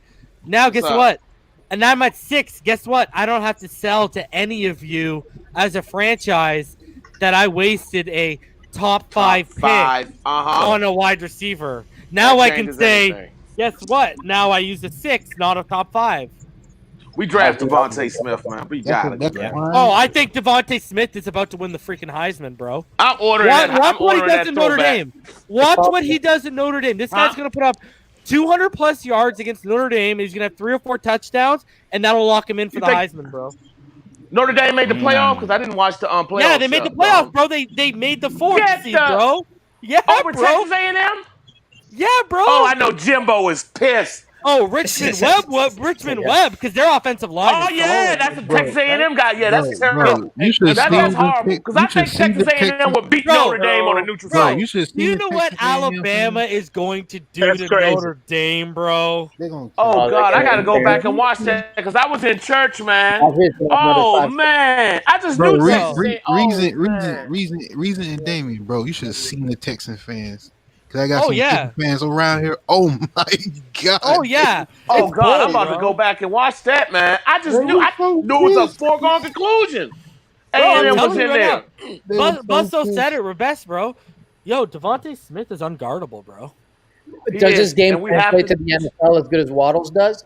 But well, I'm sorry. You know, here's the crazy thing, though. I want to say this. You know what the crazy thing about him is when you look at the separation, when you look at the way he uses his body, like his head twitch, the way he uses his shoulders on his fakes and his hips, like the way he sells with his body, like, yo, man, he might be better than. He might be the best one of this bunch when it's all like Judy. He might be the best one out of all these guys when it's all said and done. And what's crazy is he might do that with 4.5 speed because did you see Alabama was even killing Florida with him out of the slot, bro? They were even using his favorite receiver, man. He's gonna hit that weight room. And that's the thing. I've said this before. Why was he number one out of all the receivers on my top 25? Because of top 5 players to watch that I did a couple weeks ago because of the chemistry he had. When you can make the argument this is your quarterback's favorite target ever, and we got the national championship pass to him. Hey, we talked about the SEC and how when you judge play, that's the closest thing to the NFL level, guys. He might be the best SEC receiver ever. Tua's had 4 years with. Oh wait! Hold on. We talking about. Hey, we got some good SEC receivers. Just at a collegiate level. I'm not talking about after you come out at the NFL. I'm talking about just at the SEC level, like just in college. Okay, let me see. Sterling Sharp. That's one from South Carolina. I'm going back in the memory bank now. Bro. Sterling Sharp was a beast out of South Carolina. But here's the thing. South Carolina had no bad years, too. But here's the thing. Look what Devontae Smith did with Buddy. He had to fight for snaps against Judy, Ruggs, Waddle. Now he has to fight for Michi as well because Michi's a stud. Got to fight against Michi. Had to fight for the tight end Forrest. What is his name? Forrester or whatever. Forrester, something like that. Yeah. He's coming out this year. Him and Tua are real tight too. Had to fight for, and then you got look at the running game he's had to fight with too. That takes snaps away just out of the passing game, not even out of running out of the backfield since he's been around. Because he's been around since Josh Jacobs and such were here. So, and he did it with 2 different quarterbacks that are 2 different styles. Tua and Mac Jones are not the same quarterback. They're not at all. Not at all. That's what I'm saying. There's all these variables for Devontae, and Devontae Smith has done it again at 4.45 speed, and he's only 175 pounds. That's what's crazy. I mean, I'm just saying, man. I'm not scared of that. He's gonna hit the weight room, so I'm good on. I'm not scared about that, but I'm just saying, like the scary thing, because I know to go back to what I digress. Going back to what Kevin said about like Waddle or him, the thing with him is Waddle at 4.27 and the routes he runs. Because I've told people this, he runs routes better than Ruggs did. Okay. He runs routes not as good as Judy, but he's in between Ruggs and Judy in terms of route running. And Devontae Smith is a better route runner than he's probably the second best. It probably goes route running, Judy, Devontae, then you got Jalen Waddle when you look at all these big names, right? But then he's got 4.27 speed. Like, and I'm telling you, it's Tyreek Hill 2.0. Like, he's so dynamic, bro. He's so dynamic. Like, he's nasty. But so you got to come down to what do I want? The guy who's basically almost unguardable and a great separator at like 4.45, who has unlimited chemistry with your quarterback, or a guy who has good chemistry with your quarterback and he's a dynamic 4.27 natural separator, can take anything horizontally, vertically. Like it's a hard decision, man. It's literally 1A, 1B. I say the only way we don't take him if Sewell's on the board at 6. That's the only way we don't take Devontae Smith. Yes, I agree. If and I'm saying that, on the board at 6, can I say this? Guys, guess what? If they sign Juju Devontae Smith makes more sense.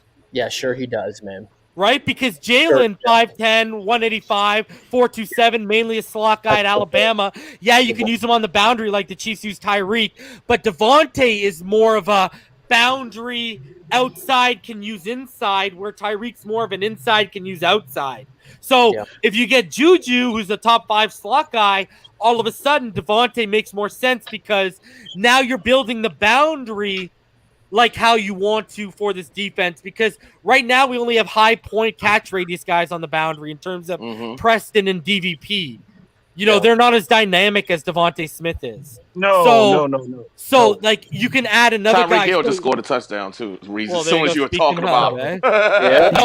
You're going to be saying that. I'm starting him in the free league, too, Reason. Dude, Jets are up 13-0 right now, dudes. Oh, you're starting him in the free league? Yeah, he's in the. Yeah. See, I just like people are overrating Jamar Chase. It's all because all they remember is that. Let me ask you guys this: what was Jamar Chase before Joe Burrow got there? Yep, that's a good. Hey, but reason. Walter Kemp, they said their analysis on Chase is now. Don't hate me. They say he could be another Tyreek Hill. He's not Tyreek Hill runs 4.27, brother. That's what Chase, they said. Chase ain't running in the 4.2s, brother. So, guys, anyone notice that Tua picks up this Marino move where he dekes the line, the defensive end inside his own body and moves his momentum the other way? Anyone notice Dan Marino, 1989? Oh, yeah, man. That pocket presence. Check this. You want to hear this, Joe B? I love it. Joe B, you want to hear something? Jamar Chase, okay? I think he's 4.4 speed, but you want to hear something? Because I just went to my notes. I got my notes here. Do you know in high school he was clocked at 4.66? Fuck that. Ooh, man. Now, he looks like he's in the 4.4s on tape. So I'm going to stick. I think he's very similar speed. Devontae's going to be 4.5 to like back end of 4.4s, where I think Jamar is going to be in the 4.5, maybe high end 4.4s. But very similar speed set in terms of that. I just think he's not a very good natural separator. He's a high point, ball tracking, big catch radius guy. That's and you want to hit me with something even better? Check this out. I'll go on record. I'll say this. Justin Jefferson was the best in that wide receiving core. Bam! I said it. And I'll stick to that, bro. Actually, you're absolutely right. And I'll say that, bro. I'm not knocking that at all. And I'll go even further. Don't be surprised. He's like Smith right there too, man. Don't be. I know what he's about to say. Yeah. Don't be surprised if Terrence Marshall's better. I knew he was going to say it. That's what I said. I know what he's about to say. That man, look what he's done this year with nothing. Yeah, LSU is not a good football team at all. And what did Jamar Chase say? Oh, Joe Brady, the best offensive coordinator, arguably in the last 10 years at manufacturing space at the collegiate level, is gone, and Joe Burrow's gone, and I'm going to sit it out, boys. You think he don't want to expose himself? Damien. Exactly. Guys, exactly, because he knew his stock was going to drop, bro. Guys, tell me if I'm wrong. If I just did a study on my top 5 fastest wide receivers coming out. I'm going to go from the 1st to 5th. Jalen Waddle. I'm going to say my second 5 fastest receivers doing research, Tutu Atwell. Then Amon St. Bra, and then Smith from Alabama. And then the kid, CSP or Cisco. Forgot what his name is. Are you talking about the safety, Andre Cisco? From Syracuse? No, the receiver. He's a very 180th rated overall pick. But he's a very fast guy. And that was my top 5 coming out receivers. So I'll go again. Jalen is the fastest. As I would say, Tutu Atwell, second fastest, running 4. Right, from Louisville. He's from Louisville. Amon St. Bra, who we can from USC. Yes. Yeah. I want speed. Y'all say let's get speed. Okay, I'm gonna put it in your face. So now, I like Tutu from Louisville. Now I do like that kid. Yeah, but these guys aren't gonna go in the first round though. No, they're not. No, they're not. Amon St. Bra is gonna go in the second, probably maybe high second. Like when we're talking about top 5 receivers, and I'm not going by. And I'm talking about a 4.4 guy, 4.45 guy like Devontae Smith. because of it. Dude, the guy's the best SEC receiver in the last 10 years, hands down. Yeah. And the chemistry with Tua, you cannot put an evaluation price on that, bro. Right there. You cannot put a price tag on that. That is invaluable shit, man. Huge, man. Like, let me ask you this, Kevin. Let me ask you this. I'm going to pitch this to you, Kevin. Let me ask you this. It came out, Kyler Murray, he wanted them to take CeeDee Lamb at 8. Okay? Wow. If they take CeeDee and they add that to that offense this year instead of Isaiah Simmons, who shout out to Isaiah Simmons for the last half of the season, he started to come on. But now it's not just DeAndre Hopkins and Larry Legend and Christian Kirk. You know what I mean? Yeah, that's a completely different offense right there, man. And Kevin, bro, you played the position like I did. The value of adding someone you're comfortable with, bro. It's huge, man. It's huge. Look, you got to realize it. Through that touchdown pass to Smith in the national championship game, both true freshmen. Yes, man. And their chemistry has been unbelievable, or had been unbelievable in Alabama since the get. If you go back and watch a tape, he had good chemistry with Waddle, but what he had with Smith was special, man. And you could see it. Look at the numbers and look at the tape, man. The chemistry with Smith is unbelievable. And if you're going to give me a guy with 4.4 speed and that type of separation, I'll take it all day at 6. All day. Great point. Great point, bro. Great point. Yeah. Were we wrong on Merritt? No, I think he's on COVID right now, right? Yeah, man, he's a baller, man. I love his tape, dude. I love that kid. Yeah. I wanted to see him on the field, man. It's crazy. Yeah, he got COVID, man. COVID. Yeah. I think you're going to see him be a player in the next season, especially coming along in the preseason. You're going to really see him probably getting I don't think Bowden's going anywhere either. No, Bowden's impressed me, man. Get up to him, man. He's got some twitch to him, huh? So the guy I was talking about was Nico Collins. He's the 5th fastest after Devontae Smith. He's I was gonna. Oh man, I lost my train of thought. Damn it! What were you just talking about? Before he just brought up that Nico Collins. What were you guys just talking about? Oh, we're talking about Merritt, getting some yeah. Off season is gonna really help him a lot of full off season. Guys, right now, by hook and by crook, Lynn Bowden, wide receiver 1. And then can I say that was a steal for a 4th round pick that we traded away. Could have used Raekwon and Raekwon McMillan. We gave up Raekwon McMillan. And he's gonna help us with Oakland's offense too. He's gonna help us with Oakland's offense too on this next game. And you know what's crazy? You're gonna see Tua. It's gonna be a totally different quarterback against that shoddy Oakland defense next year. Oakland's defense is giving up over 30 a game to every team they played. They're horrible. Yep. They're horrible. Take the Dolphins and over. And you know Mariota's going to give us Mariota's going to give us X is going to probably get 10 interceptions. Countless. Yeah, he's going to get 10 interceptions a game alone. What did you say about Raekwon McMillan, Kevin? So we're going to pick on Raekwon McMillan because we all know he's a liability in pass coverage. So watch our tight ends have a huge day against Raekwon right there when he's on the field. If Gesicki plays, we're going to beast on that boy right there, man, because he can't cover the tight end. Give credit to Shaheen too. Now Shaheen is making plays too. Yeah. Shaheen played well. So did Durham. So did Smythe, man. Durham played well, dude. Smythe too. Who's calling those plays, Tyra? They're making difficult catches. They just aren't making the big 30-yard run. How about Hollins dropping that pass again today, man? Like God knows. Perfect ball right there, dude. What the fuck is that? Speak on that, Havoc. Too much lemon pepper on the gloves, man. You know what I'm saying? You gotta go to your shift after the game, not before the game. You gotta catch that, man. 2 games in a row, dude. Right in your hands, right there. But you know what? I love that we got the run game going. We Bill Belichick today, man. Went right down his fucking throat, man. Love that shit, dude. Love it, dude. How about that fumble right there? That fumble recovery, that stupid ass call with Christian Wilkins touching the ball in the first half, man. I was like, what? I've never heard that rule ever in my life, dude. Ball game's about to send the NFL a scathing DM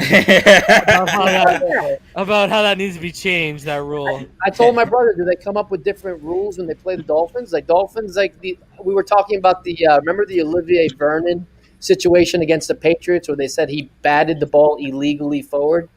Oh, wow. I remember forgot about shit. that. I didn't even know that was a real thing. He went to recover a fumble. He batted it forward and they called it illegal Yeah, batting the that's- ball forward. I was like, That's from the. It's called the Fumblerooski from the '70s. The Chargers used to do it. They used to fumble forward. I don't remember. Oklahoma did it too. I forgot about that, Olivier. But here's the thing: like somehow, some way, the refs are always pulling out the rule book and like having to thumb through the back section. Yeah, they pull it out and they magnify it when we're playing. Yeah. Well, the ball being batted forward. Wow, the Jets are beating the Rams 13-0. Yeah, that's what I'm saying. Typical Jets. I told you. Also, Jets, guys. baby. Wow. On Jets, Also, baby. guys, we got to root for. Let's root for because we want to get in by any means necessary. Yes, we have destiny in our own hands, but let's go G-Men tonight. Let's go Steelers tomorrow. Oh yeah. Come on, let's do this, y'all. We want the easiest first round matchup possible, and that's the Give me the Steelers. Steelers all day. Give me an immobile Ben Roethlisberger. And we want to secure a playoff spot, just in case something crazy happens. Beating Minka? How about beating Minka in the first round of the playoffs? Say it again, brother. Say it again. You know what I'm saying? Minka Fitzpatrick, dude, you should have stayed in Miami, bro, because your whole Alabama team's gonna be playing with you next year, dude. But you know, and he's doing the exact same thing in Pittsburgh that we was going to let him do in Miami, man. Yeah. Idiot. I'd love to meet the Steelers in the first round. And I knock told them you what I heard about that, right? Omar, Preach, talked Pastor about it. Dave. Preach, Pastor Dave. Omar D's a little talked upset about this. Omar talked about it about 3-4 years Tyreek ago. again, reason. That the rumor was the reason that Minka Son of left a because there was some beef between know. him and ex's girlfriend. That's the rumor God. that Omar was talking about. That's what I told you. Say that again. Say that again. Wait. Rhino. Break that down. Break Rhino, that down. one more time. One more time. 2 or 3 years ago, the preseason before Minka got shipped out, right? Okay, yeah. Omar was doing his Omar thing, no verification. What I heard, guys, is that there's some beef between Minka and ex's girlfriend, and that's the whole thing, and that's why the mother was so defensive, because the mother was coming out the way she was coming out because she knew the truth. Did And he it smash? became I'm not he saying it. This smashed is not the me. homie girl. This is not me saying it. This is me That's saying what dirty Omar dogging. said. Yo. And that's what happened. Okay, so Yeah, you guys know I that's live like trifling. not far from Toronto, right? Yeah. So like in the early 2000s, guys, you do not understand.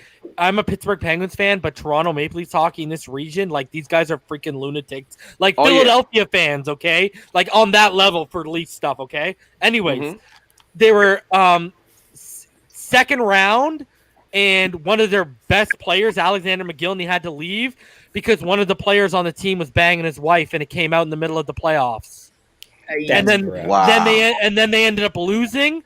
It was Shane Corson, and then he ended up getting traded in the offseason. But, like, it just ruined the locker room because they were players, obviously friends of Corson and friends of McGillney, so it divided. Because you got friends get involved, right? Like, X's boys probably don't like Minka's boys now. You get, like, a whole little thing going on. But that's what Omar was saying. Omar was saying it wasn't so much that they were at each other's throats, is that everyone was making a big deal, and Minka didn't want to deal with it, and he did and said You gotta things. put on your big boy pants, Minka. Correct. But it's just like Adams who wanted to leave. It's Adams right there. The one to leave the Jets went to Seattle. That's his name. You say certain things you can't take back.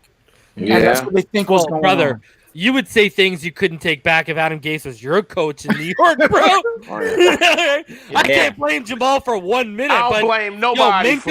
Minka, you got to put your big boy. You got to put your big boy. But like again, in a hockey situation, guys, we had up in Ottawa, you had two players, right? You know what happened? The wives got into it, and one player's wife was attacking. What happened was there was a miscarriage. Okay, and then she started saying stuff on social media about the one that had the miscarriage, and the one that had the miscarriage, her husband on the team, Eric Carlson for the Ottawa Senators, he was the star at the time, and said, "Yo, I ain't having that," and they actually ended up having to trade both of them because it spoiled the city on the one guy.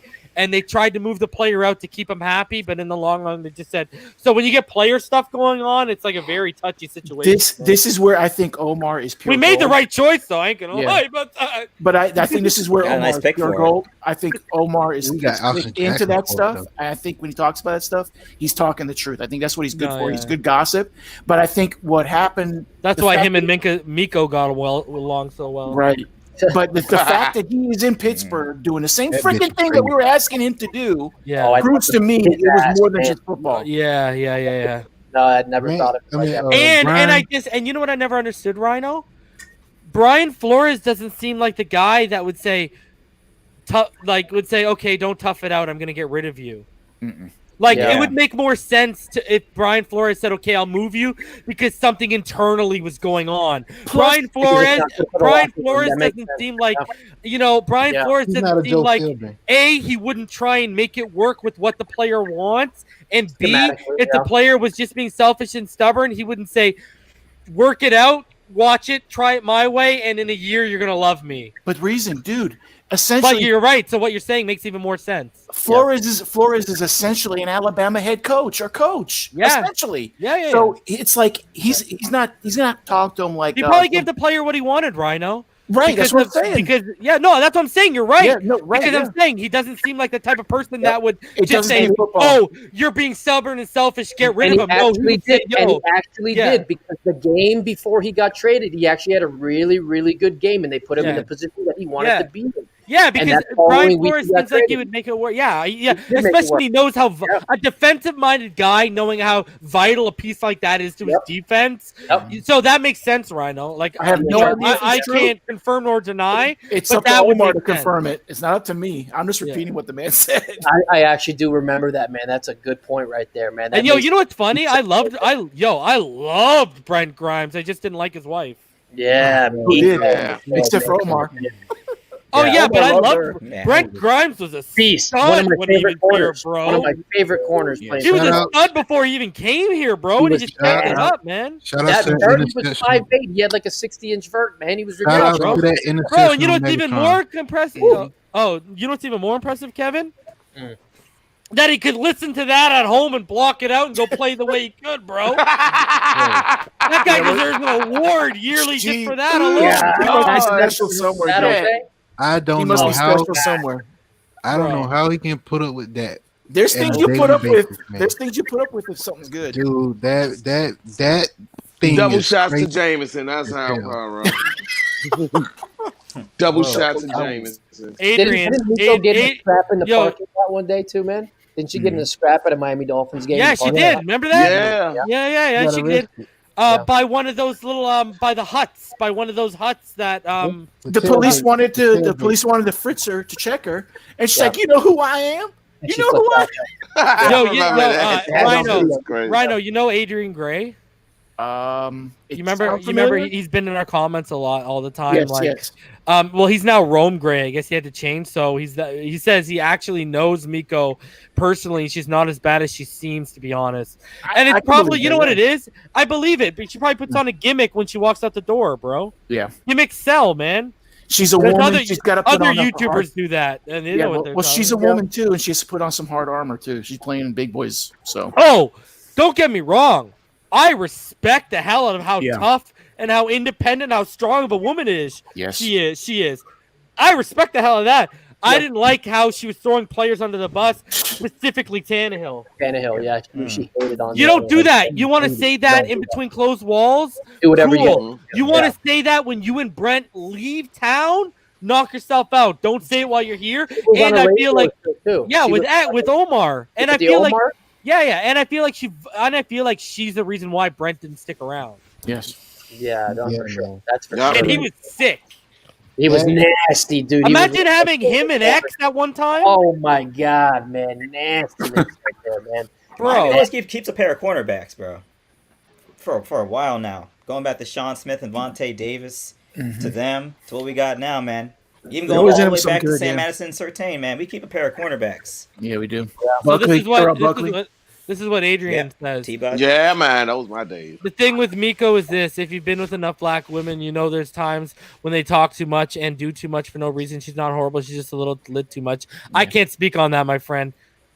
Well, I'm in single digits. When you get into the reality, the reality I'm not going to say nothing. I'm not saying nothing. I can't base it off one. And having been married, and he's like, I don't know what you're talking about. That's right, Rhino. He's right. He's right.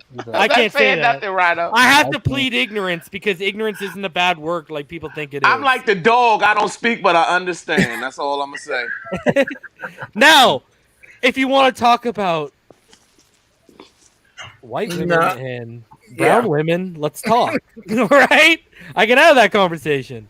Could I tell you, my wife's a woman, and she's crazy as shit, man. Yeah, bro. You know what it is, bro. No, you want to get specific, bro? You want to get to specific, bro? Italians, bro. Oh, yeah. Bro, Puerto Ricans. Bro, there's a reason. There's a reason why they didn't let it. There's a reason why they didn't let Italian women into the mob, bro. I'm gonna just say that, dog. Bro. Dominicans are that shit. Yeah, too. Dominicans. I've heard Dominicans. Bad experience. Yeah, God, I had bro, every woman. Let's just be honest. All of them. Being gender specific. Asian women. I like Asian women are very they're very level-headed. Every woman has that. Every woman has that fire. It's how closely you're gonna put the torch to it to like that thing. Yeah, man. That's what all of them, man. I'm gonna say, Rhino, you try Asian woman, bro. She'll bicycle kick your ass. Yeah, bro. Yeah, bro. I just say my experience, Asian women are very. You're gonna get that Chun-Li, bro. Yeah, watch out. They will tear. They're all. Yeah, watch they out. all are, man. Yeah, they they're all crazy. Are, man. They lack that They simple all gene are. of common sense, man. So you know what that is. Just saying. That's only one place I want to be crazy in. Bro, I got some female mods that are cool. So shout out to Tilly, shout out to Cali Girl. I love all of y'all, man. Don't listen to this guy with the common sense stuff. This is boys being boys. That's why I love and if my wife's watching, I love you. Yeah, I'm married to a Filipino, and she's Filipino Chinese, and you piss her off, and it's not a good day right there, man. So. That's the there Filipino. You go. Asian women too. There you go. There you go. Asian Spanish right there. The brother just stamped it. There, man. Yeah. The brother just stamped it. I went. Samoan women. Half a German Samoan. Yo, you are wild, dude. It's real, man. Samoan mafia. Samoan mafia. Where's Ricketic at when we need him right now? Yeah. It's real, man. I'm telling Rhino, I told Rhino, them Asian women ain't. You can't play with them Asian women, bro. Well, yo, you know, and don't ask me how I know. Woo. But it seems like, you know, the more, like, how do I put this? Like, let me put it this way. Carefully.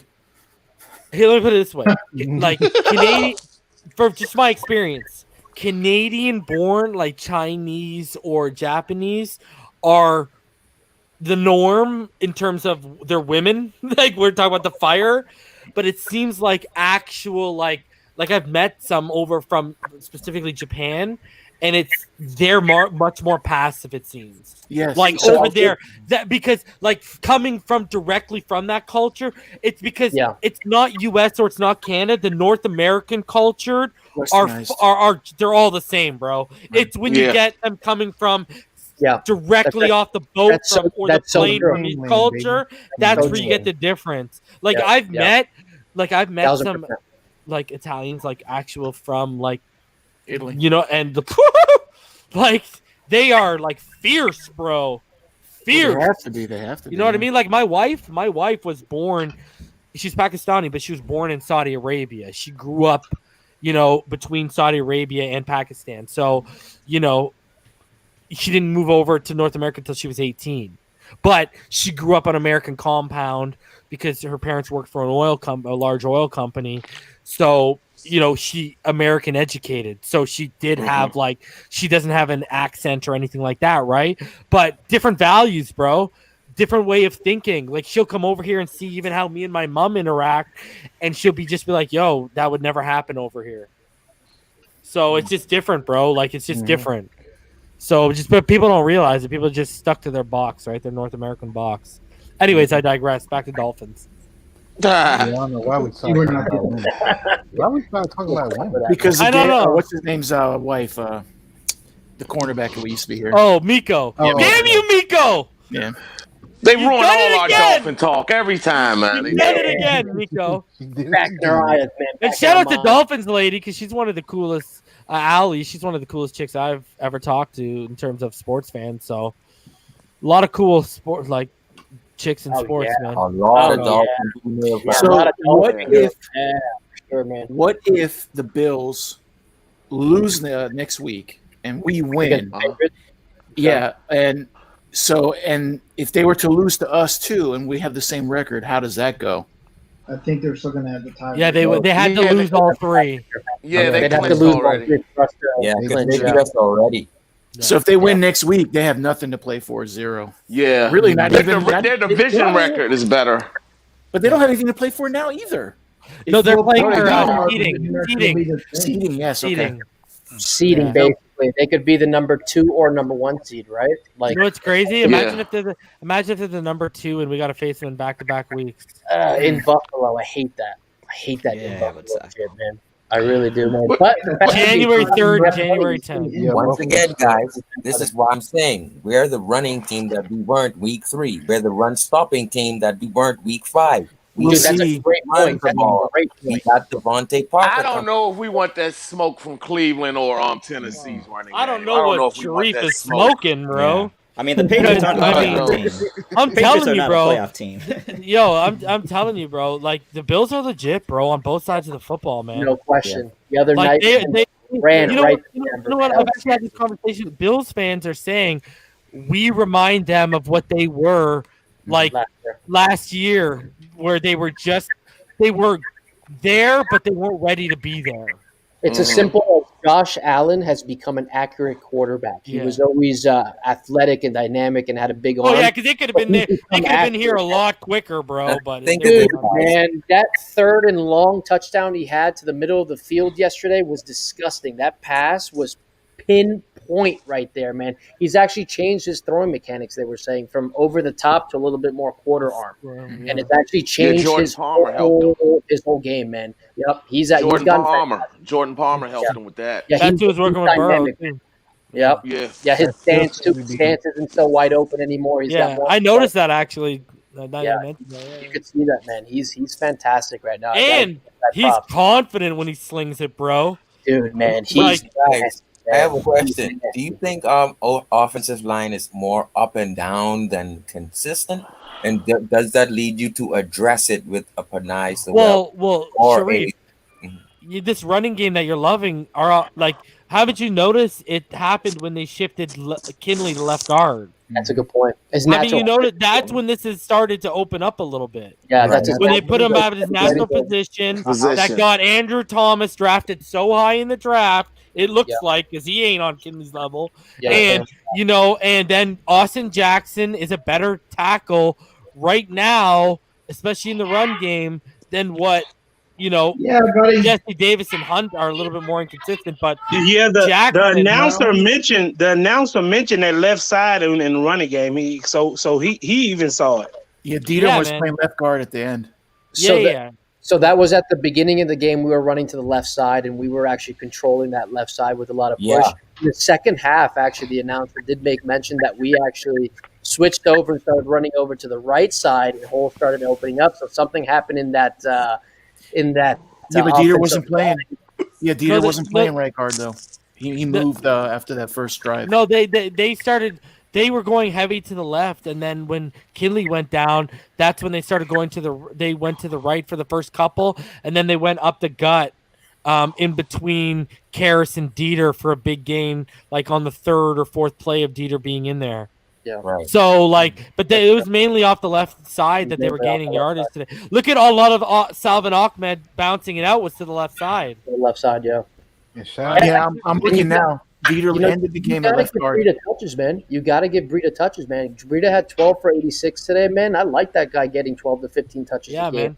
That kid's dynamic right there, man. We had almost 50 carries as a team. Okay, guys, I'm going to get into final thoughts here because I got my food's about to show up. Pyromancer, give me your final thoughts, brother. Well, you already know, man. I'm a running game guy, and I loved what I saw. I loved it. We finally got 100-yard back. I've been preaching this since day week 1, man, and we finally got it. And we could have had 2, but you know what? It's good. We got the dub. Texans lost. I'm happy. Damien, final thoughts, buddy. I just want to see, number one, great win today. We showed adversity. And 2, I just want to talk about real quick what we talked about with Josh Allen, how his improvement are. Let's get our young quarterback weapons the way that they got Josh Allen weapons. Right. Because Right. that helped a lot of the growth when you get a Stephon Diggs. Let's go out there and be aggressive with free agency and get his best friend in the slot and give the guy he has the most chemistry with coming out the University of Alabama, Devontae Smith. Fins And up. Let's also, go. let's get some help up front too. Yep. Sharif, final thoughts, buddy. And let's go Steelers. Yes, sir. Man, I'll he got it. continue on with Damien. I'm already looking at the draft from last week. We broke down some of the offensive linemen, top receivers, where would we pick, blah blah blah. So I'm already past my expectation. 1 win beyond 8. So I'm looking into the next year's draft. I'm wondering with Strobridge good, will we see increased play with Igbenogamy? How will he do in the offseason? I'm looking now to see where we can have the backups for Ogbas and the backups next year. And of course the offensive weapons. Robert, final thoughts? Just a good game, man. Super happy to see it. Super happy to see them get it together and work it out in the second half. Just want a full 4 quarters of it. Havoc, final thoughts? As always, I appreciate the opportunity to come on. It's good to have rookie quarterback beat the Patriots without actually throwing a touchdown. 2 rushing touchdowns. Yeah. I mean, as always, shout out to everyone out there in the comments. Shout out to Australia, Perth, Sydney, City, Melbourne, the entire Gold Coast. Whoever's yelling in the background, shout out to you too. Things gonna get better. And yo, fins up. Kevin, let's hear your thoughts, brother. 9-5. Huge primetime game on the way. Super excited about that. Let's get some playmakers back this week. Love the fact that we actually had a running game for the first time in 2 years. And Happy. It's crazy to say that. And give me the running game that we had today with a healthy DVP and Gesicki. Oh, and we got something going right there, man. First of all, I got to say I bodied Ben Volen earlier after the game. If you don't follow me on Twitter, go check it because it's currently at about 18 retweets and almost 200 likes. Bodied Ben Volen, and then Ben Volen's tried to come back and take a crap on Tua and say the coaches didn't trust him. Ben Volen, if you're watching, because I'm sure you went and checked my little profile on who I was. If you're watching, bro, if that's the best you got after a team that rushed for over 250 yards, do you think they needed to throw the ball? Let me ask you that question. When you run the ball 250 yards, do you need to throw the football? No. Come on. No. Like, be better at your job before someone like me, a doppelganger of me in Massachusetts, comes around and takes it, buddy. All right, Rhino, what are your final thoughts, brother? That's crazy, but 9-4, it's amazing. It feels good. All I have to say is, like Shake was saying, we're probably going to see less of the Dolphins on our sports shows this week because we actually won.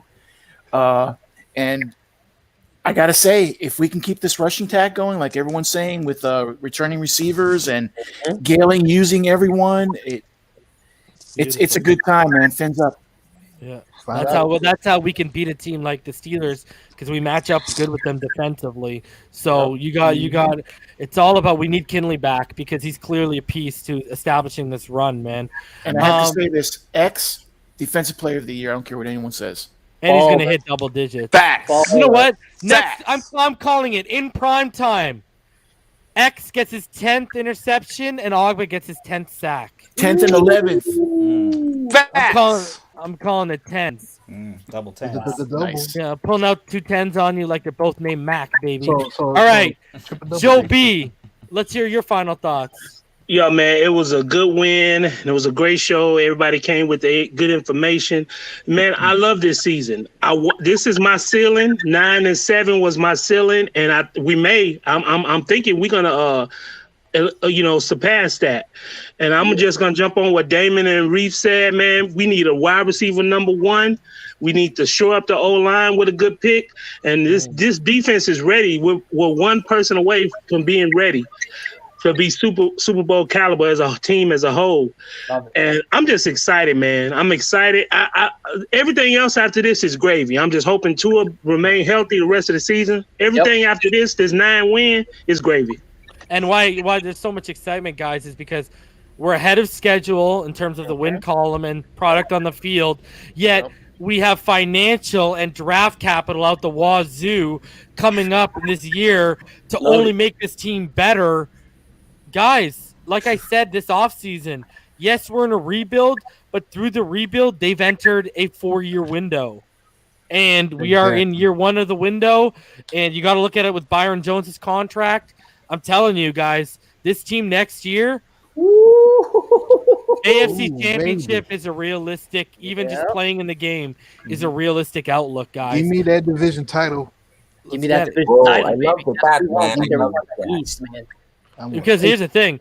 I want all you Bills fans to enjoy your division championship right now, because under Tua Tagovailoa's reign, this will be the last one. The last one. Facts. It's going to be another 25 years. Get ready for it. Yeah. It's back to the old days when we used to battle for the division. Back to the 90s, baby. It's back to that. Just this time we will win.